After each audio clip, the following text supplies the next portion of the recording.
A Charming Fatality, Book 7 in the Magical Cures Mystery Series, written by Tonya Kappes, narrated by Karen Savage. Chapter 1. Are you sure you have all this under control? Without making eye contact, I unscrewed the top off the Strychnos nux vomica and held the bottle of the liquid substance over the boiling cauldron, silently counting 1, 2, ending in 8. I watched as the drops expanded into the mixture. Immediately, the substance began to bubble, turn murky, and become a thin fluid, turning rose in color. Faith Mortimer stood next to me, her onyx eyes focused on the cauldron. She brushed back her long blonde hair behind her shoulder, her voice rose an octave. "Are you going to drink that for a stomachache?" "I sure am." The boiling subsided as I stirred the potion with my ladle. "I think I'd just run over to the Gathering Grove and let Gerald fix me up something a little more appetizing." There was a trace of laughter in her voice. Only I wasn't amused. "Listen." I set the ladle down next to the cauldron. I looked at Faith. My face grew still. "If you don't think you're going to be able to handle running the store while I'm working the couple of days a week at Head to Toe Works headquarters, I'll gladly find someone else to do it." "Not at all." Faith stuck her head over the top of the cauldron and took a nice long sniff of air. "Smells so good and looks delish. You are so full of it." The cauldron shut off, telling me my homemade potion for the case of the nerves was ready. It was my first day at Head to Toe Works, a national chain owned by Tiffany and Burt Rossen. They had been tourists in the magical village of Whispering Falls, Kentucky, where Tiffany stumbled into my shop, a charming cure, needing a special cure to deal with her mother-in-law over Christmas. Homeopathic cures were my specialty in our little village. We might as well call a spade a spade. I am a witch. Spiritualist was really how I like to refer to myself, and I made potions. To the customer, I referred to my potions as homeopathic cures so it wouldn't scare them away. In fact, our whole village referred to each other as spiritualists and used our quaint shops to cover up our true witchy gifts. "You are going to do awesome." Faith clapped her hands together. Her eyes sparkled. "You're the first to ever go outside of our village to expand your product." "Yeah." I dipped the ladle down into the cauldron and took my first sip. Faith was right. I was the first spiritualist who was actually going to sell products nationally, and if not done the right way, I could expose our heritage and secret to the world. Only the world wasn't ready to know that real witches existed. They were content with reruns of Bewitched and I Dream of Jeannie. It was such a big deal, the village council called the Order of Elders in to make sure the deal was legal and our heritage was kept a secret. To make things go smoother, I was going to give some of the profits back to Whispering Falls to help boost the economy. A lot was riding on my shoulders, and the gurgle in my stomach let me know it. Something had to calm my nerves, and the Strychnos nux vomica was just the herb I needed, along with the little extra dose of magic I had added to the cauldron. "That puts a lot of pressure on me." "Meow, meow." Mr. Prince Charming, my fairy godcat, or some would say my familiar, dotted his tail in the air toward the clock on the wall. My eyes slid down the wall and focused on the framed photo hanging beneath it. The photo inside the frame was the only photo I had of my parents holding me as a little child. It was the only photo I had of all three of us. Just looking at it made my stomach settle a little more. I was determined to make them proud, even from the great beyond. For a split second, I thought I saw my dad's lip curl up into a big smile. I blinked, bringing my gaze back to the photo. Nope, no big smile, just the smirk that was always there. Every bottle is filled, and the shelves are stocked. I moved from behind the partition at the counter where I kept my cauldron hidden from the customers. All the bottles have clear labels on them. You should be good for the day. I walked over to one of the many tables positioned around the shop floor, ran my hand over the red tablecloth and smoothed out a wrinkle. "Make sure you keep the tablecloths nice and make sure to fill up any empty spots on them with the bottles in the back room and those." Faith pointed to the wall where there were shelves filled with more bottles. "Don't forget about the shelves. Even though they aren't in your face like the tables, they get picked over and need to be filled too. And sometimes the bottles get moved around and you like the labels faced out." I'm glad to see you were listening.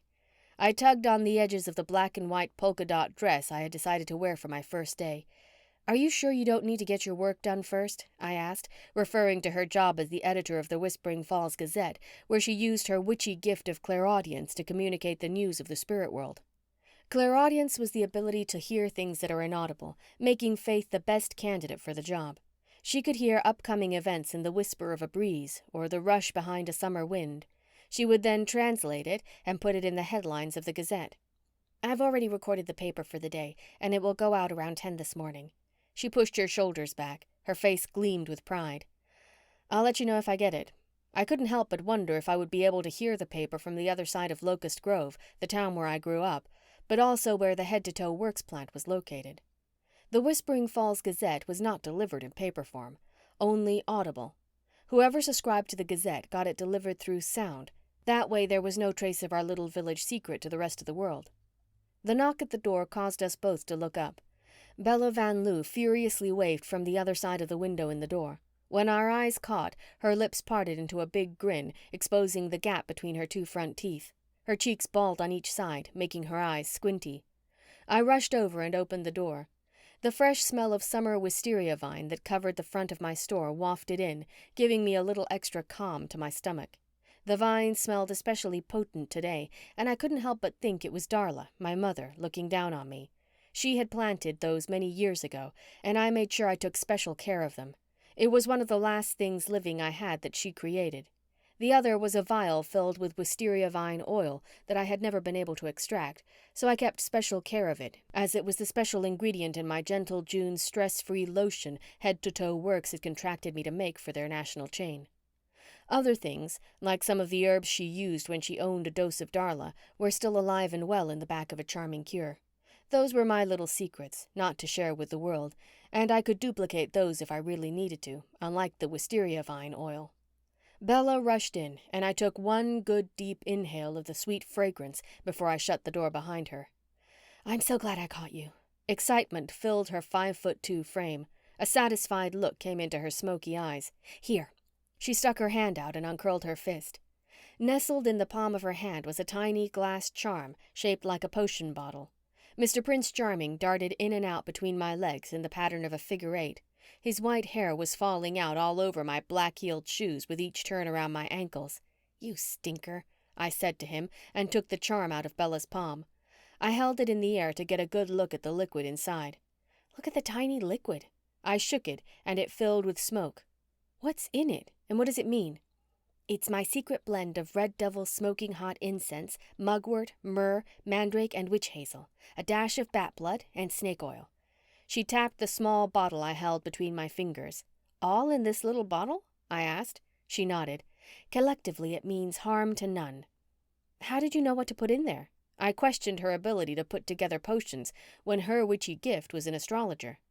Bella owned Bella's Baubles, the only jewelry store in Whispering Falls. It was interesting how she interacted with customers.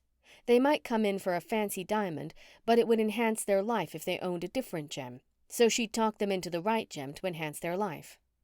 Him. She pointed her long finger down to Mr. Prince Charming.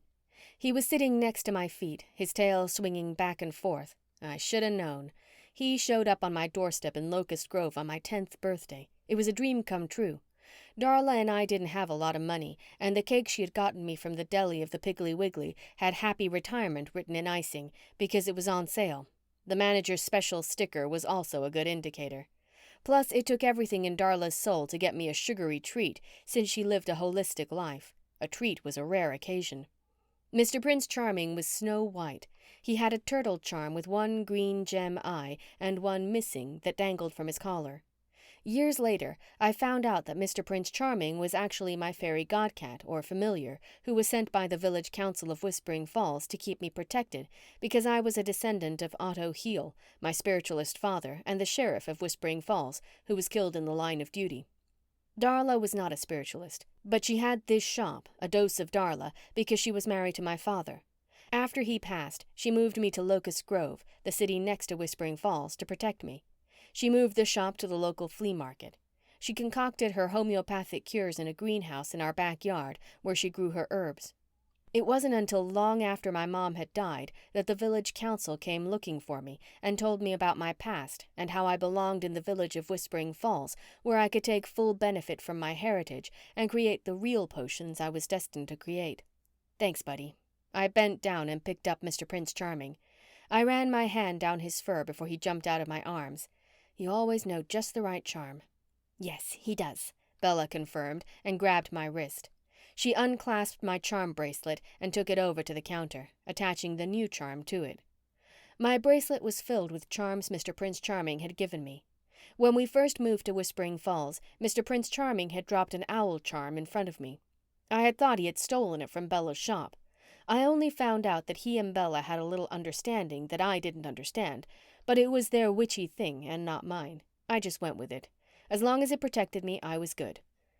You especially need protection since you are leaving the boundaries of our village and taking gentle Junes to a whole new level. She clipped it back on my wrist. She wrapped her hand around my forearm and shook it. The bracelet jingled. Nothing fell off, so we were good, but my stomach rumbled. Everyone was counting on me. Another knock at the door caused us to turn our attention back to the door. Gerald Regula and his wife Petunia Shrubwood stood on the other side, their baby nestled in Petunia's arms. "Look at his hair," I squealed, grabbing baby Oren and smothering his face with kisses. "Tell me about that unruly mop." Petunia's eyes rolled. Her hair was in a peculiar array today. Most days she wore her hair up in a messy nest on top of her head. Today it was half up and half down. Noticing me looking at it, she commented, "I just don't have the energy to fix it." Petunia was the owner of Glory Bee Pet Shop, and her spiritual gift was talking to animals. Her husband, Gerald, owned the Gathering Grove Tea Shop. He was a tea leaf reader. They made a great couple and fantastic parents. I could give him a good buzz. Chandra Shango pushed her plump body into the shop, nearly knocking Petunia over. Her finger pointed to baby Oren. Her fingernails were polished blue with tiny gold stars painted on them. Chandra owned a cleansing spirit spa, which was a cover for her spiritual gift of palm reading. She was dolled up in a pink cloak and matching pink turban with a big purple gemstone in the center. Sprigs of her short raspberry-colored hair stuck out of the bottom of the turban. She was rarely seen without some sort of head covering. A black butterfly flew out of Petunia's hair and floated down to the ground after Chandra shoved her way through. We stood in a circle around it in silence. We all knew what it meant without saying a word. Death. Chapter 2. "I'm sure it means nothing," Petunia said in a voice that seemed a long way away. We must be going." She took Oren from me. "Yes." Gerald cleared his throat and handed me a cardboard cup. "We wanted to wish you well on your adventures today." They rushed out, leaving the butterfly lying at my feet. Mr. Prince Charming batted at it, sending it close to the door. Chandra didn't say a word. She just rushed out behind them.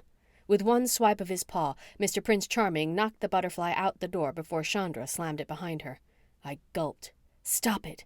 Bella swatted the idea down that something bad was going to happen. "You go and have fun." She reached out and grabbed both of my hands, giving them a good squeeze.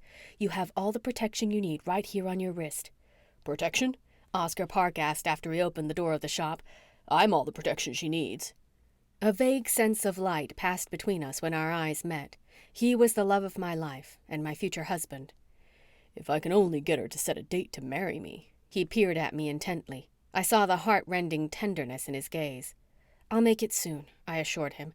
"Let me get this job started and see where it's going before I add more stuff on my plate. You aren't going anywhere, are you?" I asked, and brushed my bangs out of my eyes so I could take a nice long look at my handsome fiancé.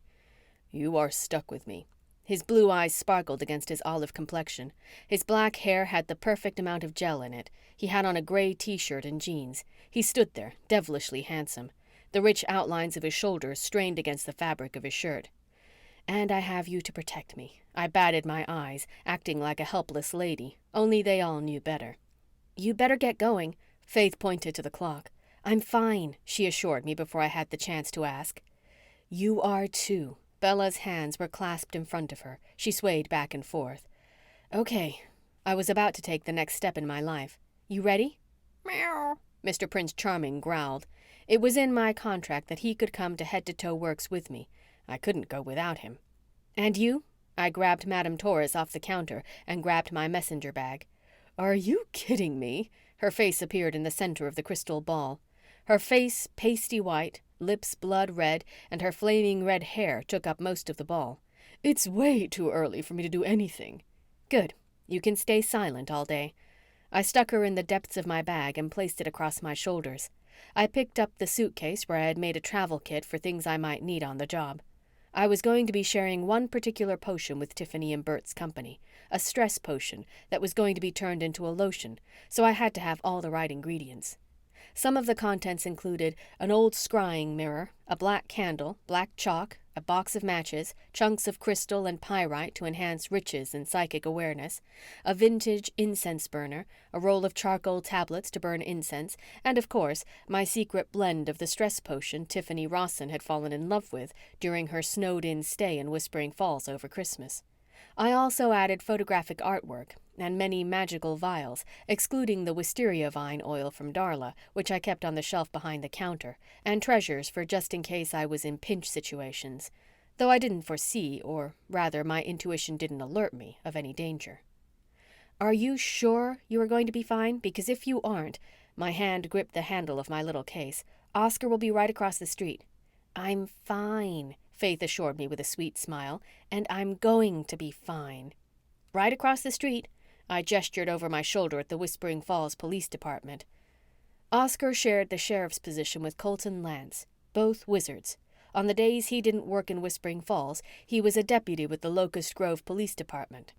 Right across the street, Oscar said with laughter, mocking me. Oh, hush. I smacked him playfully before kissing his cheek. I've never let someone actually work for me, as in all day, a few days a week. But I'm always your fill-in, so this is no different.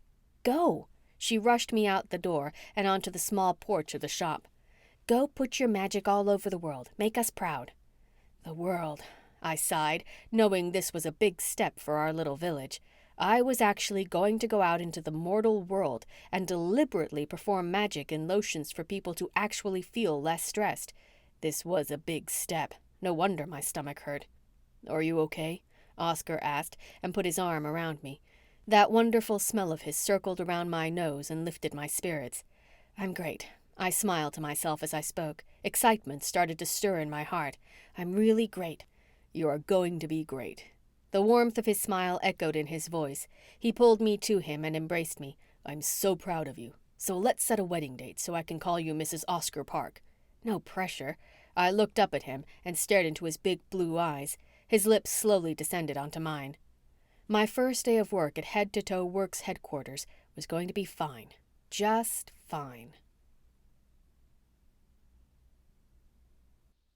Chapter 3. Here we go. I opened the door to the green machine, the loving name I had given my '88 green Chevrolet El Camino. The cloak I had put on before I left the shop swung around me like a warm blanket. Like always, Mr. Prince Charming jumped in and quickly found his spot on the dashboard on the passenger side. He curled up, letting the warmth of the early morning sunshine streaming down into the window warm his fur.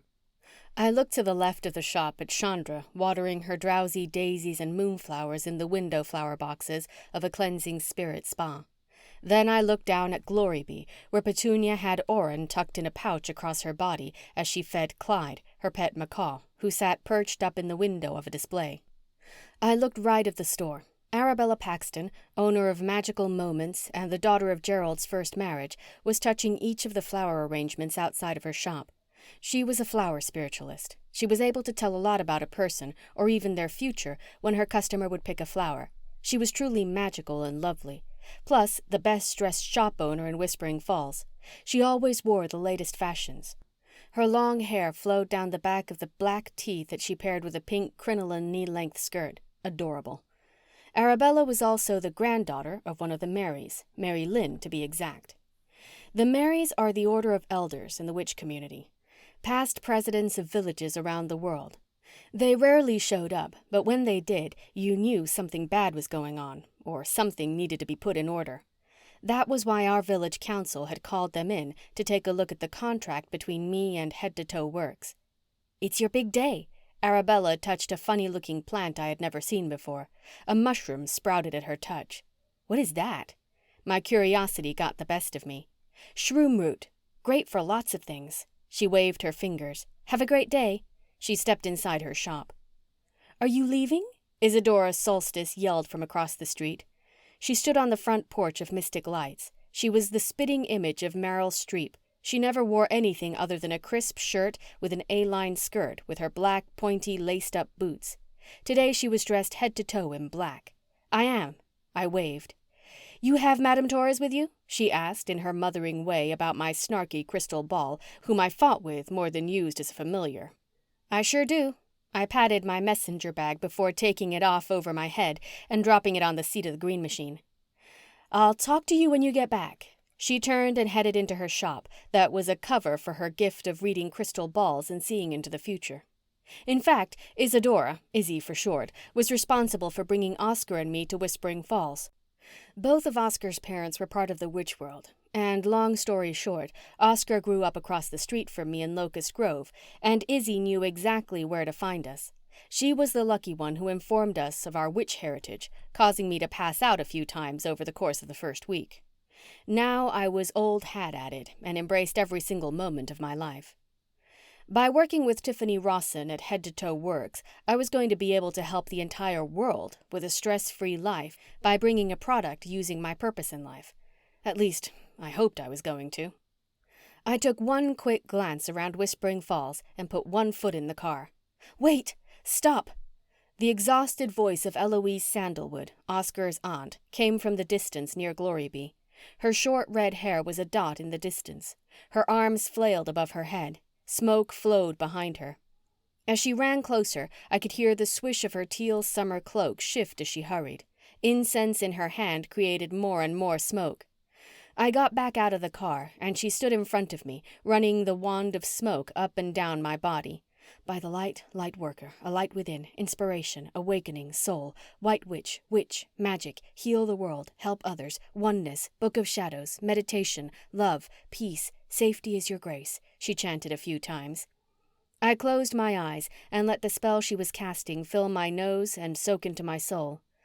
Eloise was an incense spiritualist, and I felt the closest to her since she was Darla's best friend and knew me before I knew me. Every morning before dawn, Eloise walks down the street with her incense, cleansing Whispering Falls before the day even begins. I'm so glad I caught you before you left. Her soft voice made me open my eyes. She had the loveliest pale face, with the most mesmerizing emerald green eyes. Thank you. My heart leapt. I was one lucky little witch who had a lot of people who loved her. I'm so glad I saw you too. Over her shoulder, Oscar stood in the window of the police station. He blew me a kiss. I don't have to turn around to know who you're staring at. She reached in her cloak and pulled out a smudge stick. You must smudge the headquarters before you start work. Her brows drew together in an agonized expression. Do you understand, June? Yes. I gratefully took the smudge. I packed everything but a smudge stick. Which was kind of strange, since I was the one who performed all the smudge ceremonies in Whispering Falls. Now you have everything. She patted me. My little protection cleanse will help you get through today and keep your feet planted, she said in an odd yet gentle tone that meant business. I pulled her into my arms and gave her a warm embrace. Thank you, I whispered. And start thinking about this wedding to my nephew. She pulled away and held me at arm's length. I love you like a daughter, Junhil. She took a step back. Why don't you come by for dinner tonight after work? I think that sounds great. I knew I would have a lot to tell her and Oscar, so killing two birds with one stone was perfect. Eloise left as fast as she came. With her words of encouragement and her cleansing spell deep within me, I got into the green machine and started her up, not bothering Mr. Prince Charming a bit, as he happily purred. I never thought we'd be back in Locust Grove making cures, I said to Mr. Prince Charming when we passed the old wooden sign heading out of Whispering Falls. It read, Come back to Whispering Falls, a charming village, soon. We will be back tonight, I smiled, never happier to be part of both worlds that I adored so much. Chapter 4. Head to Toe Works headquarters was a big, spread-out campus on the far west side of Whispering Falls. Not just anyone could drive up the compound drive and get in. There was a large security stand in the middle. One side was for the coming and the other was for the going. Good morning. The man in the security guard uniform stepped out in front of the green machine with his arms extended out in front of him, palms out facing me. Please put your car in park. I did what he asked. His head looked side to side and down my vehicle. He waved to another man who was inside the block building situated in the middle of the road. The man emerged from the building with a long stick and a big round mirror on the end. He stuck the mirror under my car and walked around the entire perimeter. The other man motioned for me to get out of the car. "You stay and be good," I said to Mr. Prince Charming, who was now sitting ramrod straight on the dash, with his eyes following the man with the mirror. "It's a formality," I said, as if I knew what was going on, or even if Mr. Prince Charming truly understood me, but it didn't stop me from talking to him. My eyes slid from him to the glow in my bag. Madame Torres was trying to tell me something. It was going to have to wait. "Hi." I bounced out of the El Camino. I stuck my hand out. "I'm June Heal, and it's my first day." His dark, hawkish face seemed never to have known a smile. I smiled bigger. Any bigger, and my cheeks would have popped right off my face. He took his thick finger and scrolled down his clipboard. Awkwardly, I cleared my throat. He was taking longer than he needed to. I popped up on my toes and glanced over the top of his clipboard. He drew it to him and looked at me. His eyes squinted in suspicion. "Nothing under the car, boss." The man with the mirror went back into the building. "Nope, just me." I bounced on the balls of my feet with my hands clasped in front. "Meow." "And him," I whispered and looked down at my fingers. I didn't want to look at Mr. Prince Charming. I could feel he was doing something he shouldn't be. "Sorry, you aren't on here. Leave." There was no detection of thawing in his voice. "But Tiffany and Burt are—" About that time, a tall figure came toward me from the other side of the gate. "June," Tiffany called from the shadows of the tree line. She stepped out into the sun. She had on a pink jogging suit and a matching pink headband. There were ankle weights velcroed around each ankle, a small dumbbell in each hand. She pumped her arms up and down over her head with each step. The sunlight made her hair have glimpses of gold, adding a shimmer around her. My intuition told me the stress potion I had made her was working, and her appearance was showing that it was. "Ronald! Ronald!" Tiffany waved the dumbbell in the air. "Let her in." "Ma'am, she's not on the list." Ronald held the clipboard in the air, and Mr. Rossen said— "I don't care what Mr. Rossen said. I'm the boss here." She jutted the weight toward us as her pace picked up, inching closer and closer. "I said. You hear me? I said." "What is your name?" Roland's voice changed in tone to somewhat more of a pleasant nature of having to be nice. "June Heal, as in Heal, not heel like the foot. Every time someone asked for my name, it never failed. They would spell it as in the foot heel. This way, it was up front and no miscommunication." His brows pulled into an affronted frown. "Shoo-wee." Tiffany stopped and handed Ronald the weights. He juggled them with the clipboard until he had everything in a football grasp. "Did you see those trees? Do you see how the sun is not coming through and making all sorts of shadows?" She didn't wait for Ronald to respond. "I thought I told you that you had to cut those back. No shadows. Full sun." "But Mr. Rossen," Ronald stammered. "Mr. Rossen again?" She planted her hands on her thin hips. Raising fine, arched eyebrows, she protested, "This is my company, and you take orders from me. I'm so sick and tired of him thinking he's in charge of my company. He thinks he's going to get this company, but it will only be over my dead body. You got that, Ronald?" She didn't bother getting an answer from Ronald before she turned to me. She tucked her arm into mine, elbow to elbow, and leaned over. She whispered, "I'm so happy to have you here. We've had a bit of an issue since we talked, but you don't need to worry with that." She jerked me toward the car and was talking a mile a minute without me getting a word in. Before I knew it, we were at the passenger side of the green machine. Her nose snarled when she noticed Mr. Prince Charming was sitting on the hood of the car with his tail dangling down over the passenger door window. "June?" She pulled me closer as if she knew Mr. Prince Charming could hear her. She glanced over my shoulder, then back at me. "We don't allow animals in the factory." She snugged me closer. "I mean, imagine the bad publicity we would get if someone was rubbing on your fabulous stress lotion and a cat hair was in it." I wasn't sure how she did it, but she snorted, eye-rolled, and curled her nose at the same time. "Oh." I pulled my arm from out of hers and stepped back. I had no idea that was the case, so I guess my time here is done. "Wow." Mr. Prince Charming stood on all fours and arched his back, his mouth slightly open and showing his premolars. "Mr. Prince Charming." I scolded him and he settled down. "Thank you so much for the opportunity. Only I do not go anywhere where my Mr. Prince Charming is not welcome."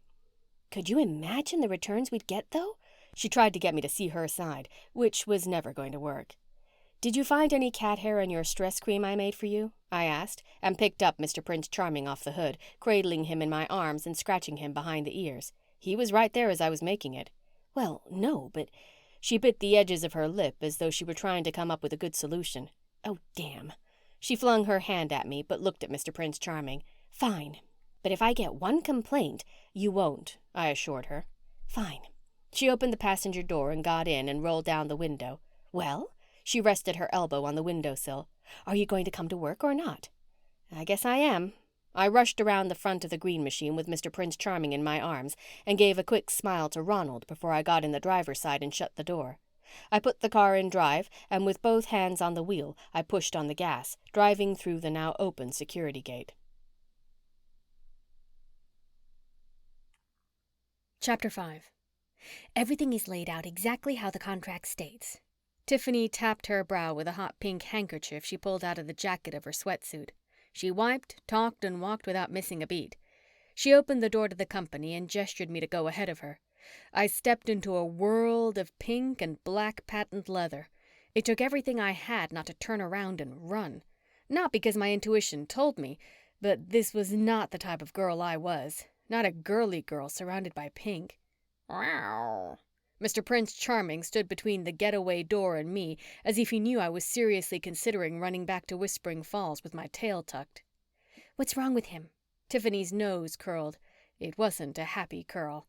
I can't have him acting like that and scaring the employees. Before I could protest, a squeal came from behind the sleek black leather counter with brass studs haphazardly placed all over the front of it. A cat! The dark-skinned woman rushed over and grabbed Mr. Prince Charming before he could run for cover. Little bitty-itty baby! She smothered him in kisses. She stood about my height, 5'8", and wore her hair in a loose afro. She had on a black skirt, black slacks, and black non-slip-soled shoes. The hot pink logo matched the head-to-toe Works logo perfectly. Put that down, Tiffany protested. You will get hair all over you and bring it into the facility. Tiffany shook her head and her finger at me. I told you this was not a good idea. Tiffany walked over to the counter and grabbed a head-to-toe Works black shopping bag. I followed her over there and took Mr. Prince Charming from the woman. It'll be fine. I ran my hand over him to make sure he was okay. I'm June, and this is my cat, Mr. Prince Charming. Nice to meet you. With Mr. Prince Charming nestled in my arms, she gave him another good scratch behind the ear, sending him into a purring fit. She looked down at her shirt and held her arms out to the side. See? No hair. He really doesn't shed. I had never really thought about it, but he didn't. After all of these years, you'd think I'd have noticed. Here. Tiffany held the bag out to me. When you work your 2 days a week, you will need to wear the uniform like everyone else. Really? I had never worn a uniform for a job and wasn't sure how this was going to work out. How did she know my size? I took the black pants out and held them up while the woman and Tiffany whispered between them. It's not right. The woman's voice was hard. The bottles aren't nearly as cute, and the plastic ones do not hold all the product. It's fine. Tiffany looked over at me with a sweet smile. Aren't those adorable? Adorable, I groaned, pulling the stretchy waistband. I could already feel the painful indentions the ribbed band was going to make around my stomach. Is there something wrong with my product? When the woman said something about the bottles, my internal intuition gift went off like an alarm. Something around here was off. What's up? Another worker walked into the building with the exact same outfit on, saving Tiffany from my question. Dude, a cat. He reached his arm out. It was hard enough not to stare at his nose ring, and I couldn't help but notice the 5-point star tattoo. My eyes bolted open and I gulped. It was true there were many witches in the world. The good-siders and the dark-siders were the two classifications. We were a very segregated world until I had mistakenly been appointed to be Whispering Falls village president, which I gladly gave up to Petunia. Anyway, you could never be too careful, and I wasn't sure if he was part of the spiritual world or not, but anyone who sports a symbol from my world always made me cautious. Mr. Prince Charming stood on 2 legs, batted my wrist, and darted around my leg when the tattoo guy tried to pat him. What's wrong with the cat? He asked. He's a little shy at first. I didn't want Mr. Prince Charming to seem rude, though I knew he was telling me something was off by batting at my wrist. I'm June Heel. I think we're going to be working together. Oh, no. Tiffany extended her arms over her head and in one fluid motion swung them down and around in a stretch. Joe works on the line. She tapped her watch. The line? I asked. The man and woman both turned and walked away silently. It was nice meeting you, I called. Your contract states that we are only co-packer for your line of stress-free lotions. You have some attorney. She nodded. The other contract was the one where you raked us over the coals for the percentage you will get in order to be featured in head-to-toe works." "Oh." I bit my lip. I had no idea what the village council had come up with in terms of the agreement. All I knew was that they had to contact the Marys, the Order of Elders, to get permission, and their decision was my decision. I had agreed to split half of the earnings to go back into Whispering Falls so we didn't have to go through another recession like the one we had gone through around Christmas. "Follow me," Tiffany instructed, curling her finger behind her shoulder and walking while still talking. She opened a door and we walked through. It was a long hallway with windows on both sides looking down into the factory part of the headquarters. "The factory portion is built underground due to the nature of the creams. They have to have proper temperatures, and having it built this way provides a more constant temperature without using as much energy. It is greener, and we are able to use the money saved to use the best nutrients and vitamins in the product." We stopped and both looked down on the assembly lines. "This is one reason why our customers love us so much." "I see mine." I was barely able to control my gasp of surprise when I saw the label being put on the bottles. When I first agreed to the deal, I wasn't sure how much I would enjoy seeing my product out there. A lot of people had my product even before I started to produce it. Darla sold plenty of this same homeopathic cure to the customers at the Locust Grove flea market. In fact, this one particular cure was the reason they would come back to the market. The only difference was I put a special potion in mine and Darla couldn't. The potion I used was a basic one with a spell that conformed to the customer. Unlike a customer coming into a charming cure where I could intuitively tell what the nature of their stress was and tailor a potion to their specific needs, this adventure had to be as basic as I could and yet enough to work so I could do my part for my beloved village.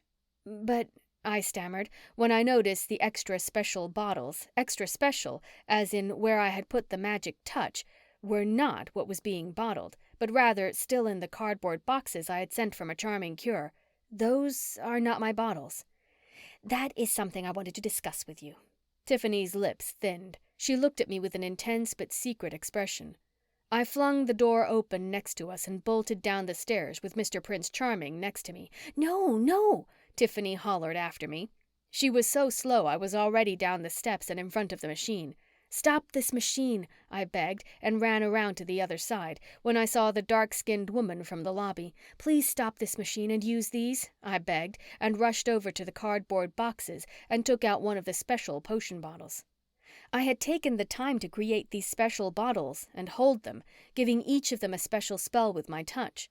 Once the spell and the stress-free potion, or lotion as they believed, mixed, the magical components of the product worked. I held one out to the woman and shoved it in her hands. Her mouth was gaped open and an inexplicable look of withdrawal came over her face. She set it down next to her and continued to place the cheap plastic caps on the cheap plastic bottles, sending them down the line to be packaged. The tattoo guy kept placing the plastic bottles in the machine, letting them fill up with the stress-free lotion I had sent. He shrugged. "June, honey," Tiffany spoke calmly with no lightning in her eyes, no smile of tenderness or even understanding to make me feel better. "If I were to carry those bottles, not only would we have to get special equipment, which is costly, but we'd have to up the price in the stores. It's all business." "I don't care. I will purchase the new equipment." Though I wasn't sure how much it was or how I was going to be able to do it. I just knew this was not right. "The magic won't work." "Magic?" the guy asked. "You know." I waved my hand in the air and rolled my eyes. "The reason my product sells so well is all about the packaging." I thought I did a nice job of covering it up. Ouch! I drew my hand back and rubbed my wrist. The liquid substance in the small potion charm was bubbling and hot against my wrist. "Meow, meow." Mr. Prince Charming stood on top of the belt of the assembly line. "Damn cat," Tiffany growled, slamming the palm of her hand up against the big red button to stop the production line, saving Mr. Prince Charming from going through and getting slimed with lotion. She drew her finger and screamed, "Get that cat out of there!" "Why did you stop the line?" It was the first time I had seen Burt Rossen since he had come into my shop telling me how happy I had made Tiffany with my stress-free products over Christmas time and her love-hate relationship with his mother over deviled eggs. "This will cost us money, and it will come out of your paycheck." He pointed directly at the woman and man. "We didn't do it." The woman's eyes drew down. "Not that you care," she whispered behind his back when he walked past her.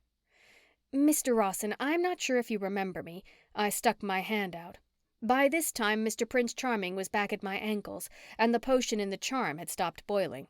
I'm June Heel from the homeopathic cure shop in Whispering Falls. I know who you are, but you're in my territory now. He rubbed his bald head and looked around, not giving me the time of day. Please look at me when I'm talking. I'm not just a worker. I sucked in a deep breath. My name and product was on the line. It was time I took charge. His eyes slid to mine. His features twisted into a maddening leer. You have my attention, Miss Heel, he spat. I have spent several years perfecting my lotions, and as your wife can attest, they work. Somehow, I had to get him to get rid of the bottles he had already processed. I didn't agree to put my name and lotion in such cheap bottles. If the product is as good as you and my wife claim, the packaging won't matter. His brows lifted. That is false. Statistics show that consumers will be more likely to pick up a nicely packaged product over... Tattoo spoke up. Are you head-to-toe Works' marketing director now, Josh? Mr. Rossen asked with a strong stamp of arrogance. Josh's face reddened. I didn't think so. Mr. Rossen turned back to me. Plus, we have already co-packed over 200 boxes. We will not lose product. Do you understand? Yes, sir, but this is not what I agreed to. I had to get back to Whispering Falls and talk to Izzy about the agreement the Marys had come up with. There was no way they would agree to different bottling, not if they knew what was on the line. Then we would have to get a larger belt for those types of fancy bottles. He shook his head. Not really, the woman with the cap spoke up. We have that barbecue sauce that went south. Those were big bottles on the line over there. She pointed to the corner off in the distance. Are you in charge of bottling? His face was hard, crude, and merciless. Burt, dear. Tiffany lightly touched Burt's arm. He stepped aside, coming up to her shoulder. They were an odd pair. She whispered something in his ear. His chest heaved up and down with a big sigh, and he looked directly at me. After these go through, we will switch machines, but that won't be until tomorrow. Got it? He pointed at me. These couple hundred boxes will be shipped out tomorrow as planned. That's my pokey. Tiffany ran her fingernails up his chest and pinched his chin. It must have been their thing, because I had seen her do this to him the last time I saw them, at Christmas. You two, he gestured between the two employees, you each now have a demerit. But, Josh protested. Tiffany shushed him quickly. We stood there watching Burt leave. Get a leash on him, Josh, the tattoo guy, said to Tiffany before she glared at him. Tiffany pushed the button to start the line again. In agony, I watched the few remaining fake bottles go through the line one by one, getting filled up with perfectly good, stress-free magical lotion that was not going to be worth the 2 cents it was packaged in. Slowly, an idea germinated inside me. Burt said he wasn't going to ship them out until the next day, which meant they would be stored in the warehouse until the trucks would be there to pick them up, to deliver them to the stores. There would be a window of time I could come back and put a special hand on each of the bottles that were already packaged, giving them the special touch needed. Thank you, I said to Tiffany as we made our way back up the stairs to the offices. I really do believe you'll see a difference in sales with the real bottles I sent. I know. I should have consulted you first, but Burt has a way of making me believe in his ideas. She stopped and put her hand on my arm to stop me. He's always been right. His ideas have always been spot on. But not this time. I tried to be as nice as I could, but anger boiled in me. I know my product, and I think you believe that as well. My intuition told me Burt was only in it for the money, which was a business, and I got that, but that was not why I had decided to go national with this product. Tiffany, I want to help people like I helped you.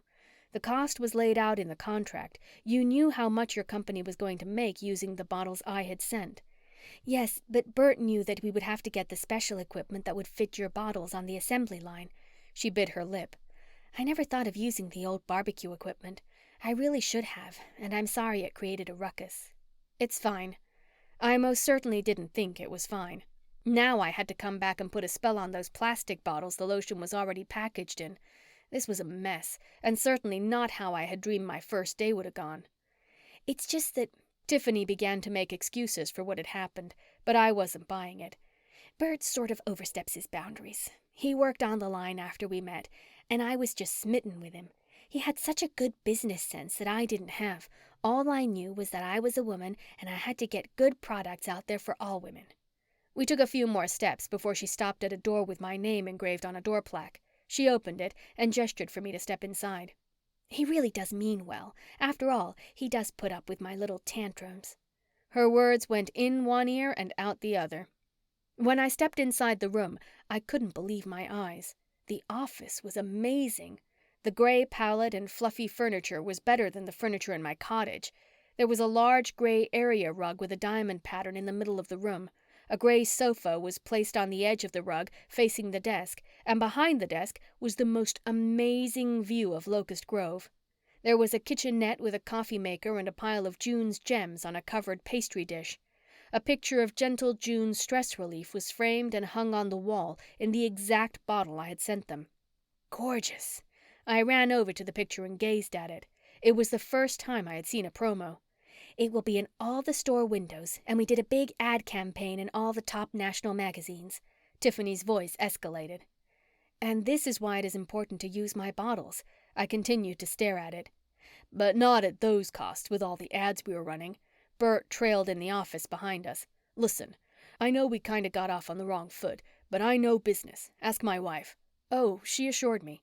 I doubled over and put my hand on the edge of my desk to brace myself. Are you okay? Tiffany asked.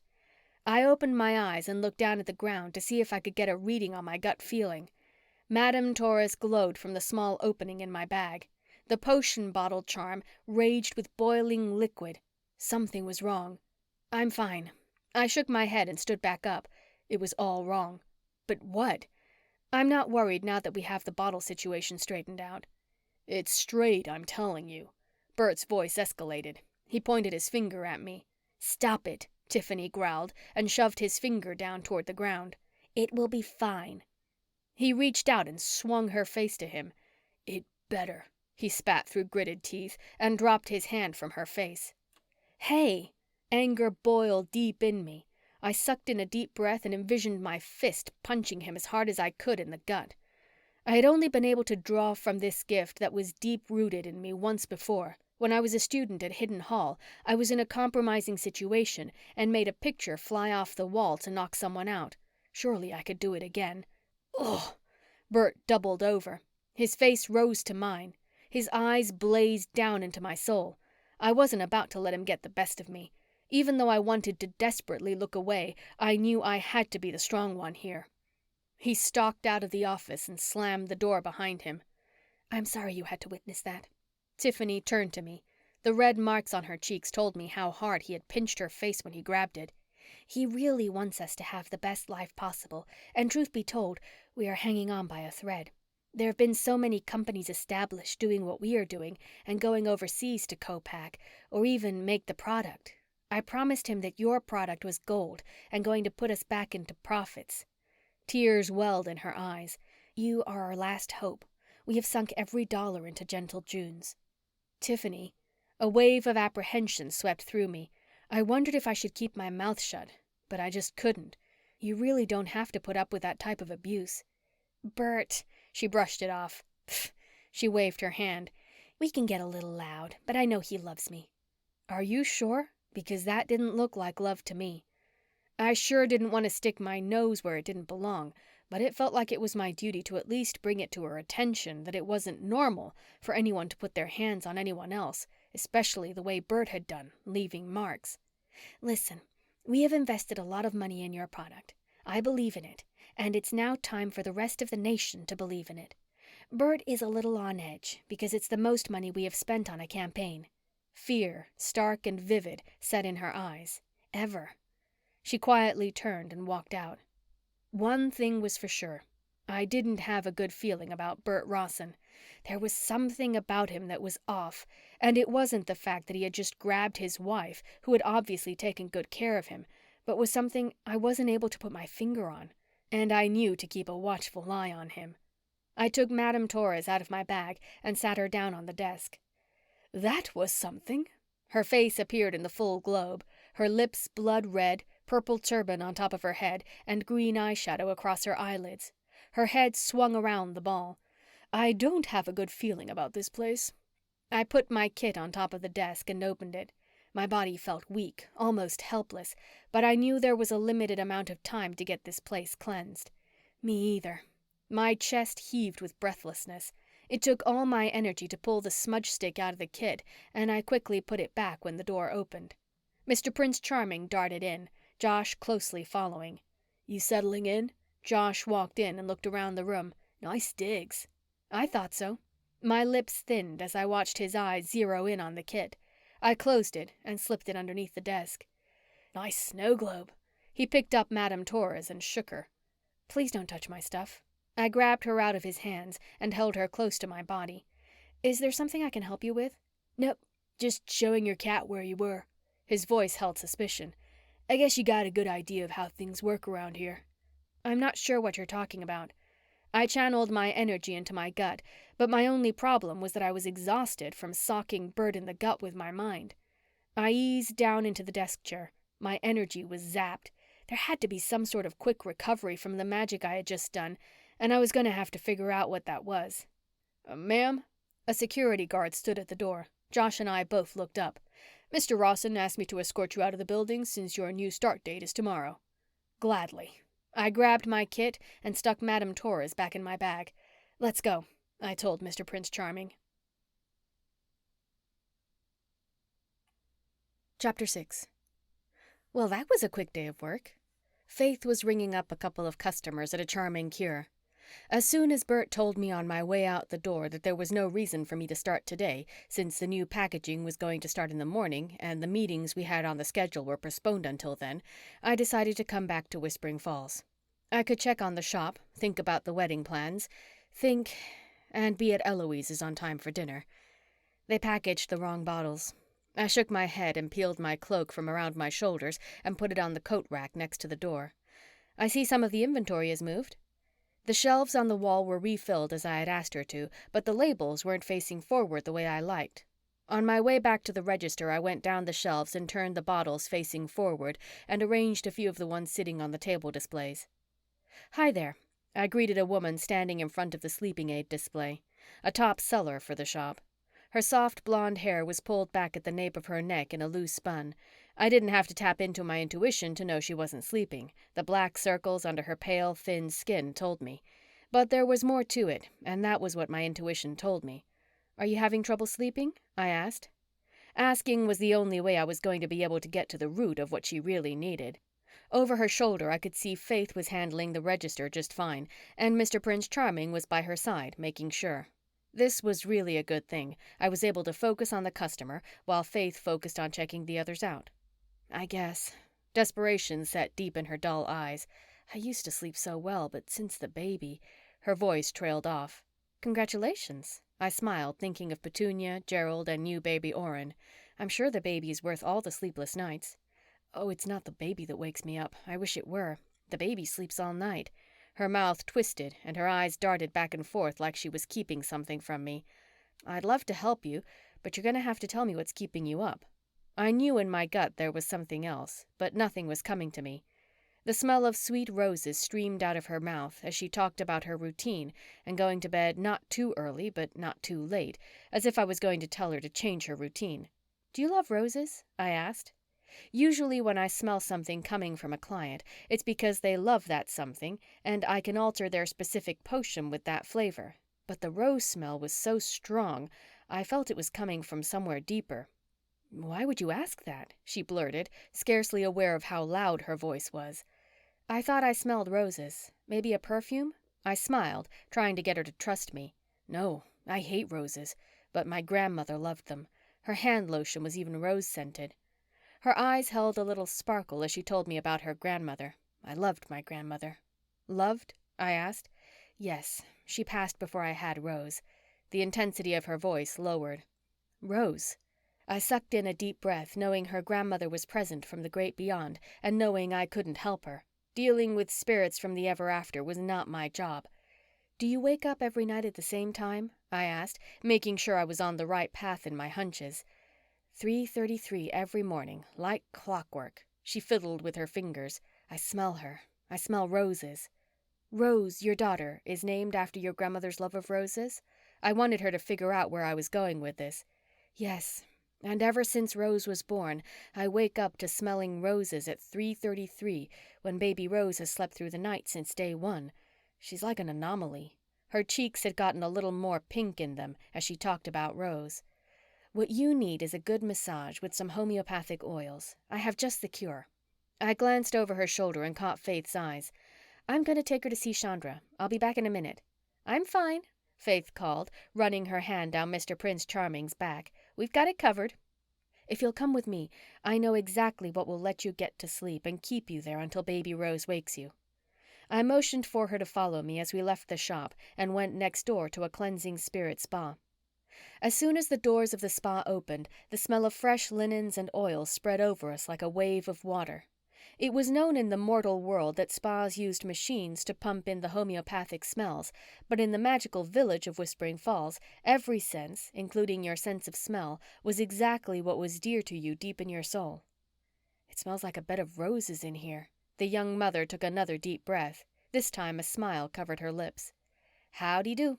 Chandra opened one of the spa doors from down the hall and greeted us. She adjusted her pink turban as her eyes zeroed in on the young mother. Oh, a new mom. How did you know? The woman pointed to Chandra. How did she know? We can all see, my dear. Chandra put her arms around her. The woman tensed, but that didn't stop Chandra. Oh, we must get these knots out of your shoulders and get you sleeping. Chandra walked down the hall with the woman still curled in her arms. She glanced over her shoulder at me. Thank you, June. She winked. Chandra would do exactly what the woman needed. She would read her fortune and massage oils into her body. Obviously, her grandmother had something she needed resolved from the afterlife, and that was why she was continuing to wake her up in the morning. I also believed baby Rose never woke her mother because her grandmother was probably soothing the baby.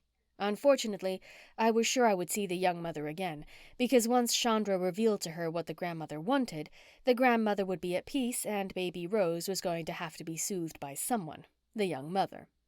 The day was turning out to be lovely. The temperatures never got too hot in Whispering Falls since we were settled in the foothold of the mountains in our tiny village.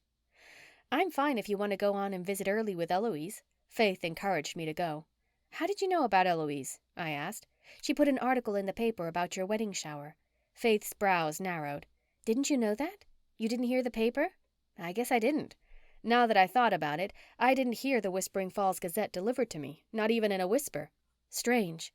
Strange. Faith's voice trailed off. And everything was okay at the factory? She questioned with a lingering anticipation of my answer. Not fine. Not even okay. Now I was getting a little irritated. I was hoping to go to Eloise's and throw her and Oscar a bone about the wedding.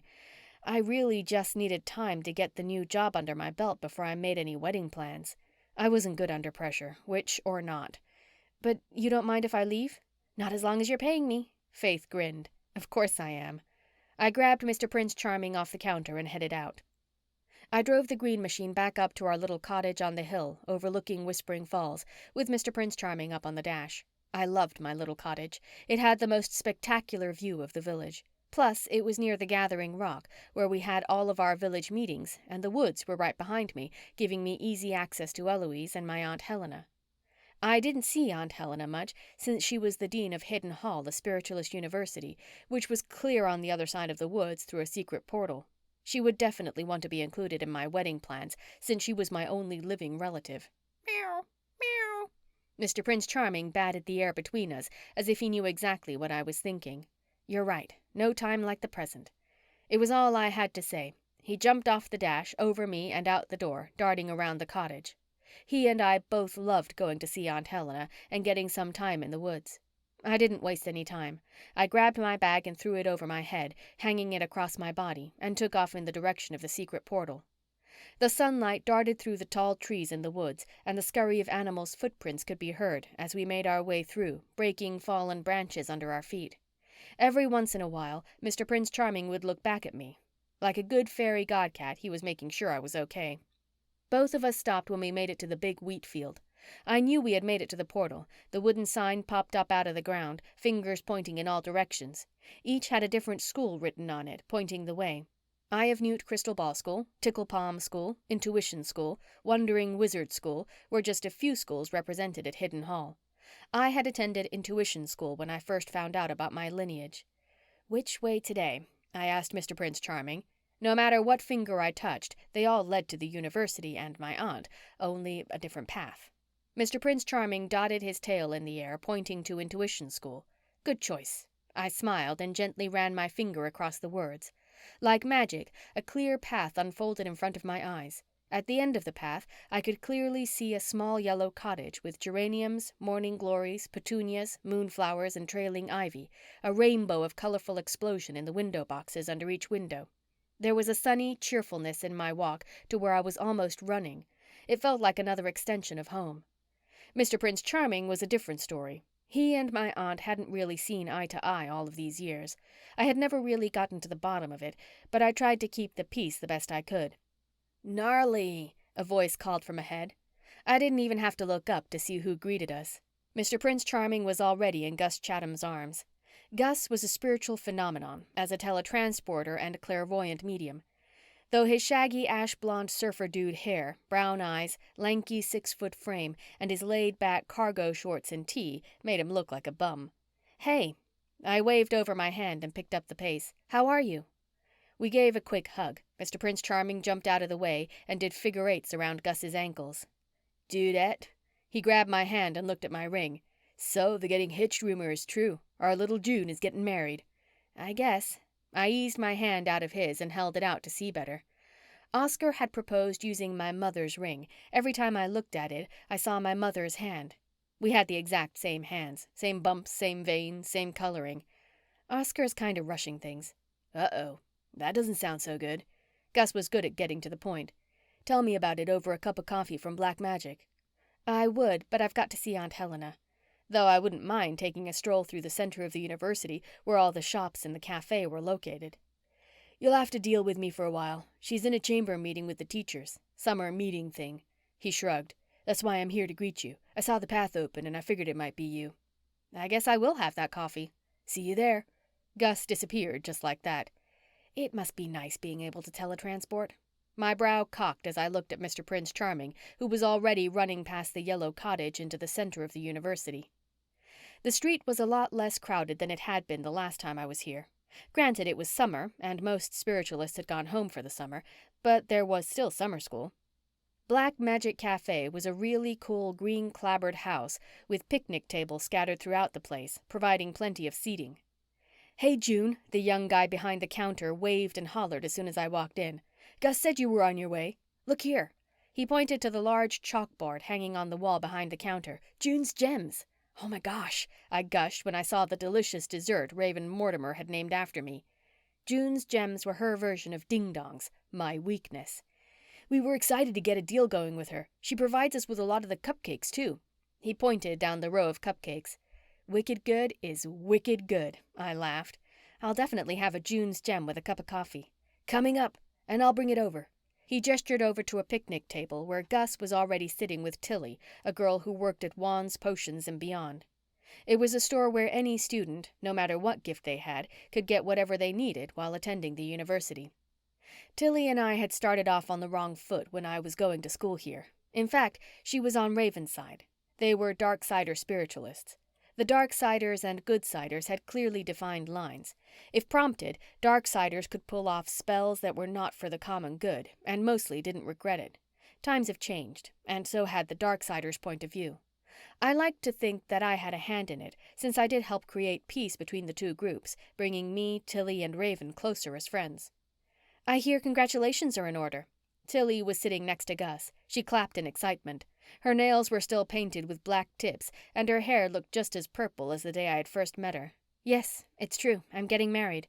I tried not to be so cheesy and smile so big, but I still couldn't believe that I was actually going to marry the man of my dreams. "That is wonderful. I hope we're all invited." Tilly's mood was buoyant. Of course. My mind reeled. I hadn't even thought that far ahead. I was definitely going to have to get a jump on these things. I swallowed hard as fear and uncertainty filled my heart. "Are you okay?" Tilly asked. "I'm fine." I shrugged it off. "I just wish my mom was here to help me with all this stuff." "Oh." Tilly and Gus both looked as though they didn't know what to say. "It's okay. I have my aunt and Oscar's aunt. I guess I was glad I had them, since Oscar and I were in the same boat, parent-wise. Neither of us had brought up the fact that neither set of parents was going to see us get married. "Here you go." The guy behind the counter walked over with a tray full of goodies. "2 red velvet cupcakes and a large glass of milk for you." He slid them in front of Gus. "A June's jam and coffee for you two." We sat in silence, stuffing our faces with the sugary treats, and burst out in laughter when we realized we probably looked like a bunch of pigs around the picnic table. "You have white frosting on your teeth," I pointed to Gus, falling over laughing. He licked his teeth and gritted them toward me. "Better?" "Yes," I gasped, holding my hands across my stomach. "Niece?" Aunt Helena stood over us. Her face drew, cheeks sucked in. Her eyes held a glint of wonder, though dare she ask. She had on her typical black outfit with red pointy boots. She wasn't one for tomfoolery. Her face was stern. "Aunt Helena!" I jumped up and put my arms around her, feeling her thaw a bit. "I was just saying how much I need your help in planning this wedding. I came to invite you to Eloise's house for dinner." "Dinner?" she questioned. "Eloise is having us over to talk about the wedding." I put my hands together in the prayer position. "I really need you there. I need your help." "This doesn't have to do with the little snafu at the factory today." Her flat, unspeaking eyes prolonged the moment. "Oh." My voice was a very faint whisper. "We can talk about that tonight, too." "Yes, we will," she informed me matter-of-factly. "I'll be there." "Great." I sucked in a deep breath.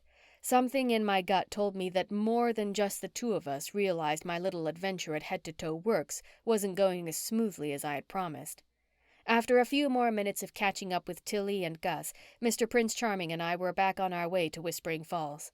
The day was quickly getting away from me, and I still had to go back to Locust Grove to put a spell on all the bottles Burt Rossen had refused to get rid of. Chapter 7. There was no sense in going back through the woods to my cottage before going to Eloise's house. She lived in the woods and a hop and skip away from the wheat field. Her house was away from Whispering Falls because of the old village rules of the segregation of the Darksiders from the Goodsiders. Eloise was a Darksider, but with a Goodsider heart. I'll never forget the first time I'd seen Eloise's name. It was when I had first discovered Whispering Falls. Darla had kept a journal of sorts for all of her herbal remedies, and it wasn't until I accepted I was a spiritualist that I could really read between the lines of the journal and see and understand what was there. The journal was really a potion book kept safe by Darla. Since she wasn't a spiritualist, she wasn't able to read all the potions, and that was why she only did the basic homeopathic cures without the magic. Truth be told, Darla had opened her shop in Whispering Falls when I was a baby. She would make the homeopathic cures and let Eloise stick the magic in them. According to Darla's journal, my father, Otto, had become furious with her because of the Darksider stamp on Eloise's forehead. Darla had written in the journal, and one entry in particular talked about her friendship with Eloise and how they had told each other their deepest and darkest secrets. When I first asked Izzy about Eloise and where I could find her, she played it off like Eloise was not a major part of my life and told me Darla didn't know her. I knew if Darla had written about Eloise, then Eloise had to have been a big part of our lives in Whispering Falls, even if I was a baby and didn't remember it. I was right. Eloise was magical on the day she had come to me. Her emerald eyes glowed. Beautiful fireflies surrounded her, and her red hair burned bright like the sunset. She was gorgeous, and I could see where Oscar had gotten his good looks after we had discovered his relationship with her. Needless to say, Eloise was not a dark spirit, only her lineage. She helped Whispering Falls every day, but she loved her oasis built between 2 trees in the woods, and I didn't blame her. Mr. Prince Charming darted up the wooden stairs that led up to Eloise's 2-story house with the cozy wrap-around porch. There weren't any lights on, which told me Eloise was probably tending her garden, where she grew all of her incense on her own. Plus, it was nice and quiet out there. I walked around the side of her house, and Mr. Prince Charming stayed on the porch. The lanterns hung from the trees leading me down the gravel pathway, which led to the back of her house and enchanted garden. I always enjoyed it here. There were beautiful flowers planted on both sides of the pathway. I ran my hand along the vibrant purple, green, red, orange, and yellow flowers. I couldn't help but smile when I saw the wisteria vine canopy over my head. It was the same type growing on the pergola at a Charming Cure, since Eloise had helped Darla grow it. The sweet humming voice of Eloise's I loved drifted through the air. My heart leapt, and my soul filled with overwhelming joy, bringing a smile to my face when my eyes took in the rows and rows of herbs in her garden before me. Out of nowhere, Mr. Prince Charming dove and disappeared into the honey-swell clover. Only his tail danced happily above the magical herb. It was like catnip to him, and he loved it. At the beginning of each new herb row was a small wooden sign where Eloise had painted the name: rose petals, moonflower, mandrake root, seaweed, shrinking violet, dream dust, fairy dust, magic peanut, lucky clover, steel rose, spooky shroom were just a few that I held so dearly up to my heart. Each of these had somehow played a little part in my potion making. They also played a little part in someone's life outside of our magical village. In the distance, nearer to the house, the twinkling lights strung around the gazebo shone down on a table that was set for 4. Eloise must have gotten wind that Aunt Helena was coming. "Hello," Eloise called out from underneath the singing nettles. "I'll be done in a minute." The singing, flowering plant hummed right along with her. She stood up and used her fingers like a conductor's stick. She held the hum for a few seconds to get them geared up. I stood silently with my hands clasped in front of me to watch the show. "La-lee." A happy tune came from Eloise's mouth. Her brows lifted, her cheeks drew in, and her fingers slowly swayed over the singing nettles. "La-lee," the nettles repeated in harmony. "Lee-la-loo." Eloise's sweet voice filled the vacant space, and the singing nettles chimed in, each growing a tad bit more as they continued with the harmony. "Lee-loo-lee-la." The entire group harmonized with Eloise's pointer finger swaying to the music. Her eyes were closed and her head swept side to side in a fluid motion. I closed my eyes and sucked in a deep breath, letting the sounds of the nettles and the aromas of the herb garden fill my insides. It was like a cleansing to my spiritual soul. Magic boiled inside my veins as little shocks of lightning jumped inside me, making me blissfully happy, fully alive, and leaving my heart singing with delight. Marrying Oscar had to be on top of my list. Deep in my intuition, I knew this was the right place to be, and this was my top priority, not some big national store and stress-free lotion. "This is a Doubleday leaf." Eloise lifted a long, thick leaf up in the air. It hummed out in delight. "I've been trying to come up with something for baby Oren. Goodness gracious, Petunia won't give that baby a pacifier. If she keeps feeding him, he's going to be as big as a house." "So this is a singing pacifier?" I asked, and studied it. "It sure is." She brought it back down and looked at it. She smiled. "Petunia's going to love it, because it's natural and not bad for baby Oren, like she thinks sucking on plastic is. And when you and Oscar have babies, I'll be ready."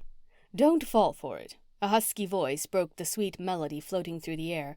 "She just wants to make sure that everyone gets what is coming to them with this union." Aunt Helena's icy eyes flashed a gentle yet firm warning my way. "Oh, get off your high horse and let these two finally be together like it's written in the spiritual stars."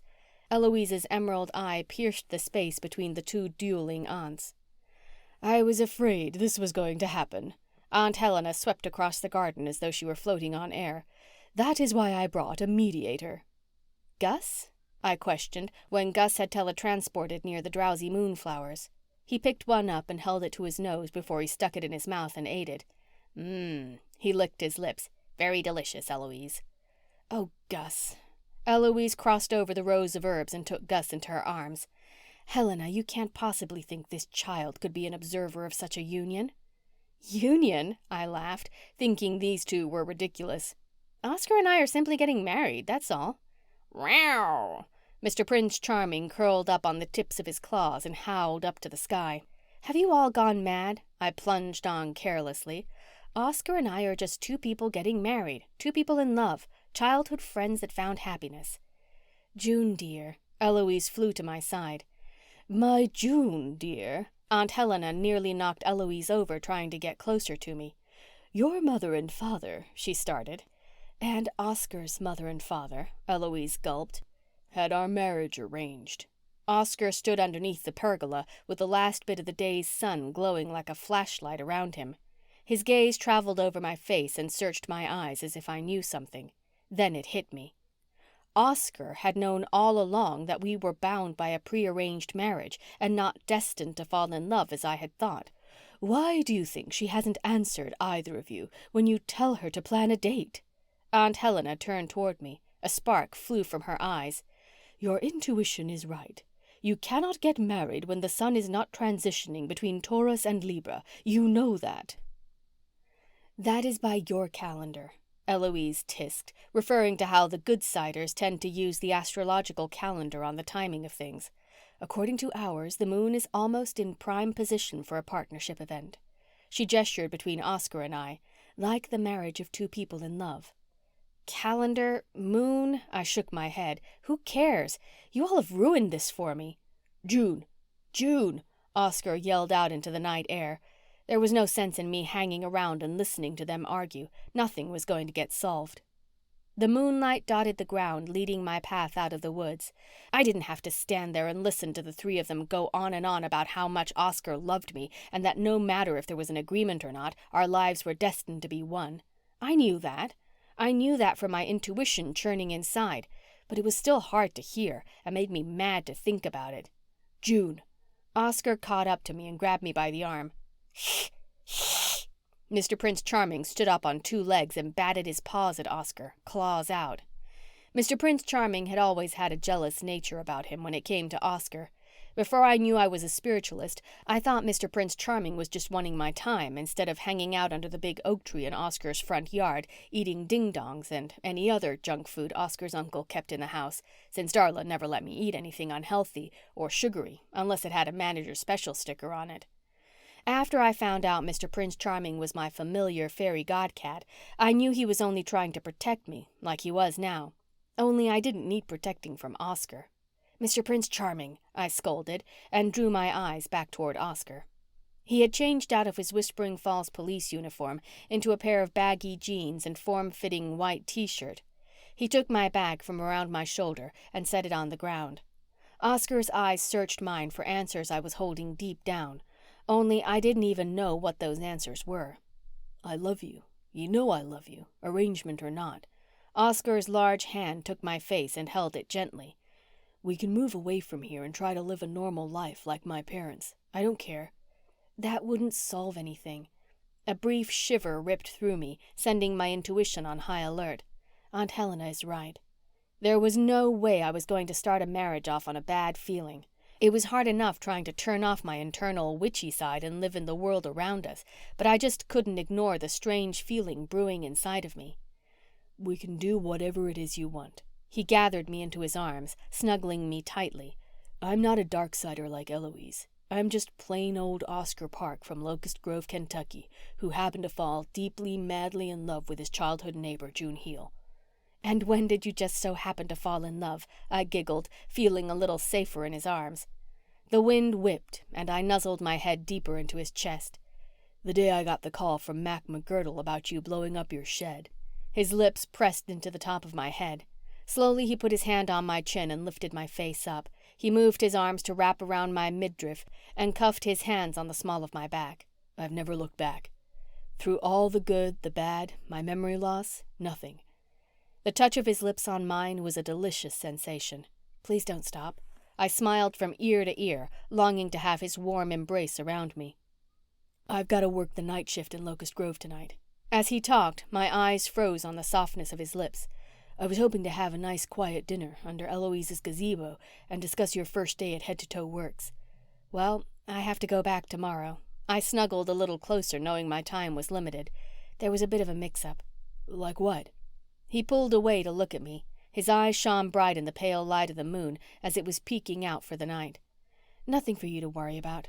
I shirked it off. If Oscar knew what I was going to do tonight, he would tell me to forget it. He'd tell me that it's only a couple 100 bottles, where I'd seen it as a couple 100 people I could help. "I will see you bright and early tomorrow." "And we can discuss the wedding later." His words put comfort back in my heart. I knew I was going to be Mrs. Oscar Park. I just didn't know when. I was going to have to rely on my witchy senses to tell me. Chapter 8.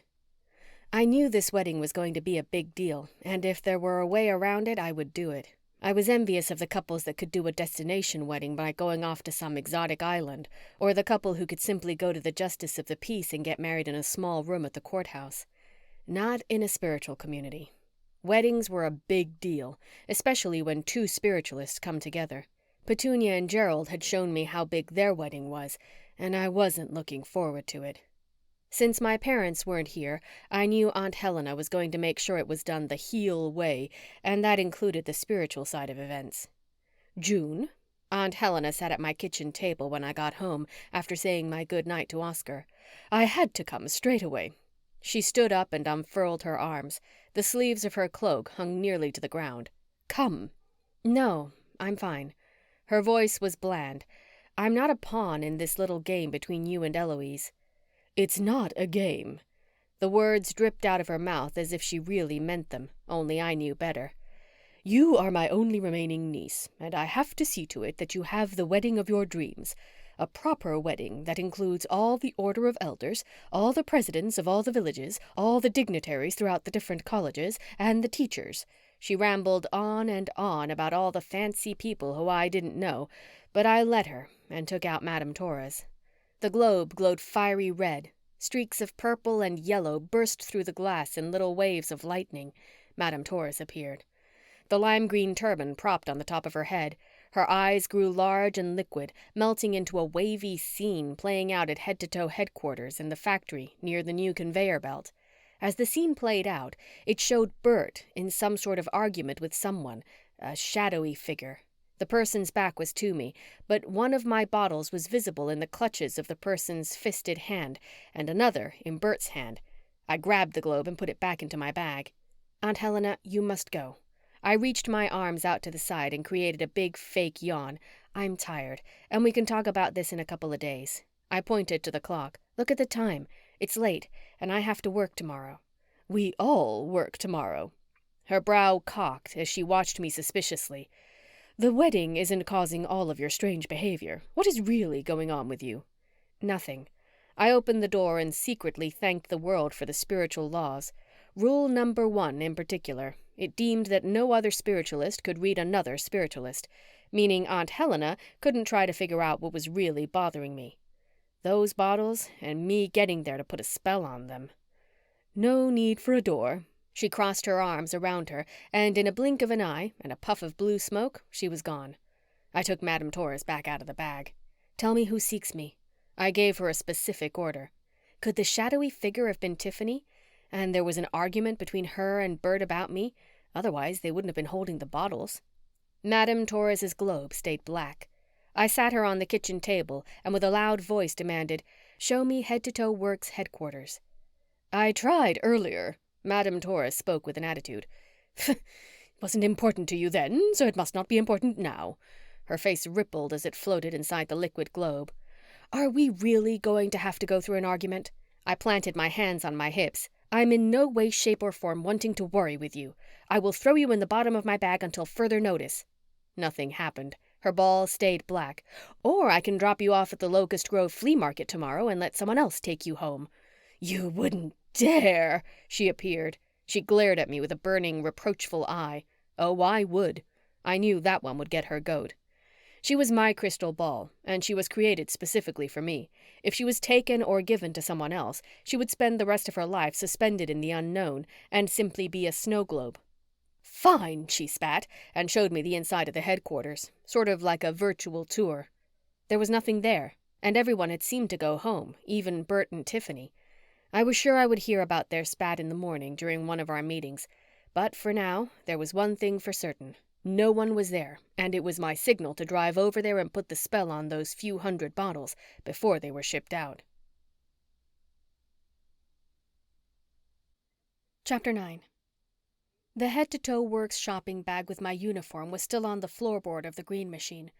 I wasn't looking forward to wearing the outfit tomorrow, nor was I looking forward to putting the little extra oomph in all of those plastic bottles tonight. The security station had a faint light on, and when I pulled up, I noticed a different security guard from this morning. It wasn't Ronald. Too bad I couldn't just get through, because the guy had his feet propped up on the desk, hands folded, and hat over top of his eyes. I beeped the green machine's horn, and he nearly fell out of his chair. He slid the window open, and I rolled mine down. They're closed. He cleared his throat. I work here. I'm June Heal, the new employee. Ronald knows me. I smiled happily. They aren't open at nights. There is no reason you should be here." He didn't budge. "I have to get a new size for my uniform in the morning." I grabbed the bag off the floor and held it up. You know how Tiffany and Burt can be if things aren't just right. I laughed nervously and used my other finger to make the crazy sign around my ear. He harumphed and tilted his head down to look further in my car. "Is that a cat? A real cat?" He flicked on his flashlight and shone it on Mr. Prince Charming curled up on the dash. "Yes." I planted another smile on my face. "Can you please let me in?" I thought asking nicely might help, but I was losing my patience. "No can do." He stood back up and placed the tips of his thumbs in the belt around his waist. "Sorry, you'll have to see Mrs. Rossen in the morning." He slid the window shut and took his seat back in the chair. "This is when I wish I had Gus's gift," I whined and put the car in reverse. It didn't bother Mr. Prince Charming any. When I looked back to go in reverse, my bag was glowing. I pulled out of the head-to-toe works headquarters and pulled off on the side of the road. "What's up?" I asked Madame Torres after I pulled her out of the bag. "There is an open entrance on the loading dock if you can get in there." She was actually trying to be helpful. "But you must first smudge the area from which you seek." Oh, crap. I had totally forgotten to try to smudge the plant like Eloise had told me to do. I'll do that. But how am I going to get in? "That's for you to figure out." Madame Torres's face took up the entire globe. "I'm just here to give general information." I took a deep breath to keep me from saying anything mean. When I had been mean to her before, she would just shut off and pout. Technically, since I didn't start today, the smudging should be fine. I was really regretting that I didn't somehow get to smudge head-to-toe works headquarters. I thought back to the little time I was in there. I'd been surrounded by so many people that there was no time. Slowly, I drove around the fortress of the headquarters. There was a brick wall all the way around with barbed wire on top. There were trees planted in front of the wall, as if it were to make the wall look better. I parked the car a fair distance away from the security gate entrance between two trees on the side of the road. The green machine would be covered by the shadows the moon had created from the trees, and no one would see my car. "Come on." I leaned back in the seat and looked at my ornery cat. He simply yawned, stretched his front paws out in front of him, and put his head back down. "I guess I'm going in alone?" I asked, as though he was going to answer me. He didn't budge. I grabbed Madame Torres and stuck her in my bag. "She's going with me." There was one thing I didn't like, being in the dark alone. Alone in the dark in a big building was even more terrifying. I ran my hand over my charm bracelet and said, "Anything that was sent to harm me, I turn into my good." I grabbed my kit of homemade goodies. I left the car windows open halfway for Mr. Prince Charming and darted across the street when I felt like the coast was clear. Who was I kidding? It was well past 10 o'clock at night, and no one left their houses after 9 in Locust Grove. The headquarters were so far out of town, no one would be driving these roads at night. It was easy to walk behind the trees and trace along the brick wall. Every once in a while, I would glance up at the barbed wire to see if there was a break. Finally, there was. It wasn't the best break, but it looked like the end of one wire and they had to add new, so it wasn't exactly matching, making the break a little less prickly. I shimmied up the tree. Luckily, I was good at it since Oscar was my childhood best friend and he was always climbing trees, and propelled myself on top of the wall. Carefully, I jumped over the barbed wire and landed on the other side. If only my cat was here, because he would have been proud of me landing on my feet. Madame Torres was right. Off in the distance, butted up to the back of the building, were several 18-wheel trucks that I was sure were ready for tomorrow morning's shipments to go out. There wasn't any movement, so I decided to run over by staying in the shadows of the night. When I heard some voices, I planted my back up against the building and slid my way down until I could get a good look at who was there. There were 2 more security guards outside on the steps leading from the building, smoking. After they put out their cigarettes, I heard one say he was going to keep the door propped open so not to put the alarm back on. After giving them a few minutes to get back inside, I decided to make my move. With my bag across my body, Madame Torres deep inside, and my kit in my grip, I kept my hand around my other wrist to make sure my charm bracelet was there and headed inside. "Show me the security guards," I said to Madame Torres once I felt like I could safely pull her out after I found small space in the warehouse. Her ball whirled and twirled like a tornado until it calmed. The men were in a room where they were eating and drinking while watching the Late Show on TV. I guess that'll occupy them for a while. I stuck her back in my bag and found my way up to the front of the building where Tiffany had brought me in this morning. I put the kit on top of the counter where Tiffany had gotten my clothes from and opened it. I took out the smudge kit Eloise had given me and used my matches to light it. Air, fire, water, earth. Cleanse, dismiss, dispel. The smoke moved away from me as I used the large eagle's feather to push it up and into the air as I continued to chant. Air, fire, water, earth. Cleanse, dismiss, dispel. It was a basic cleanse for the space I was going to occupy. There was always some type of bad karma in buildings, but if I was going to work there, I needed all the bad juju to go away, and this wasn't going to hurt. I traced the path Tiffany and I had walked, since I knew I would probably be working within those areas. Since I wasn't sure how to get to my office from where I was, I left that for now. But I knew I would be on the line, keeping a close eye on my product, so I headed there. Slowly, I walked down the stairs, fanning the smoke as evenly as I possibly could, so it would form a barrier over the co-packing part of the plant. I was happy to see the new belt for the bottles I had chosen was moving, but wondered who was running it. The thought crossed my mind that Tiffany had someone stay longer to get the product started, but my bottles were still in the boxes I had sent them in, and the cheap plastic bottles were packaged and ready to go. There was no way I was going to bother with stopping the new belt, because I had no idea what I was doing and no one was around. I put the smudge stick out, happy with my progress, and walked over to the packaged bottles Burt had okayed for my stress-free line and opened it. Gross. I took out one of the plastic bottles. The cheap container really did dull the product, making me more stressed. With my other hand, I took out Madame Torres and set her on the ground, and I took a seat next to her. I'm going to need your energy, I told her, and held the bottle in my grip and lifted it up into the smoky room. Any stress that you hold must go. From inside out and outside in, stress be gone while rubbing in.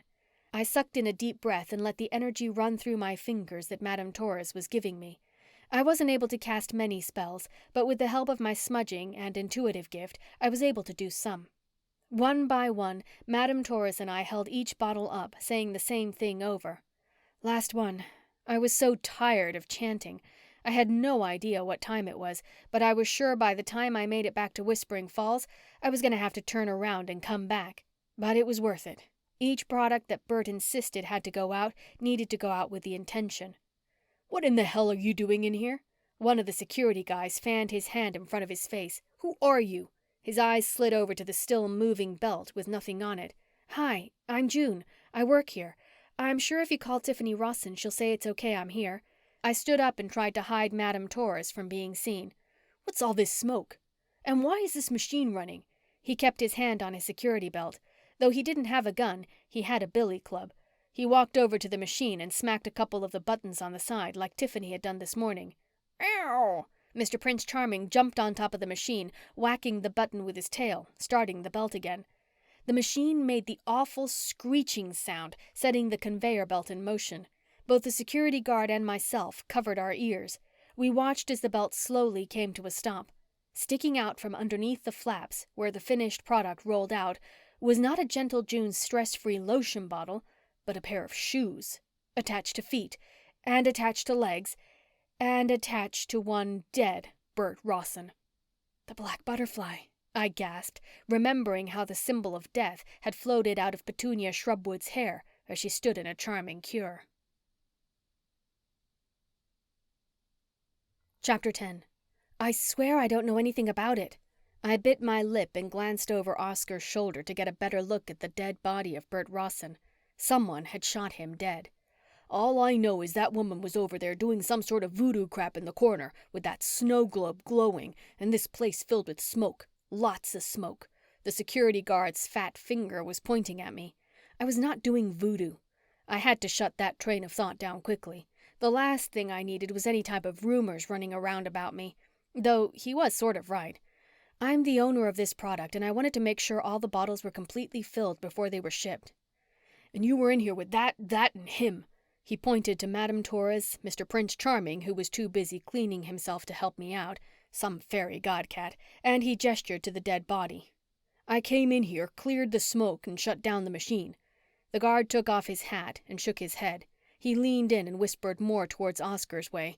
I don't know how that cat did it, but he jumped on the machine and hit the button with his tail. If it weren't for him, this woman would have left, and Mr. Rossen, God bless his soul, wouldn't have been found until Pearl started her shift."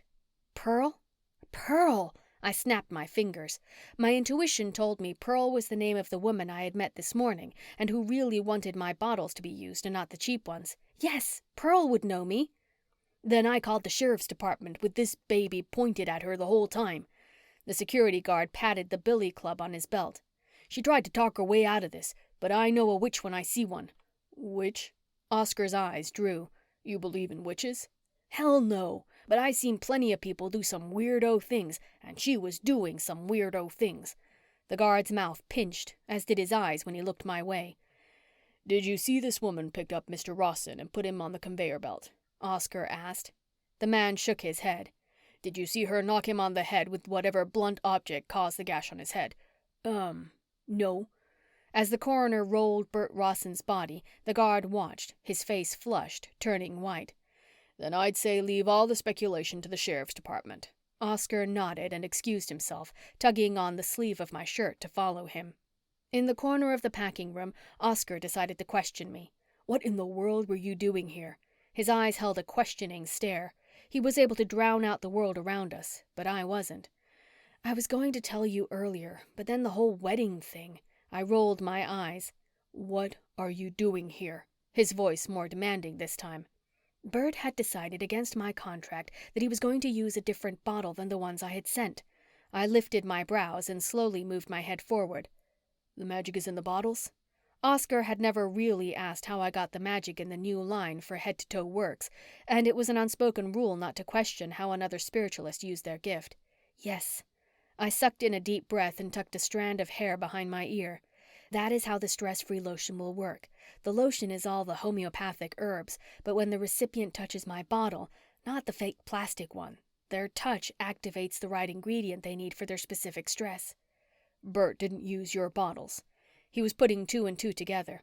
"When I came into work this morning, they had these bottles going through the assembly line, squirting my lotion into them.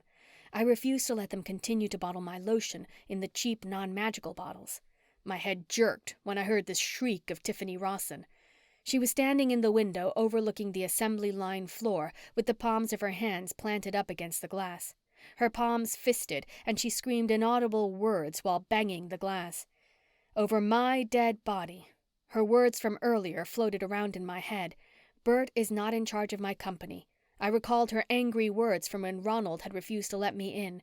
And why wasn't I on the list? Did Burt deliberately leave me off because of the bottles? What about that security guard? He was quick to blame me. Did he know more than he was letting on? My wrist felt warm, and I glanced down at my charm bracelet. The liquid in the little potion bottle was bubbling again. I rubbed it with my other hand. "June." Oscar spit my name out in a hushed whisper. "I asked you a question." "I'm sorry. What did you ask?" I looked back up at Tiffany, where she was on the floor, completely in grief. There was a woman bending down next to her. "First off, did you get the magic in the plastic bottles?" Oscar was so cute, trying to make sure our deal with Head to Toe Works went exactly as I had told them it would. "Yes." I leaned over and whispered so no one would hear me. "Unfortunately, the guard did see me smudging." "Smudging? I thought Aunt Eloise told you to do that this morning, first thing." His face was a glowing mask of rage. I didn't have to say anything for him to read my face. "And you wonder why he called you a voodoo witch." Oscar ran his hands through his hair. "When are you going to learn to listen to our elders?" "I don't know." I shrugged. A veil of gray cloud hovered over the conveyor belt of the assembly line. 3 faces appeared in the haze. My gut dropped. It was bad enough that Burt was found dead in the mortal world, but seeing the Order of Elders here was another thing, making an even more terrifying realization wash over me. Why are they here? I swallowed hard, trying to manage the answer to my own question. It was never a good thing when the Marys, the elders, showed up. "Oh no." His expression stilled and grew serious. "Don't say a word here. Do you understand me? People are watching." I did what he said and just nodded my head. Chapter 11. "Oh, June, I told you to smudge first thing."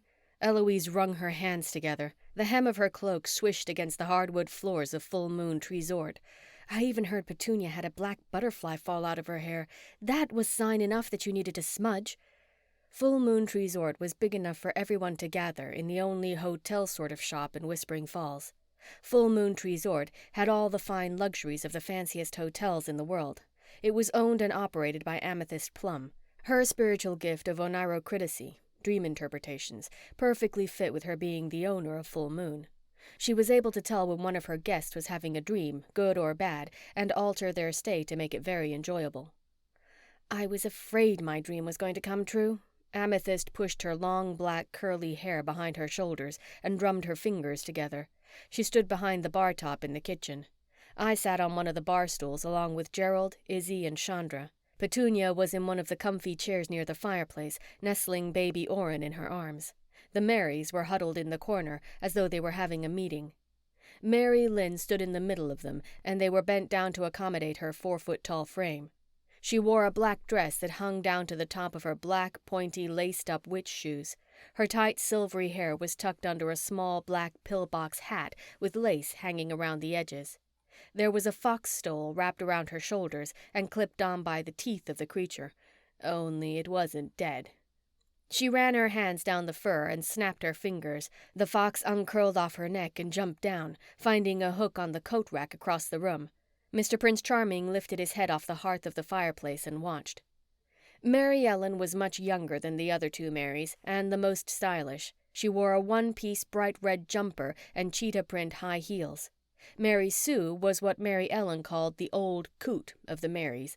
She was the typical witch type that wore the long-sleeved black dress, the pointy black hat, and black lace-up boots. She really did take her job seriously. She was the most brash of the three, and her deep voice made me take notice when she talked. "What dream?" I asked Amethyst. Her eyes darted between me and the three Marys. She leaned on the bar top on her elbows. "When Tiffany and Burt stayed here during Christmas, Tiffany had a dream that Burt died. Of course, I didn't say anything because I was afraid my dream was off due to the stress Tiffany caused me with her complaints. I was having a hard time distinguishing if it was her dream or my dream to implicate her in some way. After they were snowed in a few nights, the dream was more vivid than ever." "Is that why you told me to have June smudge the headquarters?" Eloise asked her. "And shouldn't I have known about this?" My mouth dropped. This would have been some pretty important information. "After you had given Tiffany the stress relief, the dream didn't occur anymore, so I figured everything was working out and there was no need to step in." Her eyes drew up and stared at me. Her long lashes created a shadow on her cheek. "Do you remember the soup I had made for the guests with Eloise's organic vegetables?" "I do, and it was delicious." I recalled how Tiffany had complained about Full Moon and how she didn't think Amethyst was using organic vegetables. I had gone to Eloise and asked her to donate some veggies to the Full Moon, and she had. I had a special spell to put in there to help fix her dream of the death of her husband, but the dream stopped. Amethyst pushed herself back up on her feet and took the dishcloth, wiping down the counter. The coffee pot had brewed, and she took 5 cups off the hooks on the wall and filled them up with the brew. One by one, she went down the counter, setting a cup in front of each of us. Izzy, Gerald, and Chandra kept to themselves. They were on edge because they were waiting on the Marys to make a decision on what we as a village should do. Petunia continued to care for baby Orin. Since she was the village president, the Marys would go to her first, and then they would call a meeting at the Gathering Rock for the others to join. "I didn't get her stress wrong, did I?" I asked, with doubt in my head. Tiffany was so stressed out about Christmas and making deviled eggs of all things. Bert's mother was a stickler for the eggs, and since Tiffany was hosting the family dinner, she knew his mother would complain if they weren't just right.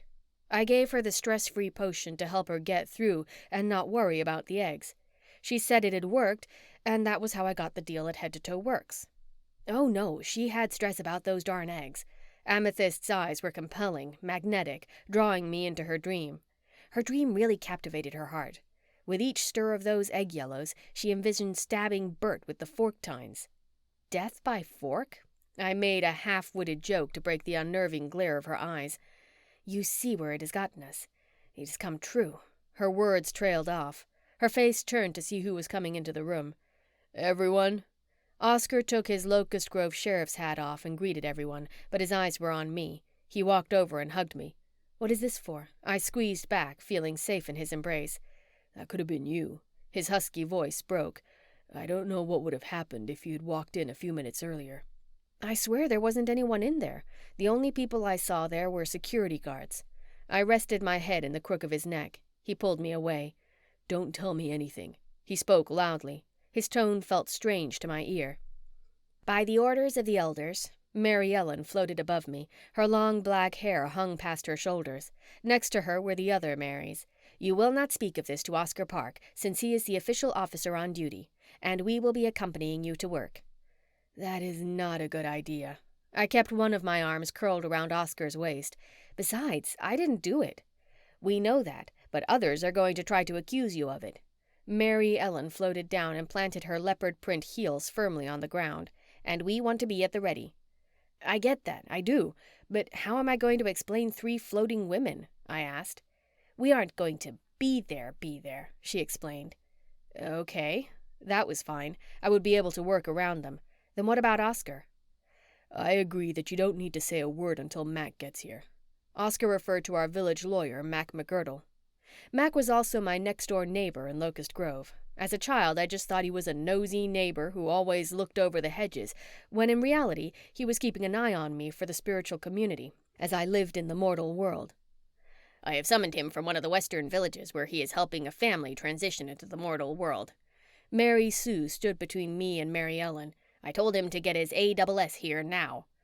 Mary Sue was the more brash and honest of the 3 Marys, and more masculine. Her voice was raspy, harsh at times, and definitely deeper. He did send a telegraph saying that he was going to meet June tomorrow at the Head to Toe Works headquarters for the rescheduled meeting. Petunia stood up. Baby Orrin cried out from his slumber. Petunia simply pulled out one of Eloise's Doubleday leaves out of her messy hair and stuck it in his mouth. I wasn't sure what was worse, sucking on plastic or sucking on a leaf that had who knows what on it from being in the mop of a hairdo Petunia had. Regardless, Baby Orrin sucked happily, and the Doubleday sang him back to sleep. What is that? Mary Sue swept over to Petunia's side. Everyone gawked. A Doubleday. I shrugged as though everyone should know. The alternative to a plastic binky. Interesting. Mary Sue continued to survey the Doubleday from all angles. For a brief moment, all eyes were off me. Brief as it was nice to get a breath. Listen to them. Oscar wasn't fooling around as he warned me. Do not go into any meetings until Mac is there. Promise. I sealed the deal with a kiss. As much as I wanted to enjoy Oscar's lips on mine, I couldn't. The nagging feeling that something bad was about to happen didn't stop with the murder of Burt Rossen. Chapter 12.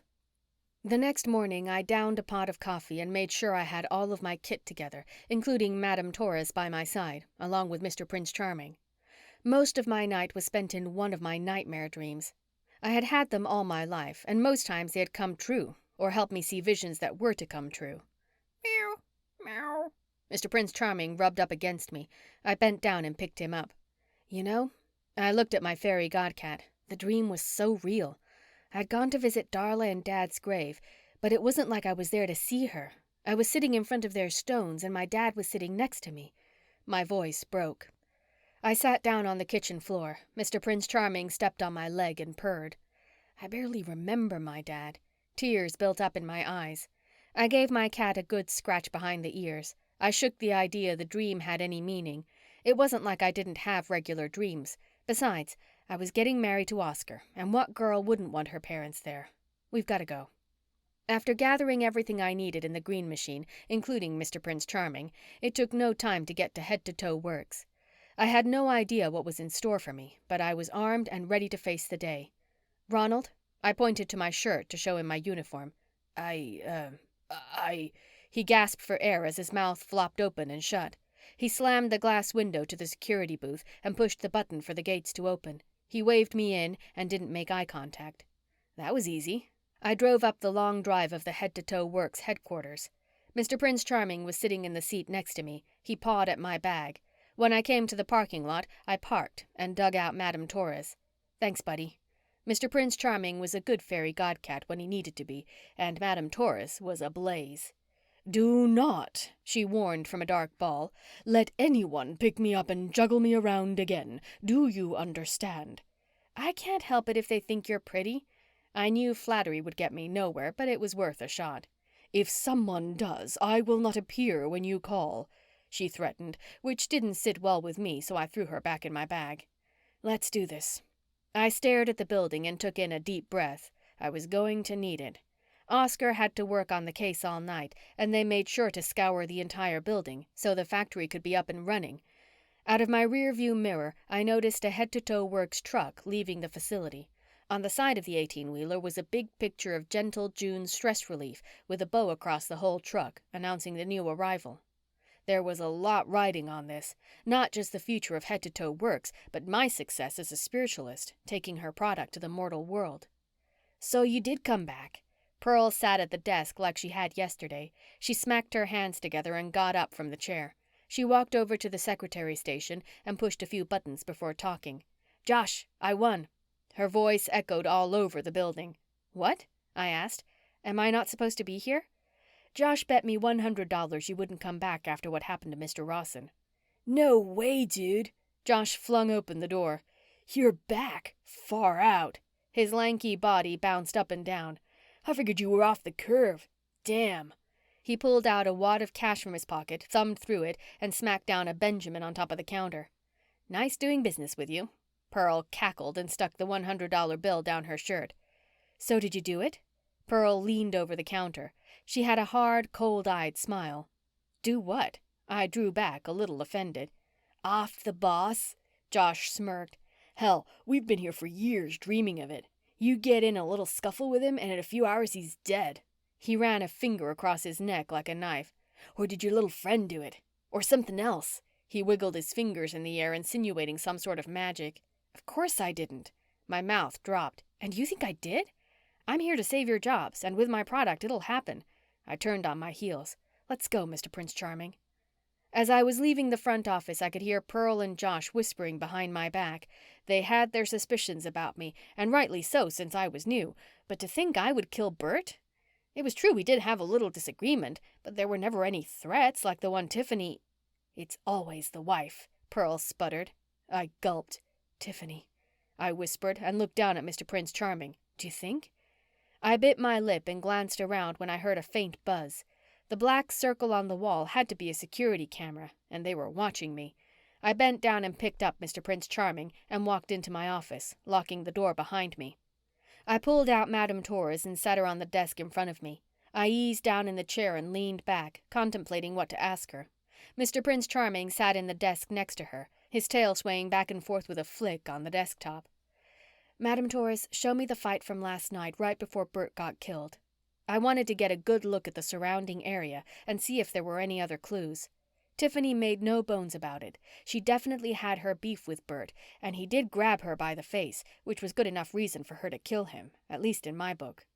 The inside of Madame Torres's ball swirled purple with gold flecks before parting. It was like watching a movie. She played back the scene. Burt was facing the camera, and the shadowy figure's back was to me. Finger pointed between the two conveyor belts. Burt's hand was lifted in the air with one of my potion bottles in his grip. With his other hand, he lifted it to the shadowy figure's face and grabbed it like he had done to Tiffany in front of me. Only this time, he shook her head back and forth, his teeth gritted and eyes seething anger. There had to be something to give a clue. "Please, she—" I looked around the room instead of focusing on Burt's activities, but nothing seemed to be out of the ordinary, though I had only been in there twice. No weapons lying around, no one else in the room, just Burt and Tiffany yelling at each other. "Please replay," I told Madame Torres, in hopes to seeing something one more time, this time focusing on the shadowy figure, hoping to get an idea on the size of the person to determine whether it was a woman or man. The only thing I noticed was the shadow grabbed Burt's wrist to stop his hand from reaching up for the person, and that was when it cut off. Rewind a little bit. My eyes focused on the dark shadow's hand that had grabbed Burt. The fingers were long, thin, and were painted nails on the end. A woman. "Tiffany," I whispered. This seemed reason enough for her to kill him. If he was grabbing her and abusing her, surely it was an act of trying to save herself. "June?" The knock at my door caused me to jump. It was Tiffany on the other side. "June, can you open the door?" I hurried and put Madame Torres on the edge of the desk like she was a decoration and shooed Mr. Prince Charming off the top of the desk before I walked over to the door and let her in. "Tiffany." "How are you this morning?" I asked, noticing there wasn't a hair on her head out of place. She had on a hot pink shirt with the head-to-toe Works logo in black and pink pants, the opposite of what she made the employees wear. A pair of large black sunglasses covered her eyes. "I'm fine." She waved her hand in the air and walked in the office. "Shut the door," she ordered. After the door was shut, she pulled on the handle to make sure. She turned around and pulled the glasses off her face. Her outside appearance might seem as though she were put together, but her eyes, her tunnel to her soul, told me differently. Her eyelids were bright red, and the caked-on makeup under her eyes tried to hide the black patches above her cheeks. "I'm not so fine," she sobbed, dropping down on the couch. "I'm so sorry," I gulped, rushing over to her to try to comfort her. A jolt of electricity ran through me when I put my hands on her. "What?" She looked up at me, sadness on her face. "Nothing." My lips formed a thin line. The smile didn't reach my eyes. I sucked in a deep breath and put my hands around her in a sweet embrace and tried to get my intuition to tell me what the jolt was about. "Burt really wasn't a bad guy." For some reason, she wanted to tell me their story. I really did try to listen, but there was an overwhelming sense in my gut that she wasn't truly sad, but not sure how to express her real feelings. "Burt was so smart and funny." She painted a picture of a perfect man. "He was older and wise. I met him at the bar on the edge of town, Max, and we clicked. He asked me what I did. I told him. He was in between jobs, so I offered him a job on the assembly line."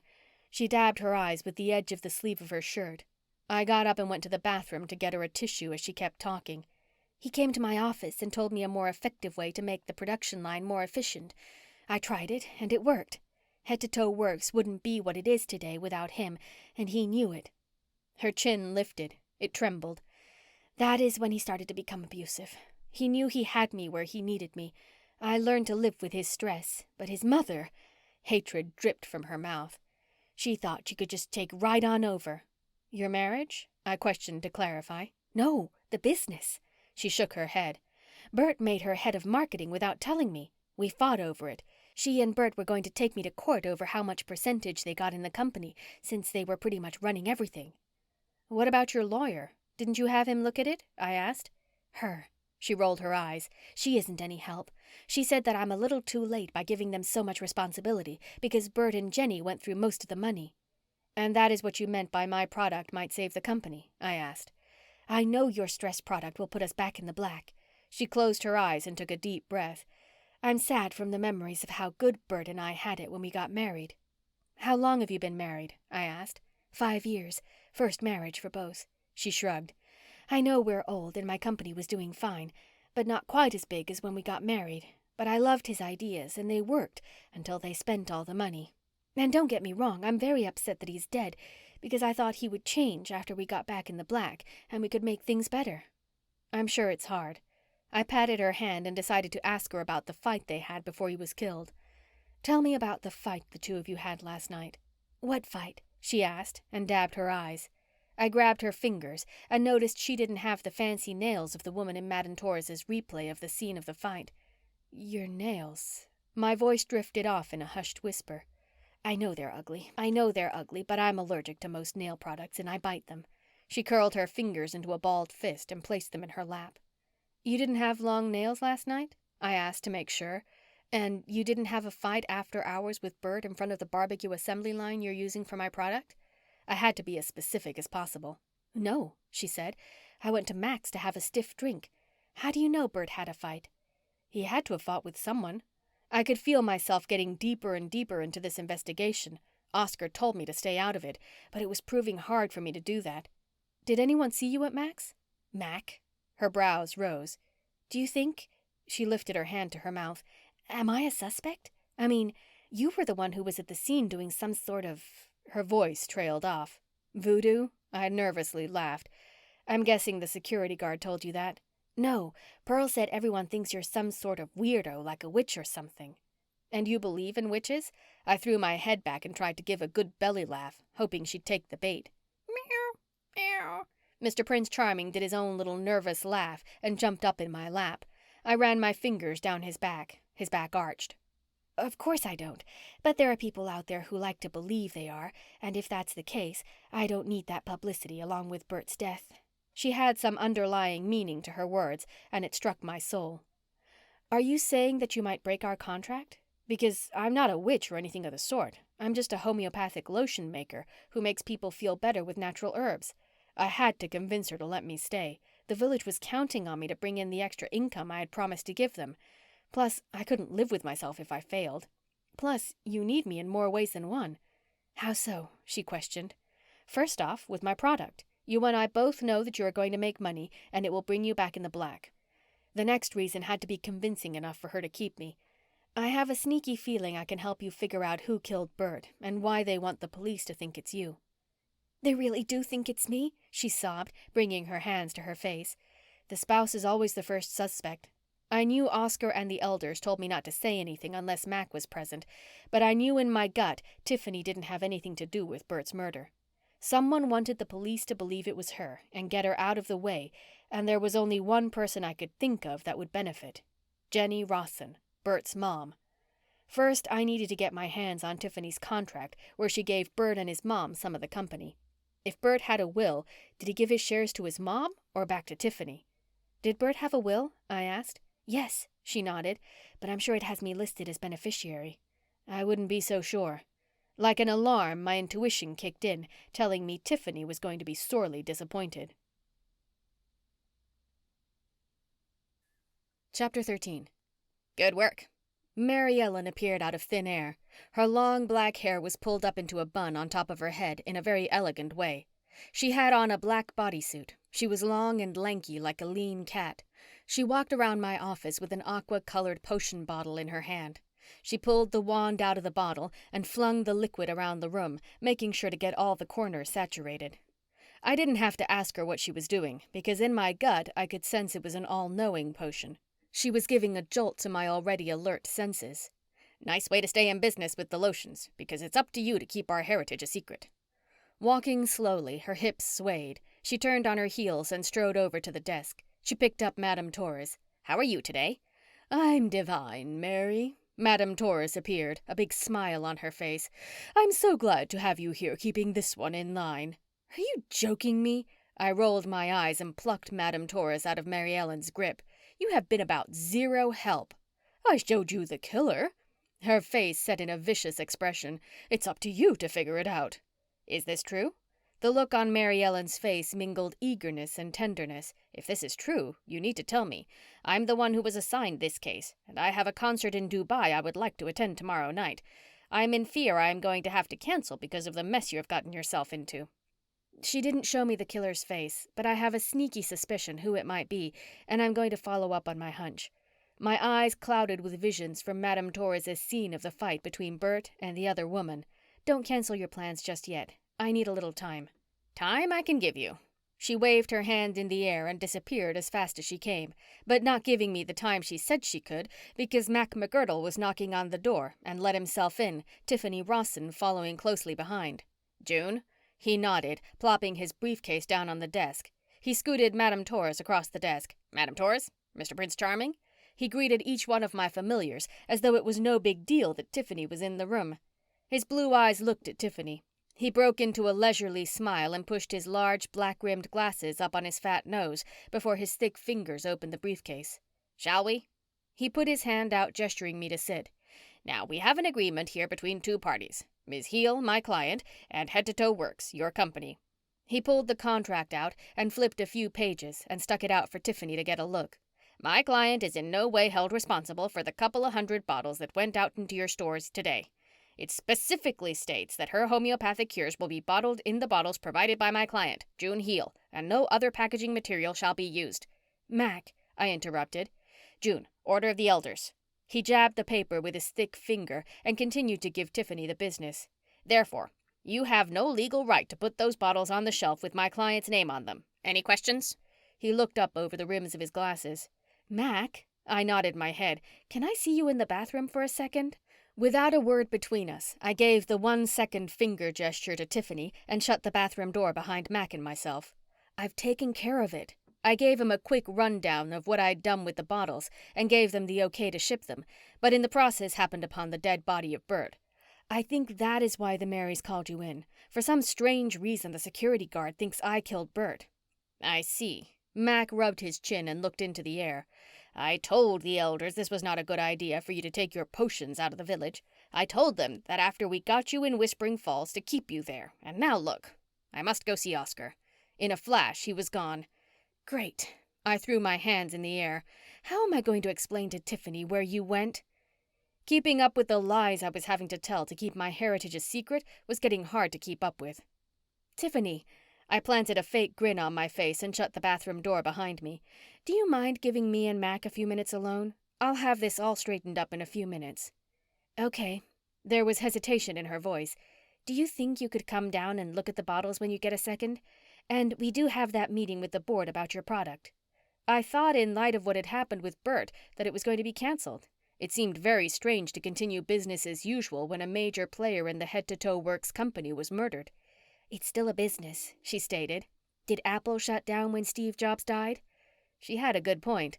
Only head-to-toe works was not Apple. I gave her a few minutes to get on with whatever she was doing before I decided to go to the factory and check out my products on the new line with the real bottles. I was happy to see that Pearl was on the front of the line of Gentle Junes. She seemed to be the one who really championed the bottle and stood up for me when Josh was betting I was a witch. "How's everything going?" I asked, and noticed how nice the bottles looked. The pale yellow bottles were in the shape of a genie bottle. The lid was a pump, so they didn't have any type of caps to pull off, and the customer didn't have to unscrew it to get the little leftover on the bottom out. "Just fine." Pearl looked me up and down. "Are you sure you ain't no witch or do some sort of voodoo shit?" "Why would you say something like that?" I asked. "Do I look like a witch?" "No, but that video the security guard put on YouTube sure does look like it." Josh's brow rose an inch. "He did what?" I shuddered inwardly at the thought of something like this getting out. It was exactly what the Marys were afraid of. But no, I had to practically beg them to let me do this when they had their meeting with the village council members. Yep. Pearl nodded her head, but didn't skip a beat putting the bottles in the machine to get them filled up with my stress-free lotions. "Search Burt Rossen's killer." Ouch. I shook my wrist when it felt hot and looked down. The liquid in the potion bottle charm was bubbling. "Is that guard here this morning?" "He is." Josh pointed to the offices up above. "He had a meeting with some policeman about the discovery. He swears you were doing some voodoo chant. Said he was going to call the news, too." "Not if I can help it." I bolted out of the factory and up the steps. Harm to none. That was what Bella had told me about the liquid inside the potion charm. But what did that mean? "I'm going to have to cancel the meeting today," I informed Tiffany after I'd gone to the security station looking for that guard. He was nowhere to be found. "I have an emergency in Whispering Falls." Tiffany looked up at me from her desk. Her makeup ran down her face. "Maybe you should go home," I suggested, when I noticed all the pictures of her and Burt scattered all over the top of her desk. "Even if you and Burt didn't have the best relationship, you were still married. You shared a life together." "I loved him," she sputtered through sobs. "And I'm afraid he never loved me. It was all a sham." "What are you talking about?" I didn't understand what she was telling me. "We're done for." She shook her head and picked up a piece of paper off the desk. "After you asked me about the will, I called our lawyer. Burt and Jenny had recently redone his will to make her his executrix and leave her all his shares of the company if something were to happen to him. It not only gives her 2/3 of the company once the estate settles, but immediate control right away between her shares and her power over Burt's shares in his estate." "That doesn't mean Head-to-Toe Works is finished." The more I thought about this Jenny woman, the more she began to become a suspect. What mother would kill her son? A greedy one.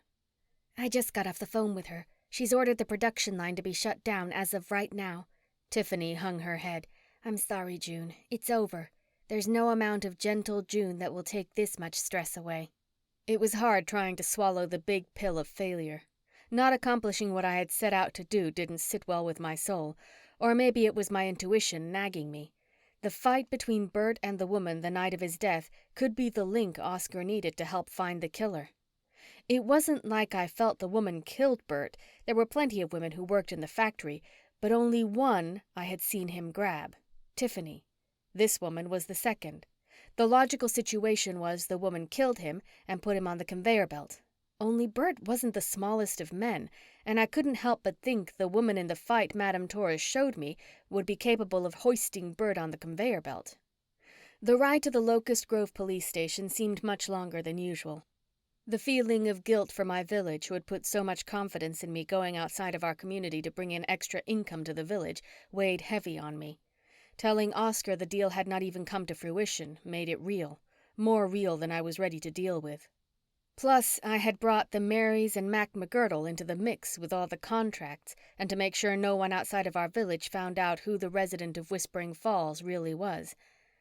Here goes nothing, I murmured under my breath when I put the green machine in park. The lights in the parking lot led my way into the station. It was getting dark, and I knew I might have been cutting it close to when Oscar was off his shift. "June, how are you?" Sonny asked when I walked in. He had strawberry blonde hair with freckles dotted around his face. His jaw was square, and he had a nice, deep smile. He wasn't the handsomest of men, but he sure was reliable and good-hearted, from what my intuition told me. "Hi, Sonny." I gave a slight wave and glanced around the room looking for Oscar. "Is Oscar around?"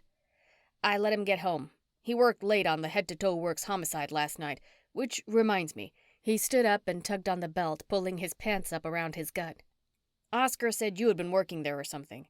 "Yes," I spoke out loud and clear, wondering if I should tell him about Jenny shutting down the facility and the will, or maybe he already knew. "They purchased my stress-free lotion I used to make for the Locust Grove flea market." I had to choose my words wisely when around people who weren't familiar with me or Darla. "I heard from around town how much they miss your mom. Darla, is it?" he questioned. "Darla," I confirmed. "They miss your mom's booth at the market, but Oscar tells them about your shop in Whispering Falls." His eyes searched mine. I could tell he was trying to use his cop instinct to get a feel for me. I stood there, holding my own. "Quaint town." "Oscar and I love it." I grinned from ear to ear. "Congratulations, by the way. I hear you haven't set a real date yet." Sonny was digging. Was he digging for the investigation or for Oscar? "Soon. Anyway, how's the investigation going?" I asked. "Any suspects?" "Too early." "What do you know about Tiffany?" he asked. "On the record or off?" I had listened to Oscar so many times that I sort of knew when to talk and when not to. "We're just talking here, June." He settled back in his chair with his hands folded over his chest. "Anything you can tell me to bring a killer to justice would be nice." "I don't know a whole lot. They had come to Whispering Falls over Christmas, and Burt seemed to cater to her. He was the one who really wanted my product in the stores, initially." My voice lowered. "Initially?"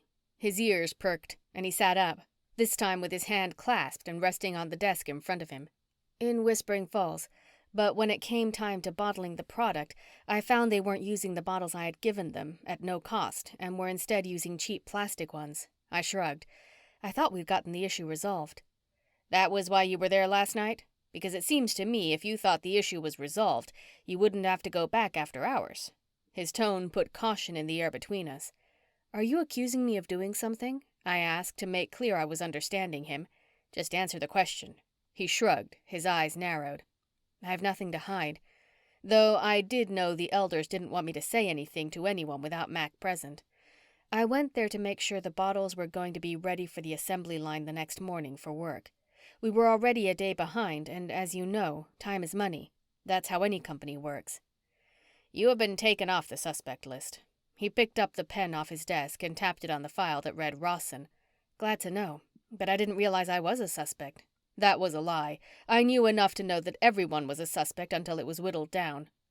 "The security camera showed you trying to get in through the security gate, and Mr. Rossen was shot hours before you got there."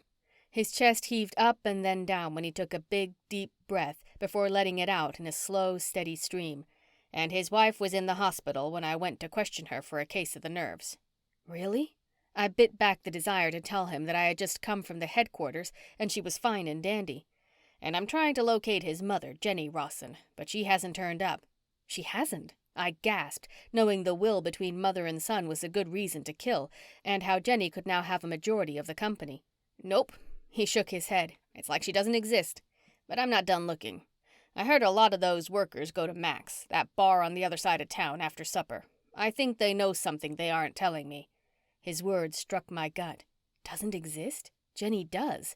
At least, that was why and how I had met Tiffany in the first place. The dreaded stress of the mother-in-law. Plus, Pearl or Josh knew something. At least, Faith said one of them, he or Pearl, and he seemed to be the likely one since he seemed to have his ear in everyone's conversations. It was about time I stepped my witchy toes inside of Max.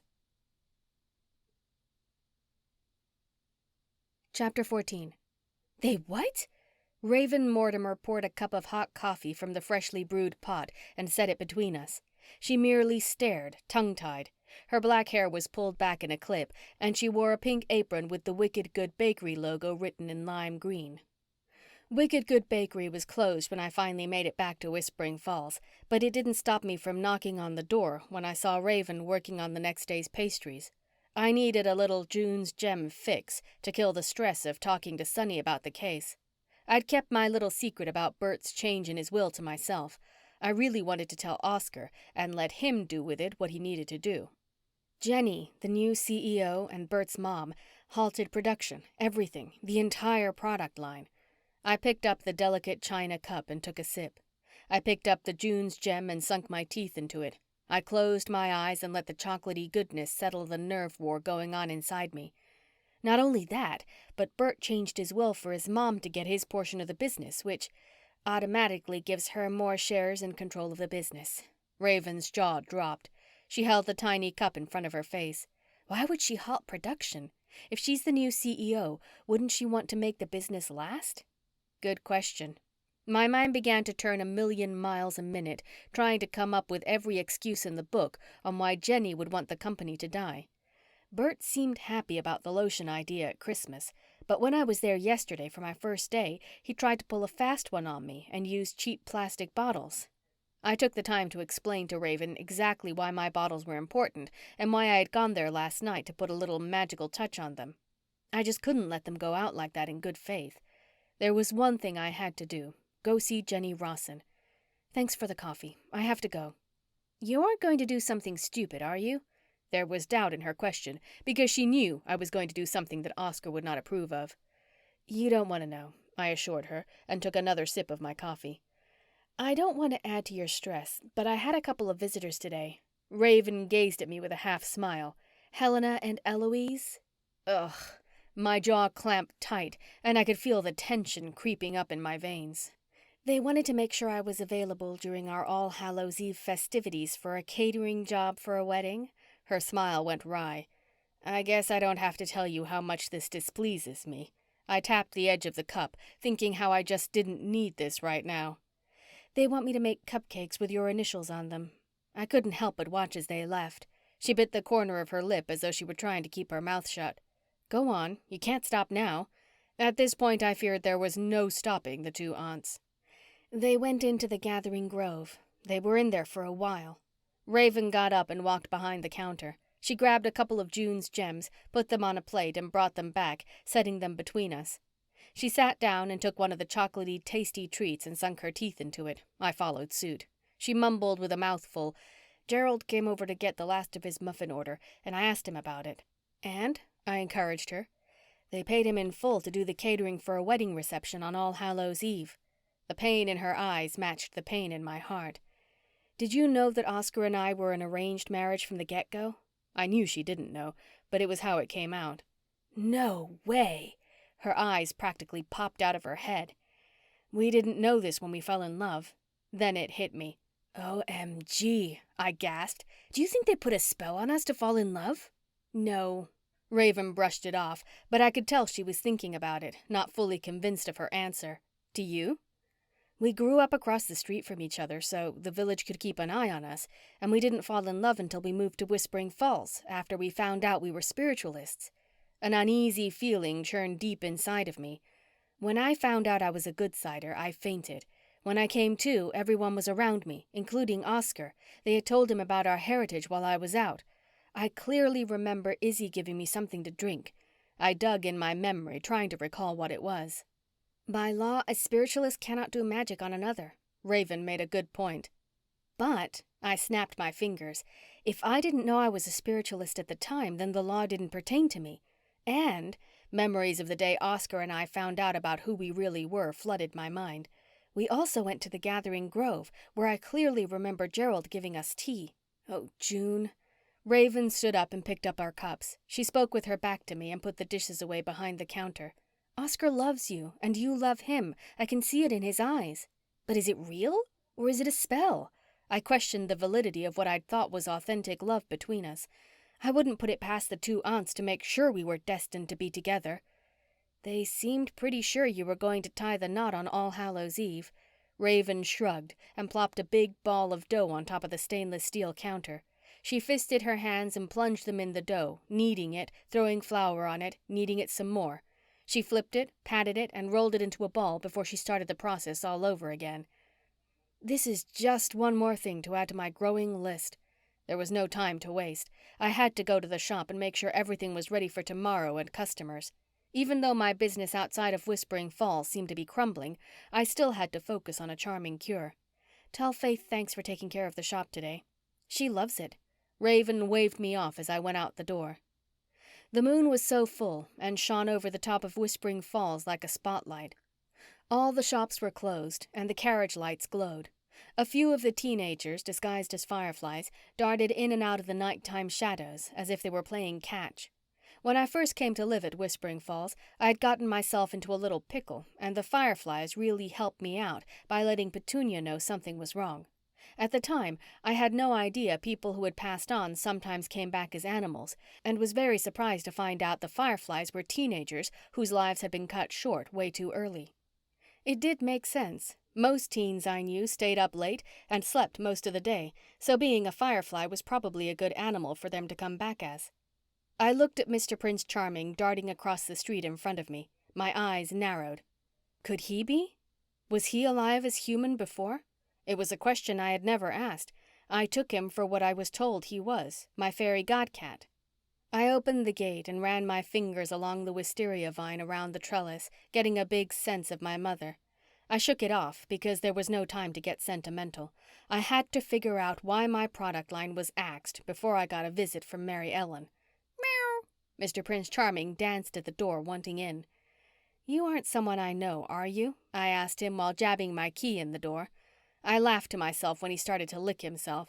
I guess that's my answer. The inside of the shop was dark, and I flipped on the light. Oh my God! My lips thinned with anger. My nostrils flared with fury as I looked around and noticed every single table had been overturned and every bottle had been broken, smashed into pieces. June, what happened? Constance Karima, owner of 2 sisters and a funeral, appeared at the door. Patience Karima, her sister, stood behind her. Both gray-haired women scurried inside to get a good look. What happened? Patience, who had a habit of repeating her sister, stood behind Constance, attached to her pet ostrich. The sisters looked up at me with wonder in their sparkly green eyes. The ostrich pecked away at the remaining liquid and lotions on the floor. "Move that bird!" I screamed and pointed to the door. "Run over and get Oscar or Colton." Patience attempted to climb on the back of her bird. After a couple of times trying to get her leg lifted, Constance stomped over. "Here." Constance grounded herself like a tree and interlocked her fingers together, giving Patience a foot saddle to help her get up. Only Patience laid belly first on the bird, and Constance swatted its feathery butt. Patience screamed the entire way down the road and across the street with her legs dangling behind her. "Oh, June, someone is after you." The tone in Constance's voice made me flinch. "Maybe you'll be my next customer." "Don't count on it," I grumbled under my breath. Chapter 15. And you didn't see anyone or anything funny? Oscar asked Raven, Chandra, and Arabella as they stood in a circle inside a charming cure. They were the only shop owners still in their shops after closing. They all shook their heads. I was so busy creating and bringing wilted flowers back to life that I wasn't paying attention to anything but the colorful world of my own. Arabella glanced around the room. "June, I will help replace all the special ingredients you can get from my flowers and special petals." Her generosity spread. "And I'll pluck some drowsy daisy to get you started." Chandra knew the magical flower loved so much by Darla was in most of Darla's homeopathic cures in the Magical Cures book, where she journaled and left so many secret potions in there for me. "That is so nice of you, Chandra." Oscar put his police notebook back in his pocket. He rubbed his hand down my back. "I'm sure June appreciates it." "Oh." His touch brought me out of my thoughts. "Yes, I do appreciate any help." I rushed behind the counter where I kept the Magical Cures book. "June?" Oscar hurried behind me. "The book." I couldn't help but feel like someone wanted something. I moved the extra cauldron from underneath the counter, and the book was safely tucked away. I held it close to my chest and rocked back and forth. Whoever broke in here doesn't know about the book. They wanted something else, and when they didn't find it... My voice trailed off. What? Oscar asked. June? It has to be related to head-to-toe works. Someone really doesn't want my lotion to hit the shelves of the store. I bit the edge of my lip, trying to think about what they could possibly want. I glanced around the shop. Think about it. I pointed to the shelf of empty potion bottles behind me. The bottles weren't broken because there wasn't anything in there. All the ingredient bottles and bottles that contained something have been busted. I think you're right. Raven's eyes drew down. Tonight, after you left, a picture of a graveyard continued to pop up in the dough. I never even thought it could be about what was going on in Locust Grove with the murder of Burt, because it wasn't here in Whispering Falls. Plus, I was figuring it wasn't about you. I thought if I was going to have a vision in the dough about you, it was going to be about the wedding, or All Hallows' Eve. Our wedding? Oscar's face contorted. All Hallows' Eve? Long story. I touched his arm. I'll tell you later. I turned back to Raven. Anything other than a graveyard? I curled my hands back around the book and held it tight. Raven's eyes dropped down and focused on the book. She gulped. She licked her lips and looked up at me with concern. That book. Her finger lifted and pointed to the Magical Cures book. It was in my dough. We all stood in silence. They didn't know what it meant, but I did. I had to go to my mother's grave. There had to be something with the graveyard and the book. I was going to have to pay a visit to my mom. We can get this all cleaned up in no time. I wasn't sure when I would make the time to see Darla. I just knew the shop took priority. June, we need to get fingerprints and go over the crime scene. Oscar tried to stop me from flipping the switch on my cauldron. You can close one day to get things in order. You don't have to do this tonight. Yes, I do. The anger flew out of me. You don't understand.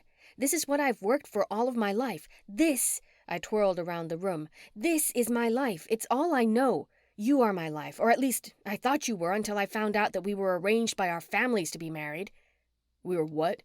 He froze into blankness. June. Raven called my name, but it didn't stop me. Yeah, do we really love each other? Or are we merely a spell for our families to carry on our heritage? Tears stung my eyes. I blinked. The salt water dripped down my cheeks. I think you are a little stressed. Chandra picked up the broom.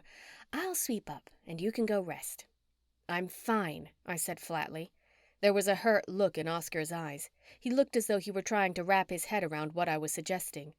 Spell or not, I love you. Oscar watched as I touched the different bottles behind me.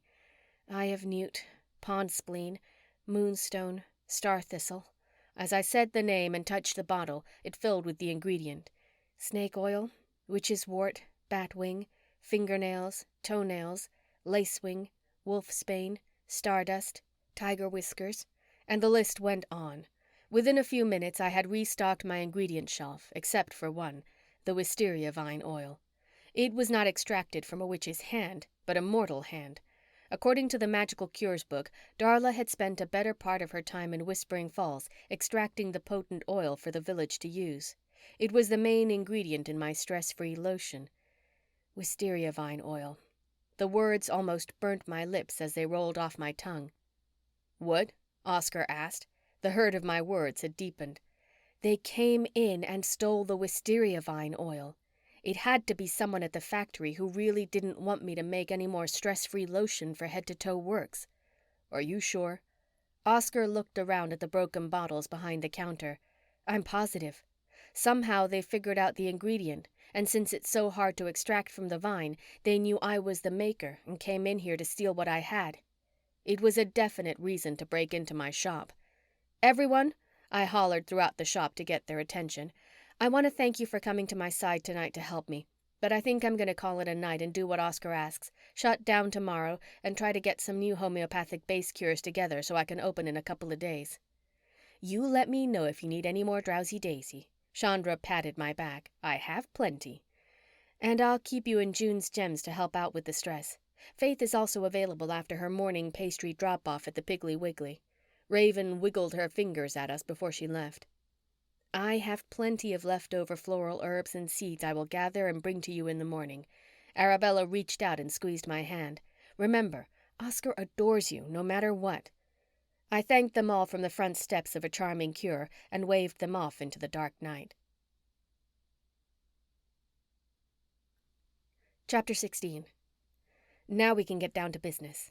I locked the door and pulled the shop shades down real tight so no moonlight or even the smallest firefly could see in. Somehow, the murder and the break-in have to be tied. Oscar got his notebook out and made a diagram on a piece of paper with Burt's name at the top. "Who are the people you've met so far?" Obviously, there's Tiffany. I watched as Oscar wrote down her name, but I honestly don't think it was her. "It's usually the spouse, and that is who Sonny is looking at very closely." Oscar's brow lifted as he talked about the murder investigation Locust Grove Sheriff Sonny Butcher was conducting. There was something so sexy when he flicked on his internal cop guy attitude. Surely those feelings weren't created by a spell. Madame Torres showed me something was happening in the factory before I had even gone there that night. It was a fight between Burt and someone dressed almost exactly like Tiffany. I had Madame Torres play the scene over and over. I grabbed my bag off the chair behind the counter where I had put it when I came in, and I dug Madame Torres out of the bottom. "Madame Torres, please show me the video of Burt and the woman arguing." I tapped the coal-black globe. "You have got to be kidding me." Sarcasm dripped from deep within the globe. Her face appeared with a white film over it. Her lips were still blood red. "How do you expect me to perform at my best if you insist on keeping me up at all hours of the night?" She yawned. "Garage sale?" It was the magical 2 words to keep her quiet and do what I had asked. Oscar bent down and watched as the scene of Burt grasping the bottle and fighting with the woman played out. "See there?" I pointed to the woman's hand. She had nails, and Tiffany is allergic to nail polish. "She told you this?" he asked. "Yes," I nodded. "I did see Burt grab her by the face in a forceful way the other day, and she apologized to me, saying how he had worked for her in the factory before they were married. They met at Mac's one night, and Burt was out of work. That's when she hired him. Once he started working there, he continued to come to her with more efficient ways to run the company. Recently, they were having some financial difficulty. They asked his mother, Jenny Rossen, for some financial assistance. This was all during their Christmas visit." I stopped until I saw Oscar was caught up on writing everything I was saying down. "Go on," he encouraged me. "Tiffany gave Burt 26% of the company, and Jenny 25% of the company, leaving her with 49% for majority. Over the past few weeks, Burt had changed his will, making his mother the beneficiary of his holdings, giving her the majority in the company, making her CEO. And if she and Tiffany didn't get along like at Christmas time, she would have reason to want to not move forward with Gentle June's if she could get her hands on the lotion's ingredients." Oscar was using his sleuthing skills and looked ever so handsome doing it. "That is something I hadn't thought of. My intuition told me he was onto something. But the joke is really on them because the magic is really in the bottle." "Of course, they don't know that." Oscar's lips turned up. His eyes sparkled, sending tingly chills all over my body. "But who killed Burt?" "I don't know." I closed my eyes and thought long and hard about what my next step needed to be. Maybe the two aren't tied. After Burt was killed and Jenny knew my product was going to save the line, she came here and broke in, destroying everything. Only I'm not sure how she would know that wisteria vine oil was in the lotion. If she could squeeze Tiffany out and make the product herself, she sees it as a win-win. Josh and Pearl popped into my head. There's Josh, the tattoo guy. I pointed to Oscar's notepad for him to write down Josh's name and stirred the bubbling cauldron. He and Burt had words about the packaging of my lotion when I noticed they were using those cheap bottles. "Really?" Oscar wrote on the pad under Josh's name. "Yeah. He said how packaging appealed to the customer." I stirred the cauldron one more time before I put the ladle down and walked around the counter toward the door. Somehow I was going to have to get that wisteria vine oil. I think he's right. "Did you see those cheap bottles?" I asked and opened the door. Whispering Falls was so pretty at night. The stars dotted the sky, looking like twinkling lights. They shone down with the moon into the valley of the village, putting a silent glow around the town. It added to the magical community. A sense of safety crept into my soul. I sucked in a deep breath of the fresh nighttime air. I felt safe, believing the person who broke into the shop was definitely not from Whispering Falls. I reached out and grabbed a piece of the wisteria vine. I had seen Darla countless times run her fingers down the chute, knocking the flowering off of it. After that, I wasn't sure what she did. Most of the time, she shooed me out of the shed so she could do her creating. "That doesn't really give Josh a reason to kill Burt," Oscar said to me when I walked back in the shop, and he tapped his little notebook with the tip of his pen. Burt embarrassed him after that, asking if Josh was now the marketing manager. I twirled the broken vine in the air, trying to figure out exactly how I was to extract the oil. I walked back around the counter to the cauldron, looked at the vine one more time, and tugged my fingers down the chute, knocking off all the flowering pieces. I threw the vine in the pot, hoping something would come to me. And Pearl. I picked up the ladle and blended the vine into the bubbling cauldron. She and Burt had words because she told him how and where to package my lotion using my bottles. "Well, since you are not a suspect and Sonny is in charge, I think we just give him this information and let him figure it out." He walked behind the counter and looked in the pot. "Do me a favor and let's just cut ties with Head to Toe Works." The mixture in my pot boiled and suddenly stopped, becoming chunky in an ochre color. Nasty. Irritated, I flipped off the cauldron. "You know," I threw the ladle on the counter, "there is no magic to what Darla did to the stem. Why can't I do it?" "You don't need to do it." Oscar's voice was a little huskier. "We will tell Sonny about the break-in, and when it's solved, if it's tied to Burt's murder, we will figure it out. In the meantime, we will add more security to the shop, and life will go back to the way it was before you met the Rossens." I grabbed the magical cures book and flipped it open, turning the pages until I came to the page with the recipes I had used for the stress-free lotion. I didn't say a word to Oscar. I wouldn't lie to him because I knew I couldn't let this go. There was evil in the air, and it was up to me to figure out who had gotten their hands on my cure. "June." Oscar set the pen on the counter next to his notebook. "Can we talk for a minute?" "About us?" My heart skipped a beat. I knew I wasn't going to be able to ignore the elephant in the room. "I had a dream about my dad." "You did?" Oscar encircled me in his arms. One of his hands rested on the small of my back. "Why didn't you tell me?" "I don't know." A happy sigh escaped me.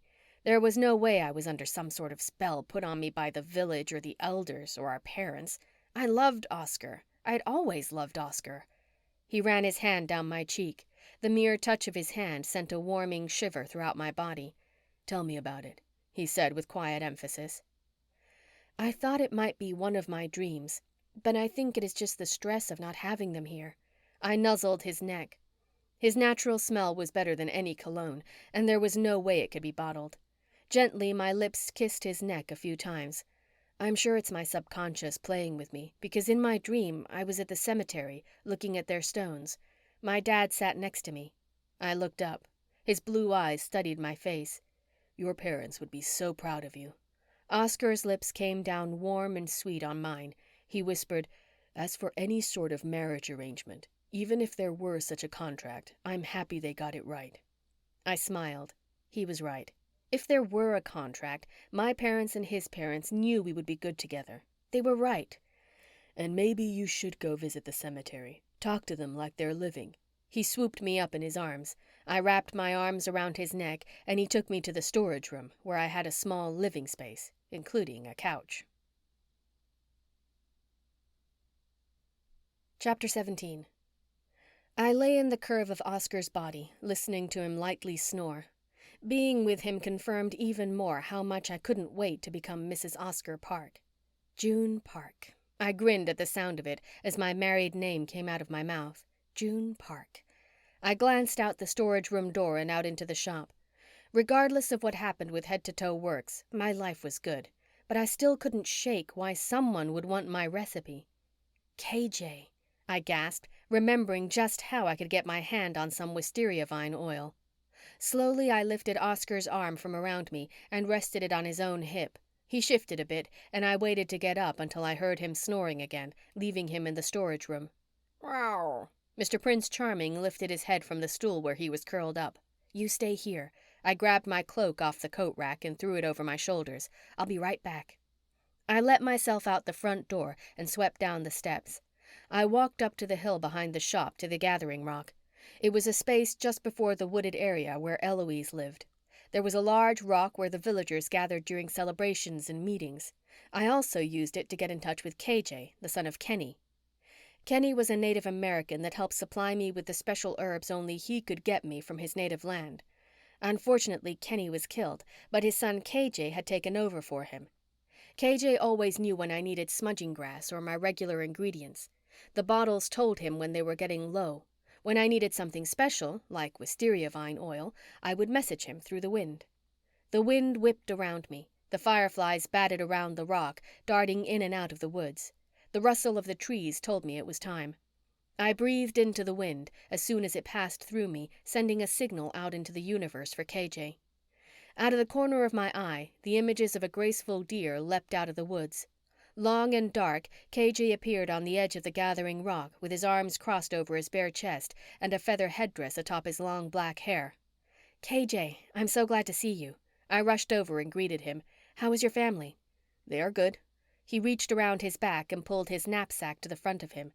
He reached in and pulled out a black clay vase with 2 spouts. "From my family." He held it out. "It's a Native American wedding vase we made for you." As I held it in my hands, he pointed to the various parts. "The 2 drinking spouts are connected by a single handle. The 2 spouts symbolize the 2 individual lives, and the handle symbolizes the union of these 2 lives in marriage, you and Oscar." "I love it, KJ." I threw my arms around his neck, knowing he wouldn't reciprocate. When I pulled away, he had a faint smile on his lips. "It's our first wedding gift." "I hope you enjoy." He nodded. "I have 2 favors." I felt like a schoolgirl inside with my first request.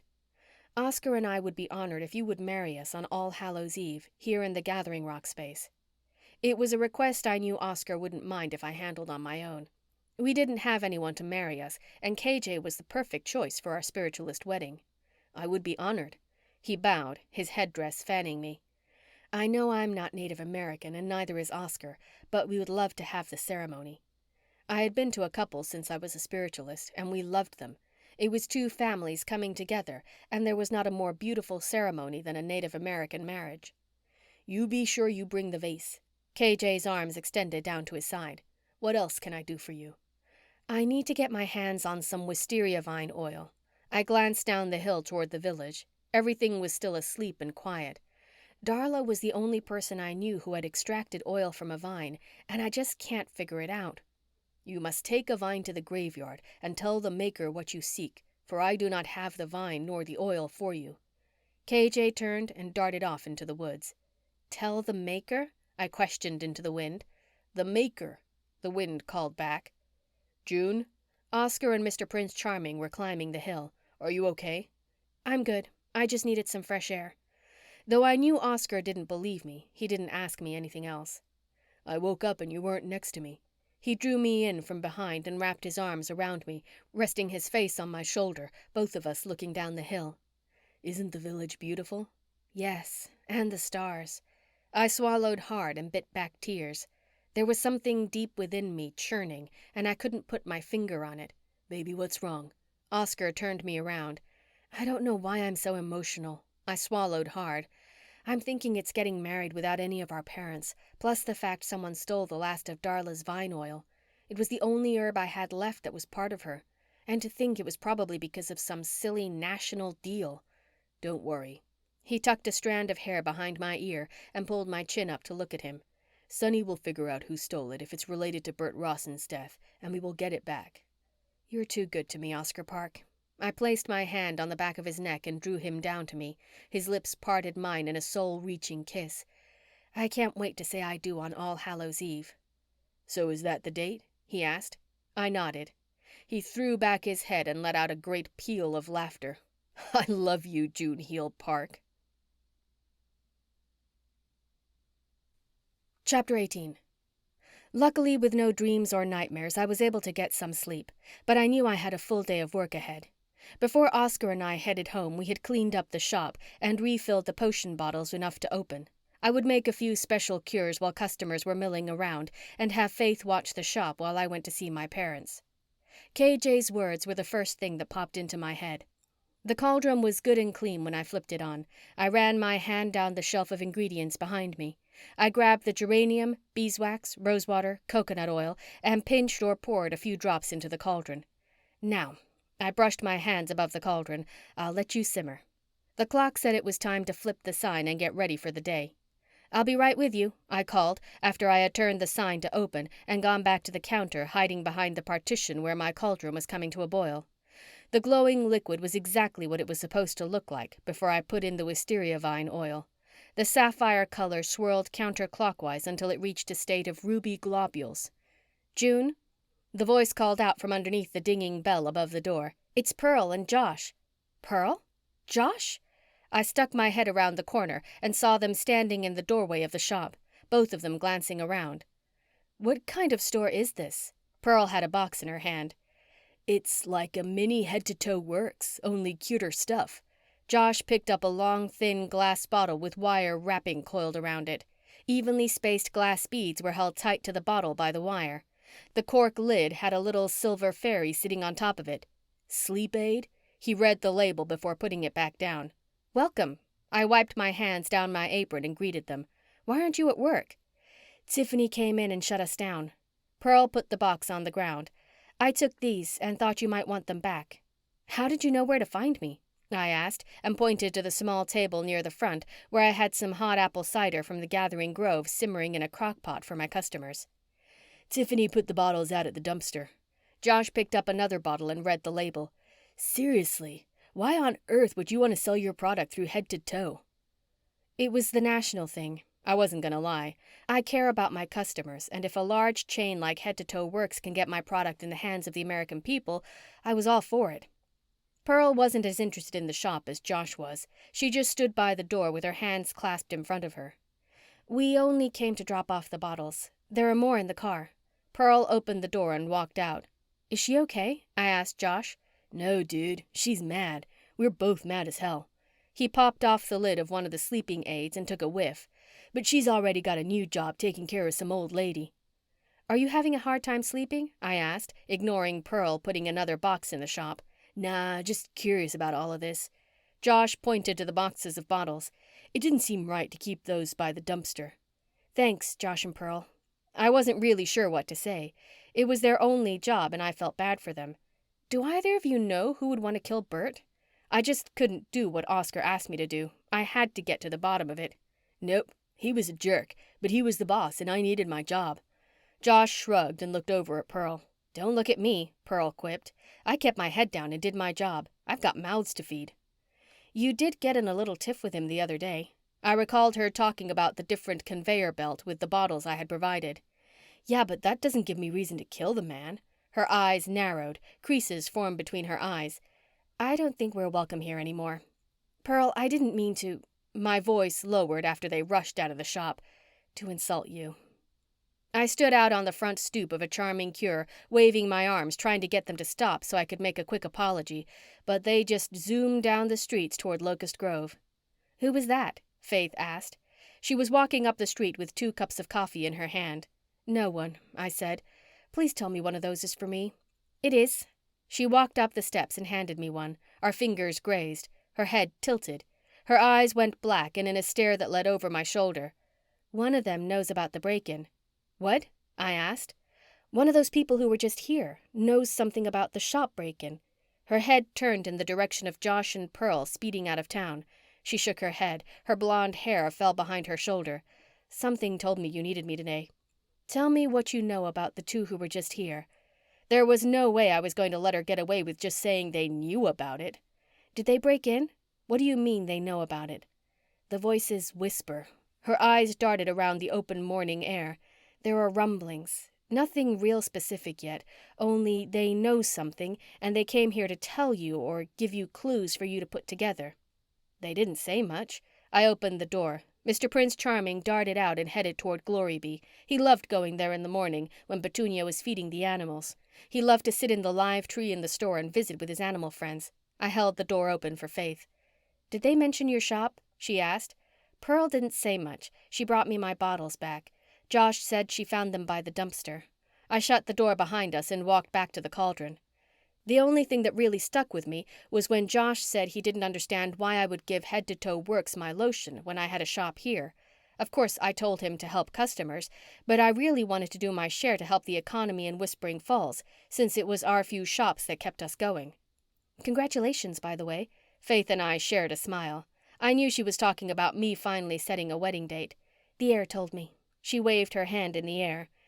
Hear ye, hear ye. The bells will be ringing on All Hallows Eve. Wedding bells, that is, for our very own June Heel and Sheriff Oscar Park. KJ will be performing the marriage ceremony using a traditional Native American celebration, complete with the wedding vase he and his family made for the Parks as a wedding gift. This means All Hallows Eve will be a big celebration full of spiritual happenings and fun. We will still host our annual open house, so start planning your shop's festival activities today. It will be here before you know it. This article is sponsored by Mystic Lights. Be sure to see Isadora's Solstice for all your magical ball tune-ups and needs. In other news, be sure to lock your doors. Sheriff Lance and Sheriff Park are still on the lookout for the person who ransacked and stole potions from a charming cure. If your gift is telling you any details, or if you saw something out of place the night of the break-in, please contact the Whispering Falls Sheriff Department. Be sure to stop by Glory Bee Pet Shop to take advantage of the 25% off food for your beloved pets and hair care needs. Remember to have a spiritual day. The last line of the Whispering Falls Gazette was barely over when the door flung open. Aunt Helena and Eloise shoving each other out of the way to see who could get in first.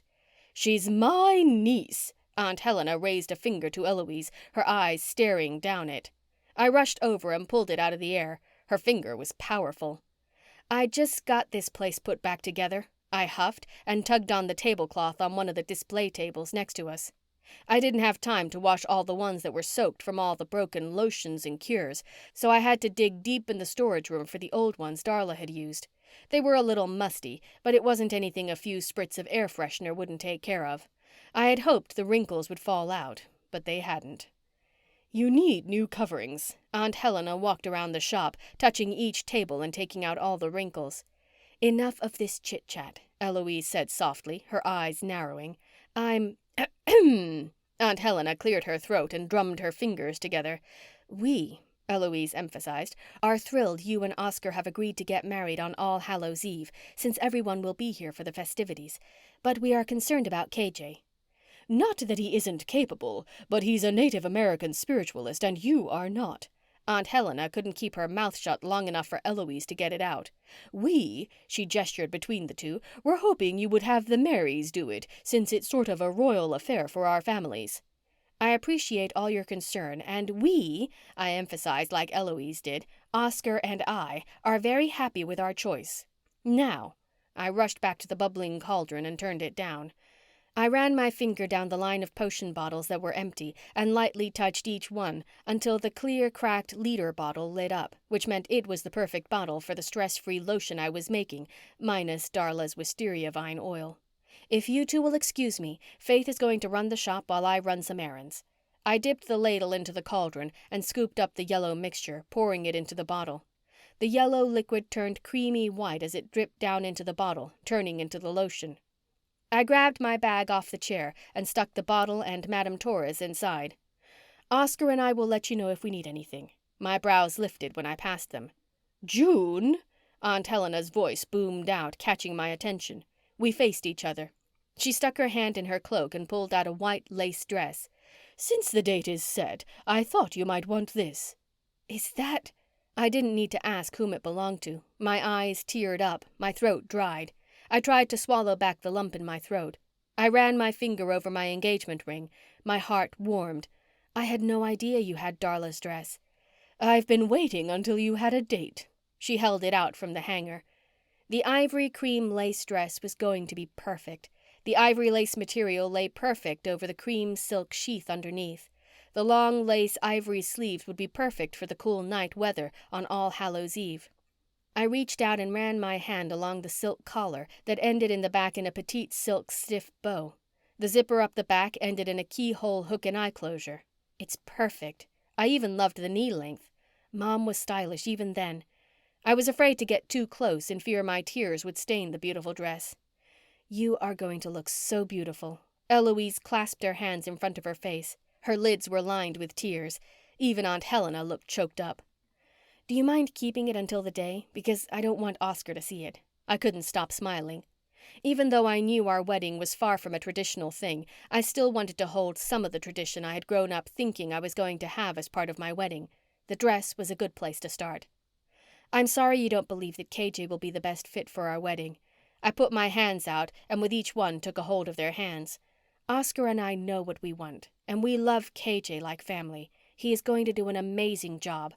I squeezed before I let them go and rushed out of the shop. Chapter 19. On my way out of the shop, I grabbed a section from the wisteria vine and rushed up the hill and jumped into the green machine. I had stuck everything in my bag, including some extra smudge sticks, the magical cures book, and the clear crackle bottle with the lotion I had made. KJ had told me to visit the cemetery, and that was exactly what I was going to do. Maybe my dream wasn't just a dream of stress, wishing they were here to be with me during the wedding. KJ had put hope in my soul that my parents were trying to get in touch with me from the great beyond. The cemetery was on spiritual land between Locust Grove and Whispering Falls. No one would know about it unless you were a spiritualist. When Darla had died, it was in her will for her to be buried there. Since we kept to ourselves in Locust Grove, no one but Mac McGirdle and Oscar, and his uncle, attended the funeral. I never questioned any of Darla's arrangements because I was so distraught at the time. I was in automatic mode. I pulled off the road into the clearing and got out of the car. The wind blew and the trees parted, making a clear path to the hidden gravesite.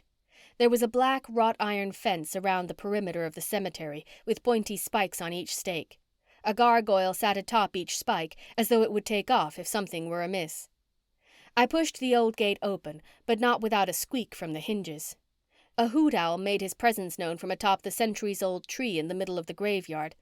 The old stones were dotted around the land. Some had moss growing or dangling from them. Most were covered in fresh flowers. Darla and Dad were located in the far right corner of the graveyard. When the wind blew just right, there was a clear view of Whispering Falls to the right and a clear view of Locust Grove on the left.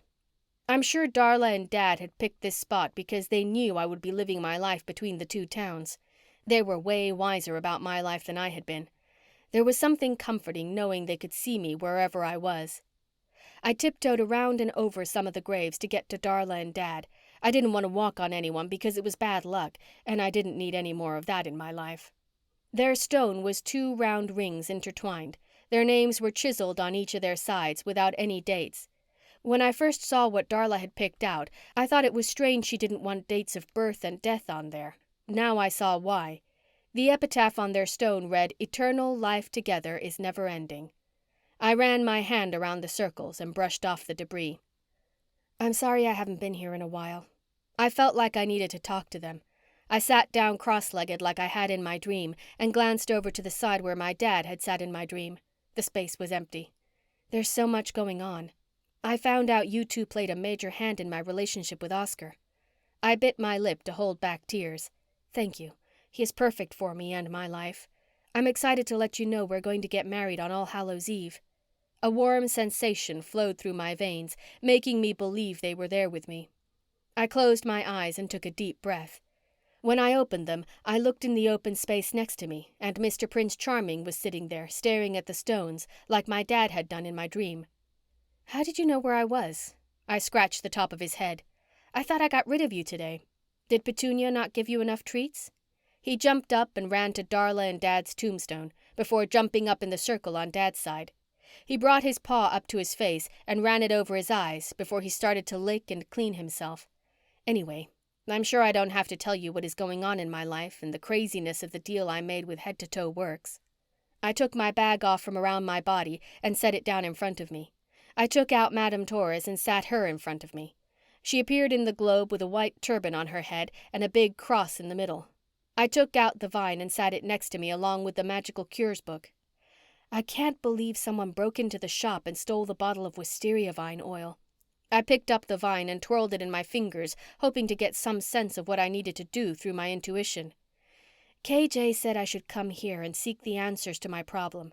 Without the bottle, I'm not sure how to get more oil. The bottles in a charming cure were magical and something I couldn't explain. When they were getting low in the ingredients they held, they automatically filled up. If the bottle broke, I was able to get the ingredients, but not this. Open the book. Madame Torres floated in a gray pool of water. The waves sloshed up against her face. As always, I opened the book to the page it was supposed to open to. This time, the recipe for Darla's stress-free homeopathic cure. All the ingredients I had put in the lotion were listed. 250 mils, 1 cup, of rose water or filtered water or herbal tea, 1 teaspoon vegetable glycerin, 175 milliliters, 2/3 of a cup, sunflower oil, 75 grams, 4.5 tablespoons, coconut oil, 25 grams, 1/4 cup, beeswax, 20 drops geranium essential oil, 20 drops lavender essential oil, 10 drops patchouli essential oil. Nothing different. Lay the vine on the page. Madame Torres's voice was steady, demanding. I did what she said.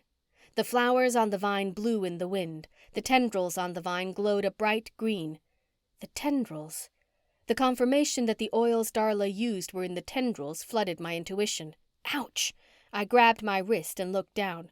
The liquid was bubbling in the bottle. Why is it bubbling? I asked Madame Torres. Her glass globe glowed with red fire. Her face was gone, but her eyes were lit up with blue streaks flashing through them like bits of lightning. Her globe began to bubble, coming to a rolling boil.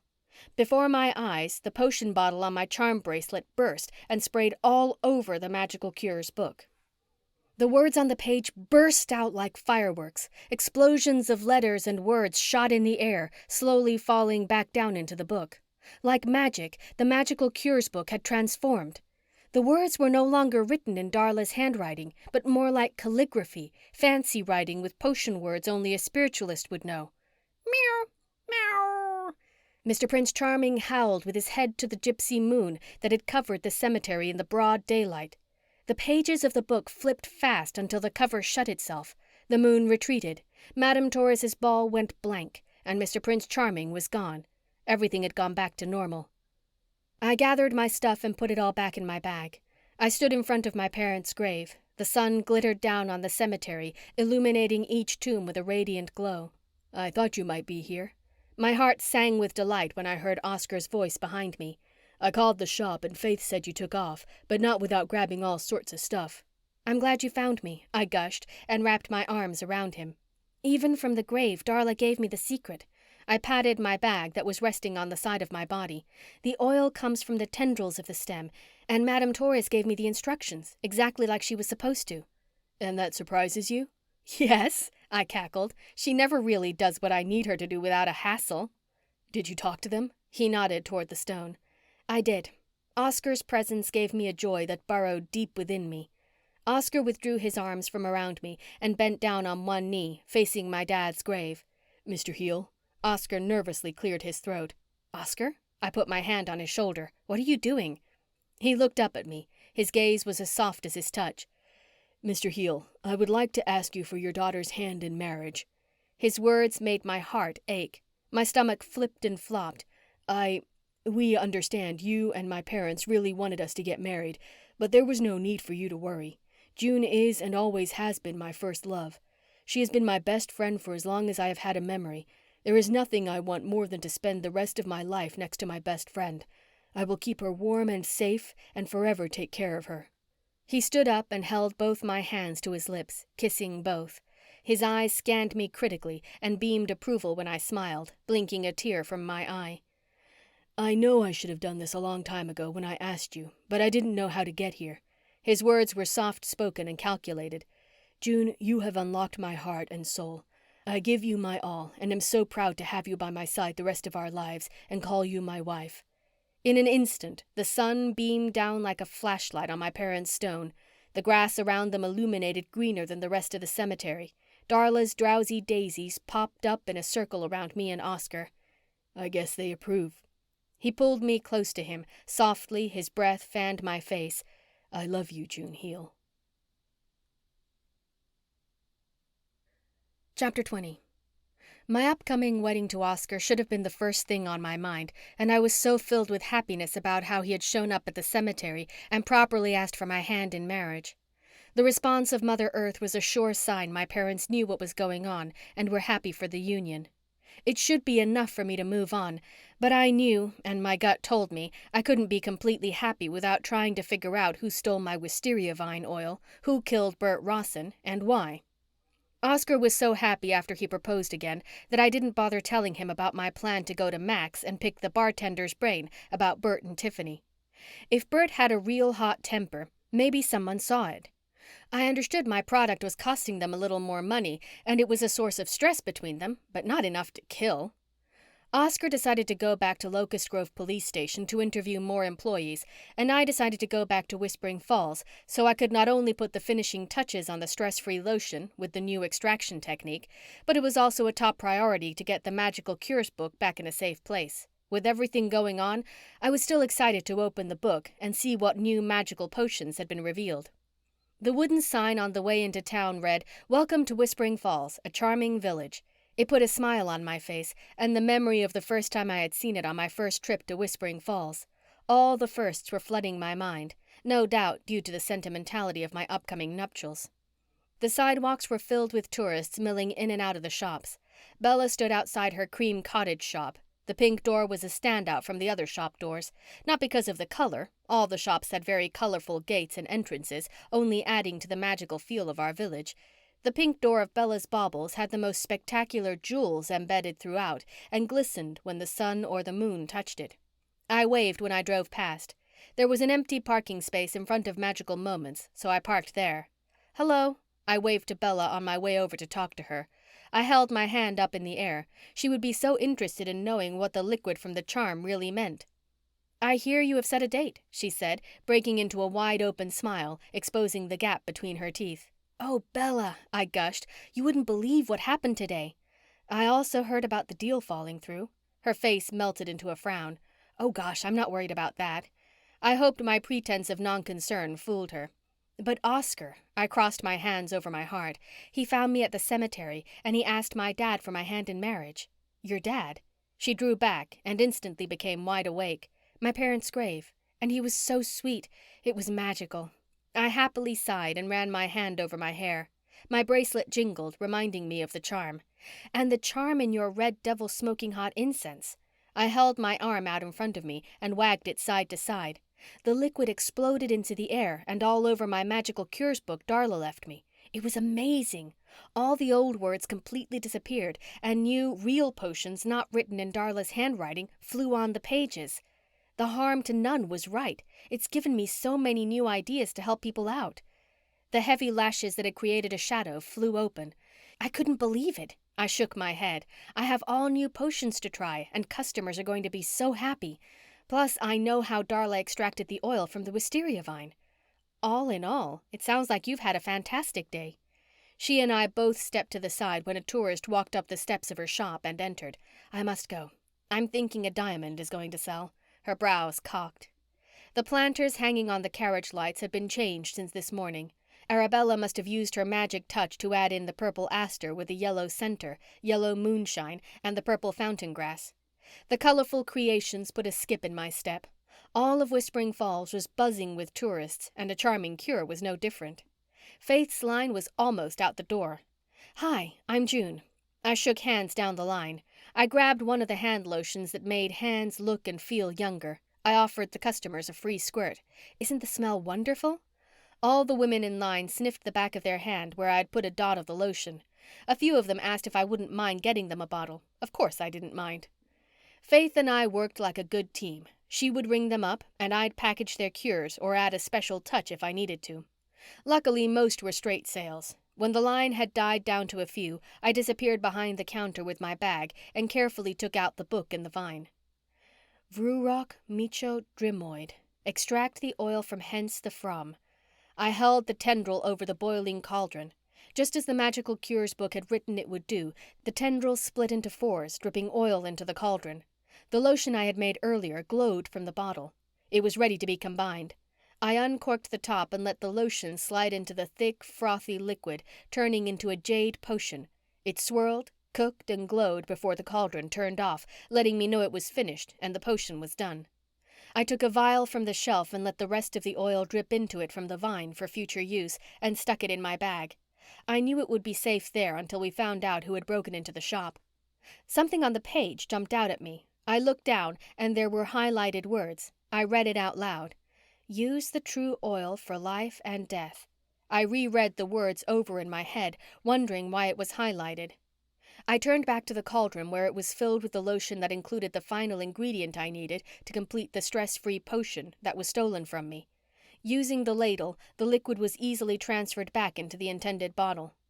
"Is everything okay?" I poked my head out from behind the partition. Mr. Prince Charming had found his way back to the shop and sat on the chair behind the counter. Faith was petting him.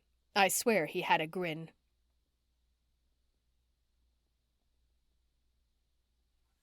Chapter 21. Faith was kind enough to close the shop for me after I told her a lame lie about me having to go to Locust Grove to pick out some wedding things. It was a good excuse to get away without anyone suspecting anything. If I had told her I was going to Max in Locust Grove, she would have told the world. I had to find out who broke into my shop and why, and if Pearl and Josh knew something. Sonny said he had heard a lot of employees go there. From what I remembered, Tiffany did say she had met Burt there. "What on earth am I going to wear to a bar?" I asked Mr. Prince Charming, who was sitting on my bed watching me throw clothes out of my closet. My clothes were pretty basic, and I never really went too many places to need anything else. I had a couple of black dresses that might be okay. I pulled one hanger off the rod and held it up. It was a bit short for a bar, and perfect for a date with Oscar, but it was the only thing I really had. Within minutes, I had the dress on with a pair of black flats, and with a swipe of lipstick was out the door. "No," I pointed my finger when Mr. Prince Charming appeared next to me by the green machine. "I thought I left you inside." My eyes narrowed and my lips pursed. "Meow!" Mr. Prince Charming let out a disgruntled groan and darted down the hill toward Whispering Falls. On the way to the bar, I had time to go over all the questions I might have for anyone who might be there. Plus, I was on the lookout for someone with long fingernails, like the shadowy figure in a fight with Burt hours before he died. Surely if Max was where the employees hung out, they were around Burt much longer and more than I ever was, and I'd seen his bad side within 8 hours of being around him. The asphalt parking lot at Max had more holes than it did asphalt. The old building had been an old barn that the owner, Mac, had turned into a bar. I recalled when it had come to town and the local news station had done an expose on how he had rehabbed the old barn instead of tearing it down. But since I wasn't a big bar hopper or drinker, I never had gone to the place, so it was a good night to check it out. "June, June," the night wind whispered my name, causing me to jump. "Hello?" I called into the darkness around me.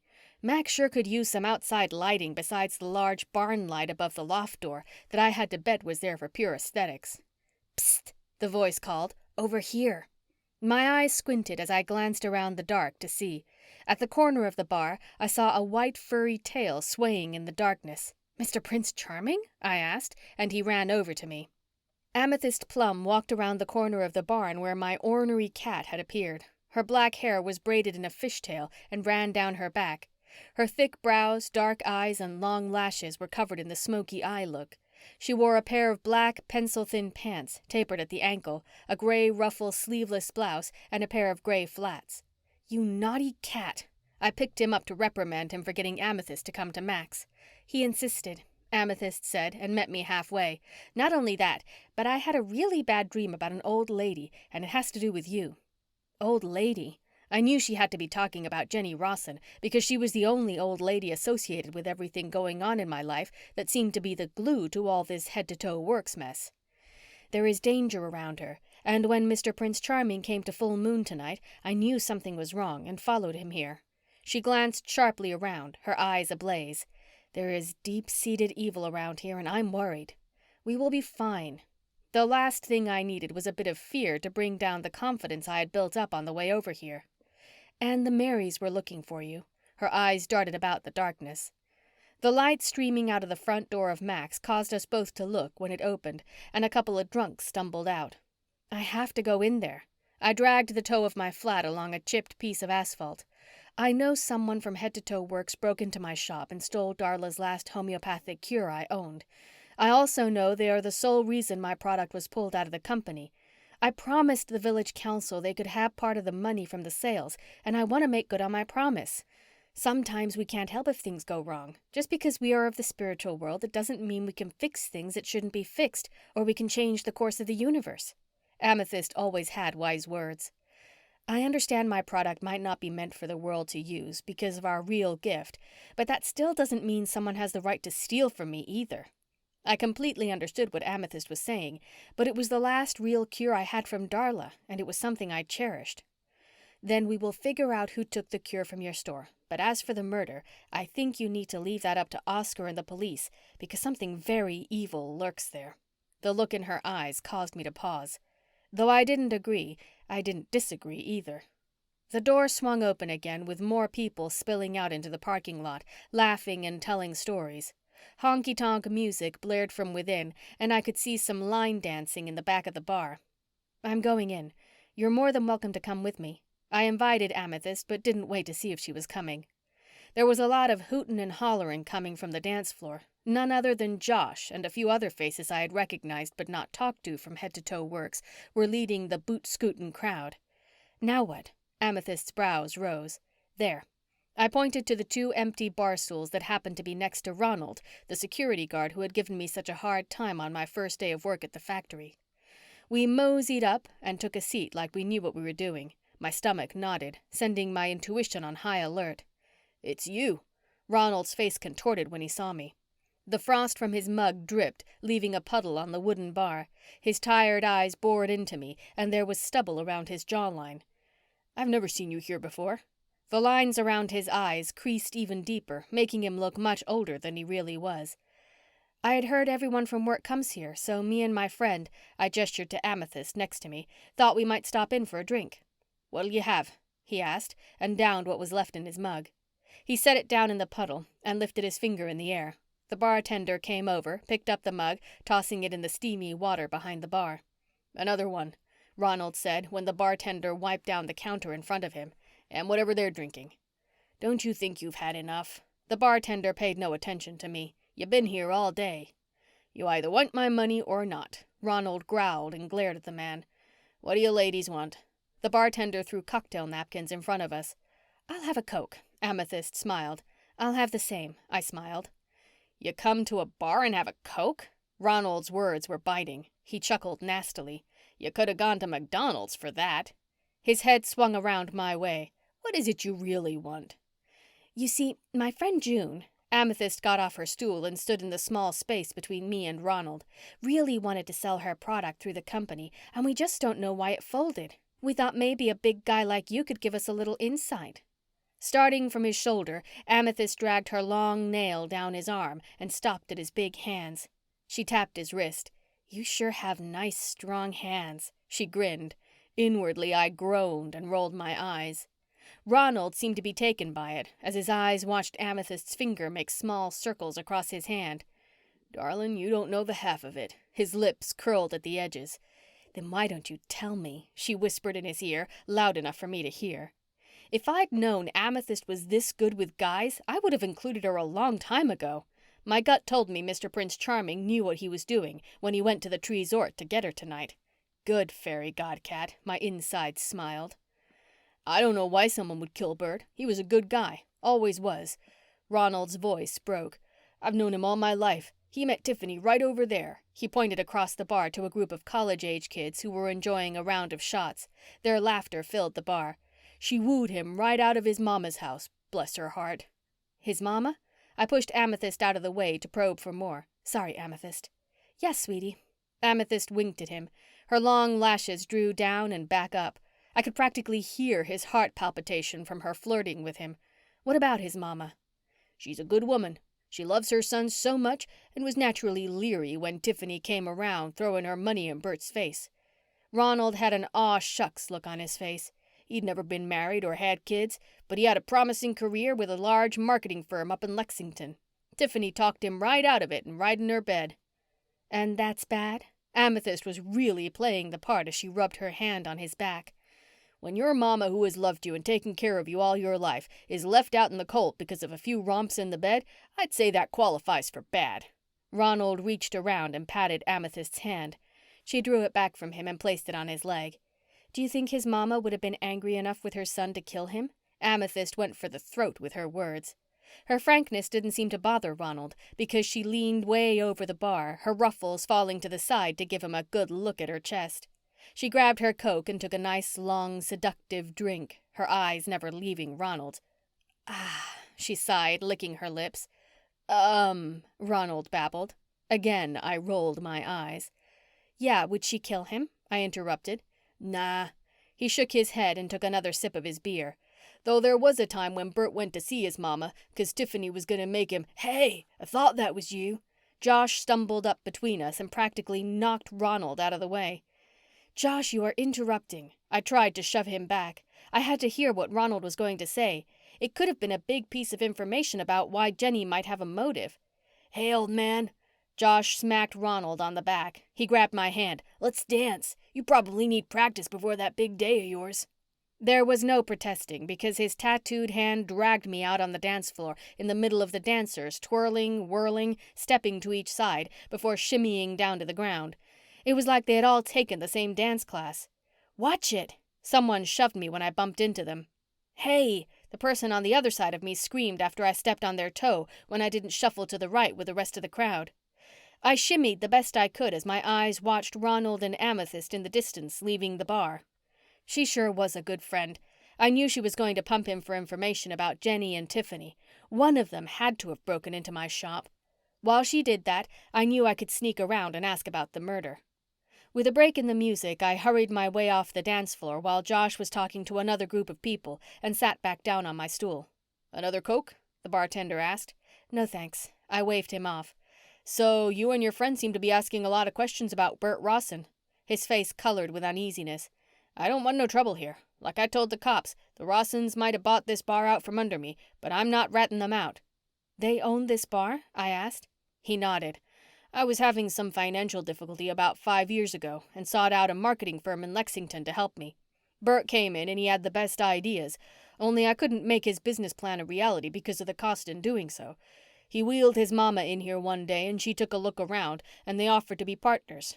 They own the majority, which I guess Tiffany and Jenny do now, and I keep running the place." "It looks like you're doing well. Can't you buy them out?" I asked. "It's not Jenny. Tiffany wouldn't let it happen." He went over to the rowdy crowd across the bar when they hollered for him. Across the bar, I noticed Josh talking to someone. It was Pearl. He pointed toward me and she looked over. I gave her a big wave, but she ignored me and took off out the door. "Pearl!" I tried to sling my bag over my shoulder as I rushed out of Mac's after her. "Pearl!" I yelled. "Wait!" "What do you want?" She turned. Her eyes conveyed the fury within her. "I wanted to talk to you about the factory," I said, and noticed the snarl on her face. "Listen, I'm sorry the factory was shut down, but it wasn't because of me." "I never said it was, and it's not like we're friends. I met you a couple of times," she said through gritted teeth. "I get the feeling there's more to it than that." I put a hand on her shoulder and got a jolt. My intuition told me she was having an inner battle with loyalty. Her nerves were standing on end. I sucked in a deep breath and had to use my other hand to physically pull my hand off her. "I can help you if you're battling something," I assured her. "Don't go and use that voodoo crap on me." She folded her arms across her chest. I noticed her white shirt had a logo on it. "I see you got another job," I pointed. "What's it of your concern?" she asked. "Locust Grove Convalescent Home?" I questioned the logo of the home with a heart in the attic portion of the photo. "It's an old folks' home. My mom lives there and they just so happen to have an opening in the cleaning crew." There was bridled anger in her voice. "Did you know that I hate cleaning?" "I don't know anyone who doesn't." I laughed and tried to break the ice between us. "Listen, I think you're a nice enough person and all, but we come from 2 different worlds." She gestured between us. "This is as far as we go, understand?" "Understand." A surge of urgency to agree with her hit me. She knew a lot more than she wanted me to know. It was exactly what Faith had said about Pearl or Josh knowing something about the break-in. Now I had it narrowed down. Pearl. When I got into the green machine to head back to Whispering Falls, Mr. Prince Charming was already curled up on the dashboard, sound asleep. He lifted his head, yawned, and put his head back down. His eyes focused on me. One thing is for sure. I watched the taillights of Pearl's car fade off around the curve of the old road in the darkness. Pearl knows more than she's letting on, and it's up to me to find out. Mr. Prince Charming purred happily as I started the car.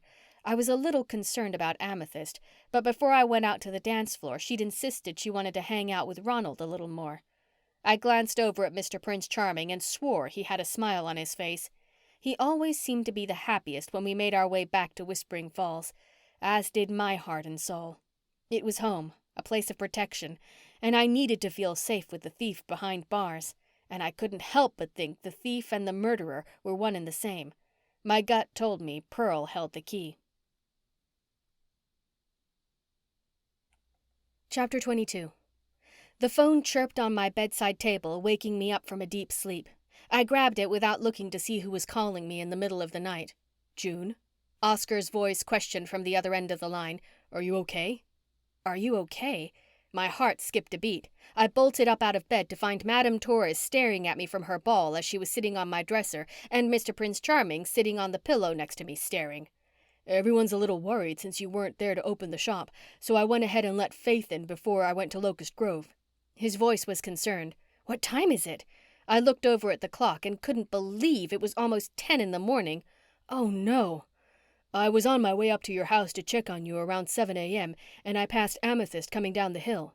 He knew. I closed my eyes and gulped. Oscar was not going to be happy that I had gone to a bar, much less nosed around about the break-in and murder. Oh. I managed not to go on to a begging plea. And after she said the two of you went out for a drink at Mac's, I decided to let you sleep. Oscar fell silent. Thank you. I waited. I didn't realize you liked going to bars, Oscar said sarcastically. I mean, if this wedding stuff is really stressing you out, then maybe we shouldn't get married. No. I got out of bed and headed to the kitchen. I grabbed a mug out of the cupboard and poured a cup of coffee, thankful for the timer set every day for my coffee to be ready when I woke. That's not it at all. Then what is it? He asked. You've been acting so weird. Even Sunny said you came into the station. Do you have something you need to tell me? No. I took a sip and decided to keep the information to myself about the will and the stuff I had felt about Pearl until I could go to the nursing home myself and talk to her again. Amethyst and I just wanted to have some girl time, like a bachelorette party. I was thankful Amethyst didn't spill her guts. But the wedding is a few months away, and don't those happen a week before the wedding? Oscar was digging. I held to my guns. There was nothing pressing to tell him. Burt wasn't going to come back alive. Whoever broke into my shop stole the only bottle of the wisteria vine oil I had, and they had no way of knowing I had made more. Everything in my gut felt safe. For now. I'll do that with all the girls. You know Amethyst and I got off on the wrong foot, and she's offered us a honeymoon tree cabin for our wedding night. I quickly regretted my lie, but thought it was a good idea, so visiting Amethyst to thank her for not telling Oscar the truth while asking her for a room was first on my list, even before visiting Pearl at the nursing home. It was true. When Amethyst came to town, I had accused her of some really evil stuff that wasn't true. She turned out to be a really great spiritualist, and last night proved it. Did you say Faith was okay with working? I asked. She said she had nothing else to do, he confirmed. Hey, why don't you meet me after my shift tonight and let me take you on a date? Great, I'd love to. It was the perfect ending to our conversation in what could have turned out bad, if I would have spilled my guts about the real reason I had gone to the bar. Oscar might be suspicious, and I was okay with that. I'd tell him the truth soon enough. Chapter 23. One would never know the massive structure of Full Moon Resort, Whispering Falls' only bed and breakfast, was nestled deep within the woods behind our village. The double-decker A-frame structure was nothing but windows that overlooked the most spectacular views Whispering Falls had to offer. It wasn't your typical bed and breakfast, where the rooms were in one building. The Full Moon Resort rooms were scattered among the trees in the forest. Each one had a different theme, a different view, and a different purpose for the customer. Amethyst didn't let the customer pick the room they wanted. Her gift of oneirocriticy, dream interpretation, helped her. She told me once that she had a dream of all her clients and knew exactly what they needed from her before they even got there. I had yet to see any one of her clients walk away not loving the Tresort and not booking another stay. She was filled to the gills, and I hoped I wasn't too late in getting something for my honeymoon. Good morning, June, her voice called before I made it up the steps of the main lodge. The homemade smell of freshly baked blueberry muffins wafted out of the lodge and throughout the woods. You're just in time for breakfast. She held a coffee pot above a couple of cups and poured. Although it is almost time for lunch. She hummed happily as I took a seat. Her hair was taken out of the fishtail braid and lay in loose curls around her neck. Her eyes were wide awake and alive, not at all how mine looked. There was a giggle to her upward smile, and her dark eyes danced under her perfectly trimmed thick brows. You are awfully chipper this morning, whereas Oscar woke me up with a phone call. I held the cup up to my nose and took a nice long inhale. The brew was strong and swirled out of the cup and hugged my nose.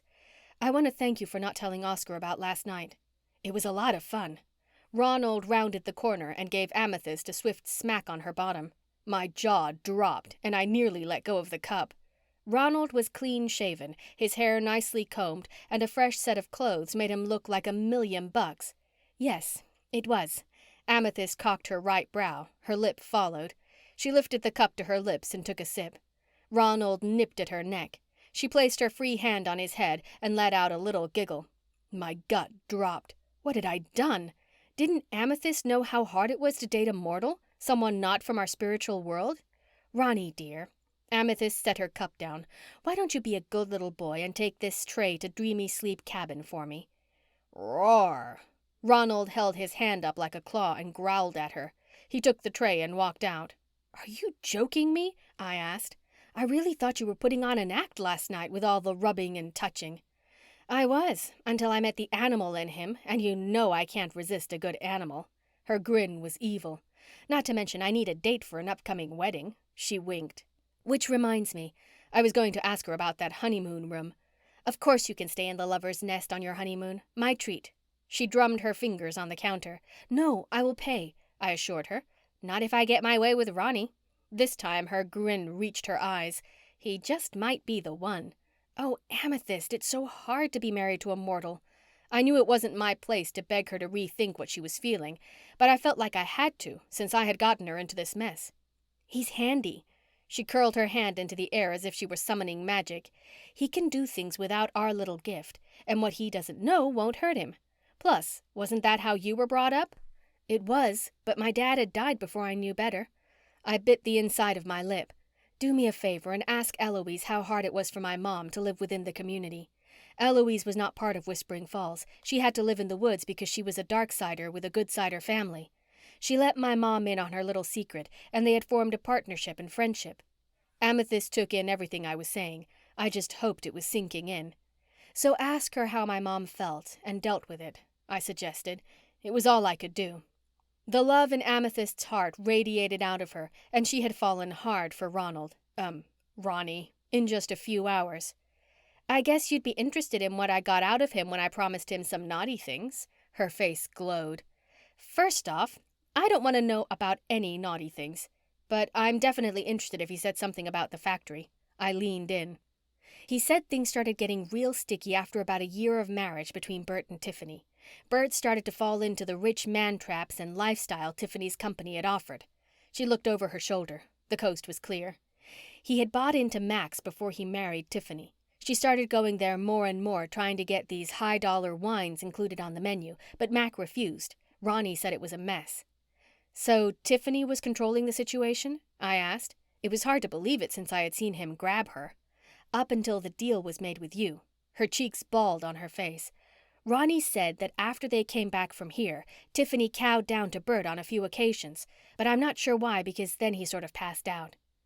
You ladies aren't gossiping about me, are you? Ronald walked into the large gathering space where the kitchen was. He was followed by a couple of Full Moon's guests. Of course we are. Amethyst winked and kissed his cheek. Thanks for the coffee. I got up, and especially for the room. My heart felt like it was laughing and dancing within.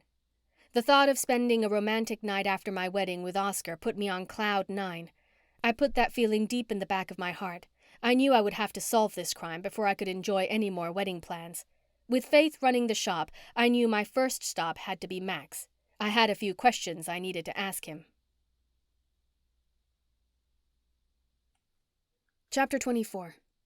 I probably should have gone to check on Faith, but I had left the shop fully stocked, and I trusted her completely. Plus, she had my cell phone in case she had an emergency, in addition to a full village of people who would come to her aid if she needed it. Max looked a lot different in the daylight, and I could see where Tiffany would want to spruce it up a bit.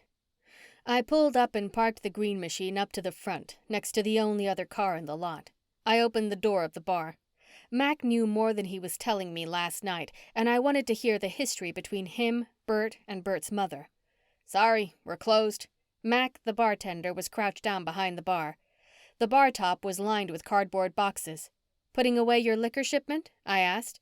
He stood up. His eyes were bloodshot. Shipment? He scoffed. Packing up for good. For good? I asked. Listen, Nancy Drew. He planted his hands on the bar. Max is closed. Forever.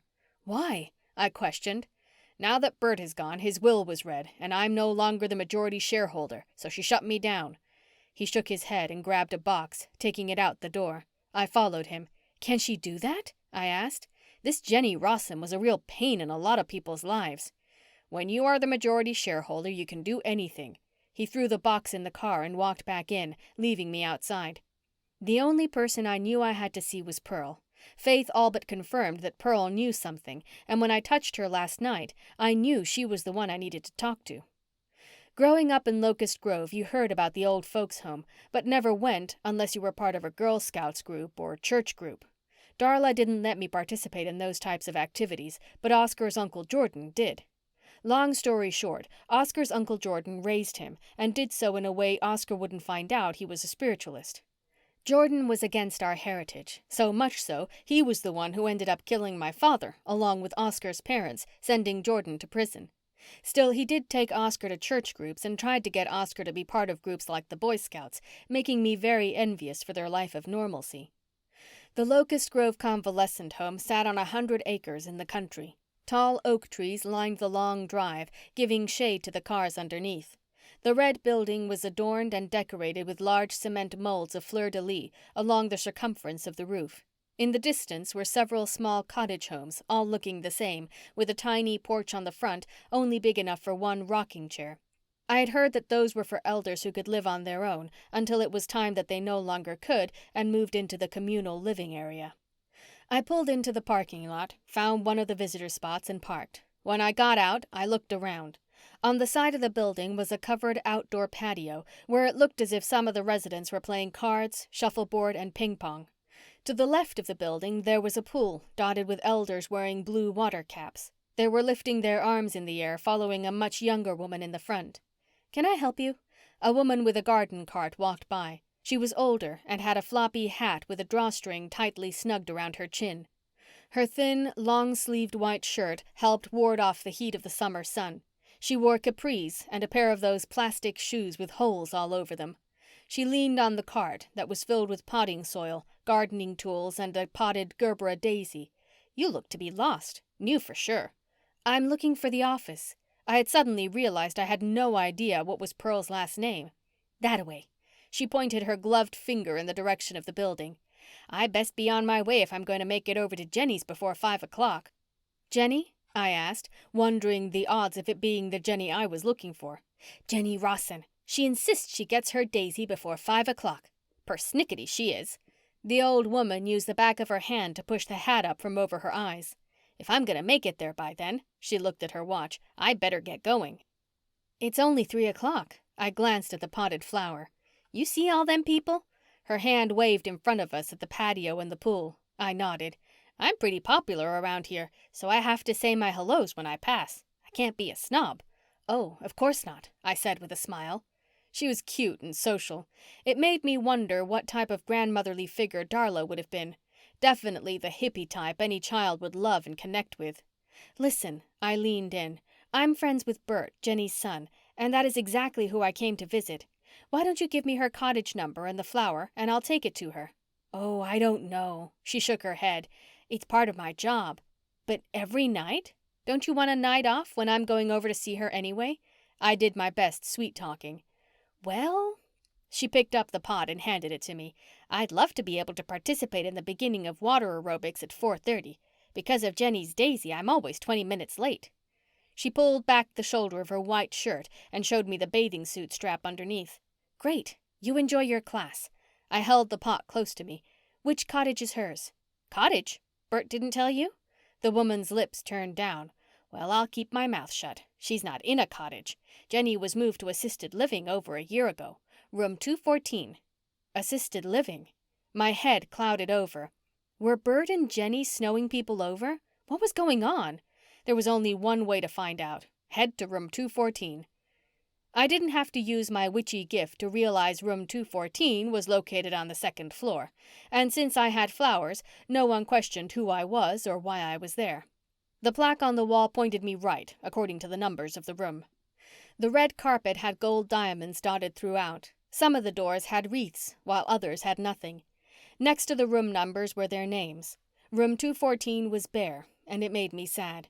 I knew if Darla was somewhere like this, I would make sure she had fresh flowers and a wreath. At least Jenny had the flowers. I knocked on the slightly open door.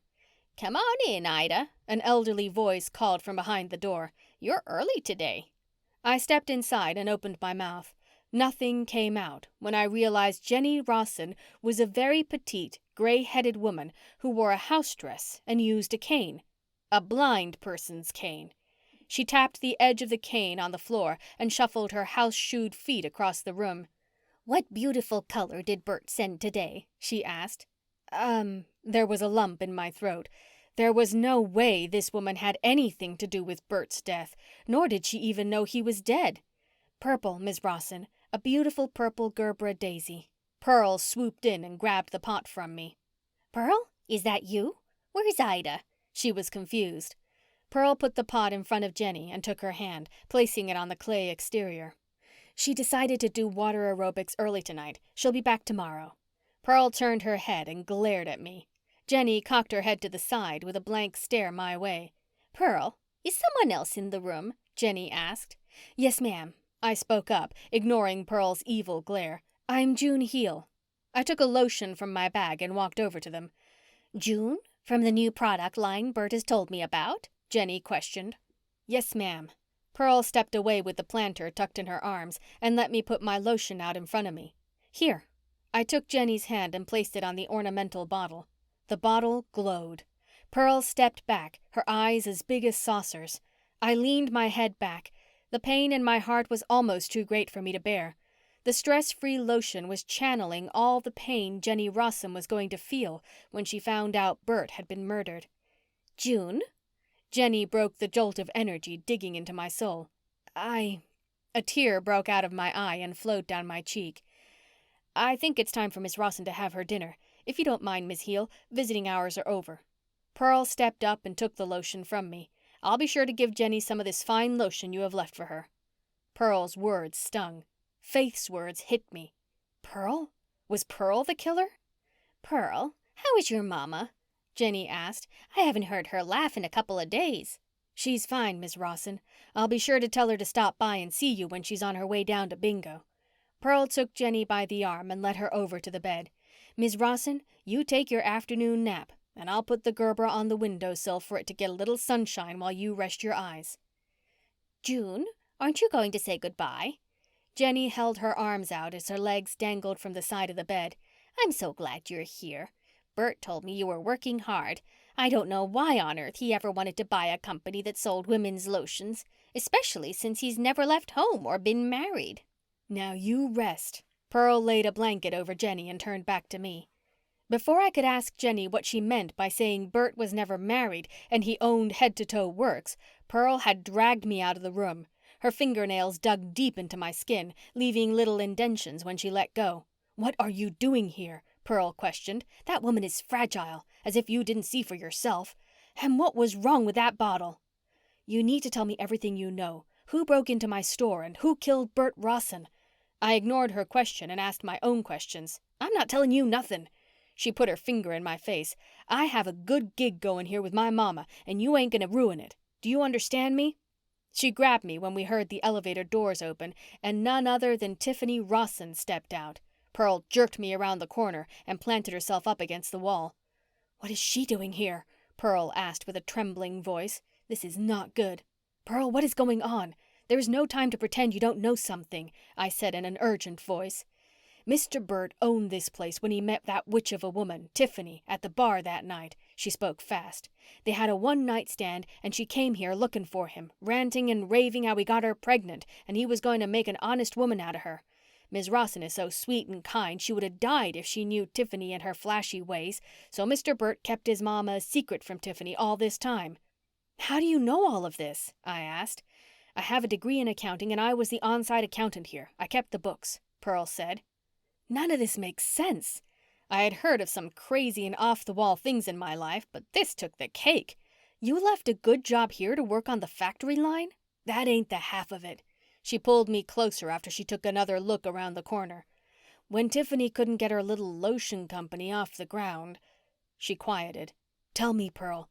I knew this was the part I needed to hear. I was in my office in the administration building going through the books, and something was off. The numbers weren't adding up. Of course, we were a few dollars off here and there, but when it became thousands of dollars a month, I knew they were cooking the books to pay for her little lotion company. Cooking the books? I tried to follow her as close as I could, but I just didn't understand. Tiffany wanted her lotion company to do well, so she made Burt take from the old people, their money, changing their wills for Tiffany and Burt to become the beneficiaries. Pearl gulped. When I confronted them, Tiffany said they wouldn't hurt my mama since my mama lived here, and then they demoted me to that factory. If I didn't keep my mouth shut, Tiffany threatened to price my mama out of here, and I just couldn't afford to put her anywhere else making factory money. As long as I kept my mouth shut, they would take good care of mama. What about Mac? I rolled my hand in front of me to hurry her up. My gut told me time was of the essence. Tiffany had gone in and bought that bar right underneath Mac. She shook her head. The woman, I gasped, remembering what Mac had said. Mac said something about a woman, but I thought he was talking about Jenny. Well, Mr. Burt had a lawyer come here, and he changed his will without telling Tiffany. He made his mama the beneficiary of the company. I was here visiting my mama, and he dragged me in to be a witness. He said he trusted me. There were tears forming in her eyes. I felt sorry for the pain she was in. He said that Tiffany had gone crazy when she found out he changed the will because the paralegal from the law office didn't know better and sent the papers to the house. And that is how she found out about Jenny? No. Pearl shook her head. She found out about Jenny when the Gerbera pot bill he sends his mama came to the house.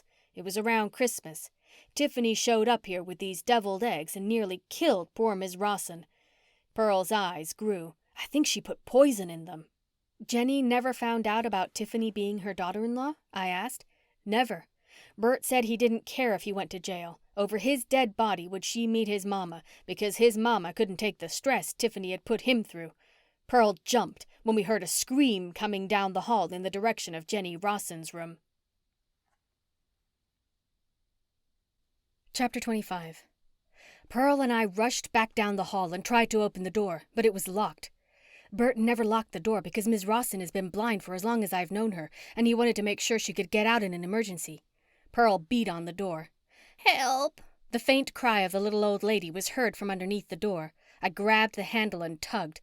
Pearl, I'm going to ask you to turn your head and close your ears. I wasn't about to take no for an answer. When I saw that she did what I asked, I grabbed the handle and channeled all of my energy into the handle to open it. I knew it would take all of my energy, but it was worth saving a life. With the handle hot under my hand, the door flew off the hinges, sending me and Pearl to the ground. Pearl looked at me with fear in her eyes, but didn't say a word as she got up. Tiffany Rossen was standing over Jenny Rossen with a bedpillow stuck across Jenny's face. Jenny's legs were shaking, her hands gripped the edges of the pillow, but she wasn't strong enough to get Tiffany off of her. Get off her! Pearl grabbed Tiffany by the backs of her arms and wrangled her to the ground. Like a caged animal, Tiffany clawed Pearl with the longest nails I had ever seen. The two of them wrestled around while I went to Jenny's bedside. Jenny was unconscious, but still alive. Use the oil in life and death. The highlighted words came out of my mouth without me even thinking about it. I grabbed the vial of wisteria vine oil out of my purse and quickly unscrewed the lid, letting 2 drops fall on Jenny's thin lips. Small bursts of fireworks popped over her eyes. They began to flutter. A loud boom shook the room, and Jenny sat straight up. What is going on? Ida, is that you? Jenny asked. No, Miss Rossen, it's Pearl. Pearl's body was lying across Tiffany Rossen's, and her hand was held tight over Tiffany's mouth, keeping her from speaking. My friend June is going to take you for a nice walk. It's beautiful out. With what little energy I had left, I did exactly what Pearl told me to do, because I heard sirens in the background and I knew help was on the way. Plus, Pearl had Tiffany Rossen under control. On my way out the door, I grabbed the tie off Jenny's robe and tossed it to Pearl. In no time, Pearl had Tiffany hogtied and ready to go once the police got there. I'll take over from here. Ida found me and Jenny in the memorial garden. Jenny had told me stories how she had bought the nursing home with her husband, Burt's dad, a long time ago, and how much he would be proud of his son. I didn't have the heart to even begin to tell her about Burt and what had transpired between him and Tiffany. If what Pearl had said was true, it would devastate Jenny. Ida, you have got to see the Gerbera Burt sent me today. Jenny took Ida's arm and let Ida guide her through the garden. I have to tell you something, Jenny. Ida's voice was soft and caring. She was the perfect person to tell Jenny about Burt. I left them alone and walked back up to the scene of the crime to find Oscar taking Pearl's statement. After he was done, he asked Pearl not to leave the county in case they needed to ask her more questions, but we both knew that meant she might have charges brought against her since she did know about the will, the embezzlement, and the murder of Burt. I guess you stuck your nose in the right place this time. Oscar drew me to him. You could have been hurt, June. I know, but I wasn't. I patted him on the back and pulled away. What happened to Tiffany? Pearl had her tied up and told us everything. Tiffany couldn't protest because Sonny had built a case against her. Oscar pointed toward Sonny. He waved over at us. But I thought Sonny said she was cleared. I recalled him telling me that the day he told me I was cleared. She was, until we found out she'd been getting her nails done and the scrapes on Burt's neck had traces of acrylic. He started digging deeper into Burt's background, finances, all the things we needed warrants for, and just put two and two together, Oscar said. Tiffany told me how Burt had kept her a secret from his mother and how he had changed his will over the past week, leaving all of his wealth to his mom. He had even cashed in his retirement to pay back all the money he had stolen from the elderly. When everything started piling up that he was going to leave her, she killed him out of rage. She knew she was going to have to make a go of the factory on her own, and Gentle June's was her ticket, but only without you, so she stole the bottle she saw you use during her Christmas visit to Whispering Falls. So she did break into a charming cure. I could barely wrap my head around everything she had confessed to. From the beginning, she had lied to me. My intuition wasn't wrong at Christmas. It told me she was having family problems with her mother-in-law. Hiding a poison in deviled eggs was her idea. Stress was stress, and the secret potion worked differently for everyone. And the nails. She lied about not having them, meaning the shadowy figure Madame Torres showed me was her the entire time. But what about Max? Does Tiffany really have the right to shut him down? I asked, concerned with Max's future. All of that will have to be straightened out in time. Oscar looked over at the door. Ida was bringing a heartbroken and sobbing Jenny Rossen back to the room. I picked up the stress lotion I had brought her and gave it to Oscar. When you talk to her, put some of this in your hands and hold hers, rubbing the lotion in. It will help her. I watched in sadness as Ida and Pearl helped Jenny sit on the edge of the bed. Jenny clung to Pearl. Chapter 26. Cheers! The clink of glasses filled the barn, and the music blared as Josh led the Whispering Falls group out on the dance floor. I don't know what to say, Max said, and put Jenny Rossen's hand around a tall glass of sweet tea. I don't want you to say anything. You deserve your bar. Jenny had been going around Locust Grove making up for the bad Tiffany had Burt do over the years. She wanted the book thrown at Tiffany for the life she had stolen away from her son.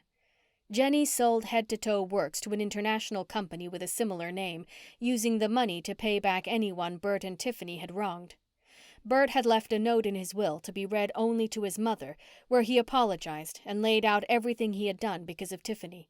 He had every account they had embezzled from, and Jenny used the sale proceeds from the factory to pay back those debts. She kept the nursing home and made Pearl the head administrator, and added Josh to the employee list as director of guest services, a fancy title for him to keep the elderly upbeat and dancing. Mac reached over the bar top and hugged Jenny. Thank you for renting out Max to celebrate your engagement. Mac turned to me and Oscar. It wasn't like we hadn't celebrated the first time he had asked me, but we felt it was the right thing to do since he had asked my dad. We're happy that everyone came. Oscar looked out on the dance floor and broke out laughing. It was fun to see Izzy trying to learn how to two-step, Gerald and Petunia trying to slow dance to a fast song with Orrin between them, and Chandra swaying back and forth trying to keep her turban on. Even Mr. Prince Charming looked happy as he wagged his tail from one of the bar stools near the dance floor. Arabella could walk into any bar and fit in, but not the rest of us. And Amethyst was near the door, sitting on the new bouncer's lap that Max had hired, Ronnie, making sure no one crashed our private party. They had been inseparable since I had introduced them at this very spot. I'm so happy our two families have come to see eye to eye. Eloise sidled up next to us with Aunt Helena by her side. Not really eye to eye, Aunt Helena protested. Not now. I held my hand up and warned them not to start another fight here. I was going to say that we have come to terms that you and Oscar are going to have the wedding that you want and not what we want. Aunt Helena smiled and opened her arms wide. "Thank you," I said, and curled my arms around her, giving her a big squeeze. Even Oscar couldn't help himself. He got off his stool and gave each of the aunts a hug. "There she is." The Marys stood at the door of the barn. Their eyes fell on me and they floated over. It seemed as though the mortals around us didn't even notice them. "I understand the business contract for Gentle June's folded." Mary Ellen drummed her fingers together. The other Marys hovered over her. "According to the contract, if the company was sold while you were under contract, the new company was to purchase your lotion from you." "What?" I jerked out of Aunt Helena's arms. Worry and fear punched me in the gut. There was no way I was going to give up Darla's recipe or the secret ingredient. "But," Mary Ellen stuck her finger out and wagged it in front of me, "Mac McGirdle worked his magic, telling them that your product line never hit the stores, and the bottles that did go out on the truck that morning were packaged in cheap plastic bottles which were not in the contract, therefore making the contract void." A smile curved on my lips. My intuition told me Burt knew he was going to make Tiffany go down, and he had deliberately used the plastic bottles so I could break the contract. "You are one lucky spiritualist," Mary Lynn said before the order of elders disappeared into thin air. "See?" Oscar wrapped his arms around me again. "It's all working out." We stood there for a minute, looking at all of our friends gathered in one spot outside the borders of Whispering Falls, celebrating the life between worlds that Oscar and I lived in. "I love you, June Heel, and I can't wait for you to become my wife." Oscar's lips touched mine like a whisper. Everything I had ever wanted was coming true. Even though my parents weren't physically there, I knew they were in spirit and would be by my side during my wedding on All Hallows' Eve. This has been A Charming Fatality, Magical Cures Mystery Book number 7. Written by Tonya Kappes. Narrated by Karen Savage. Copyright 2015 by Tonya Kappes. Production copyright 2017 by Tonya Kappes.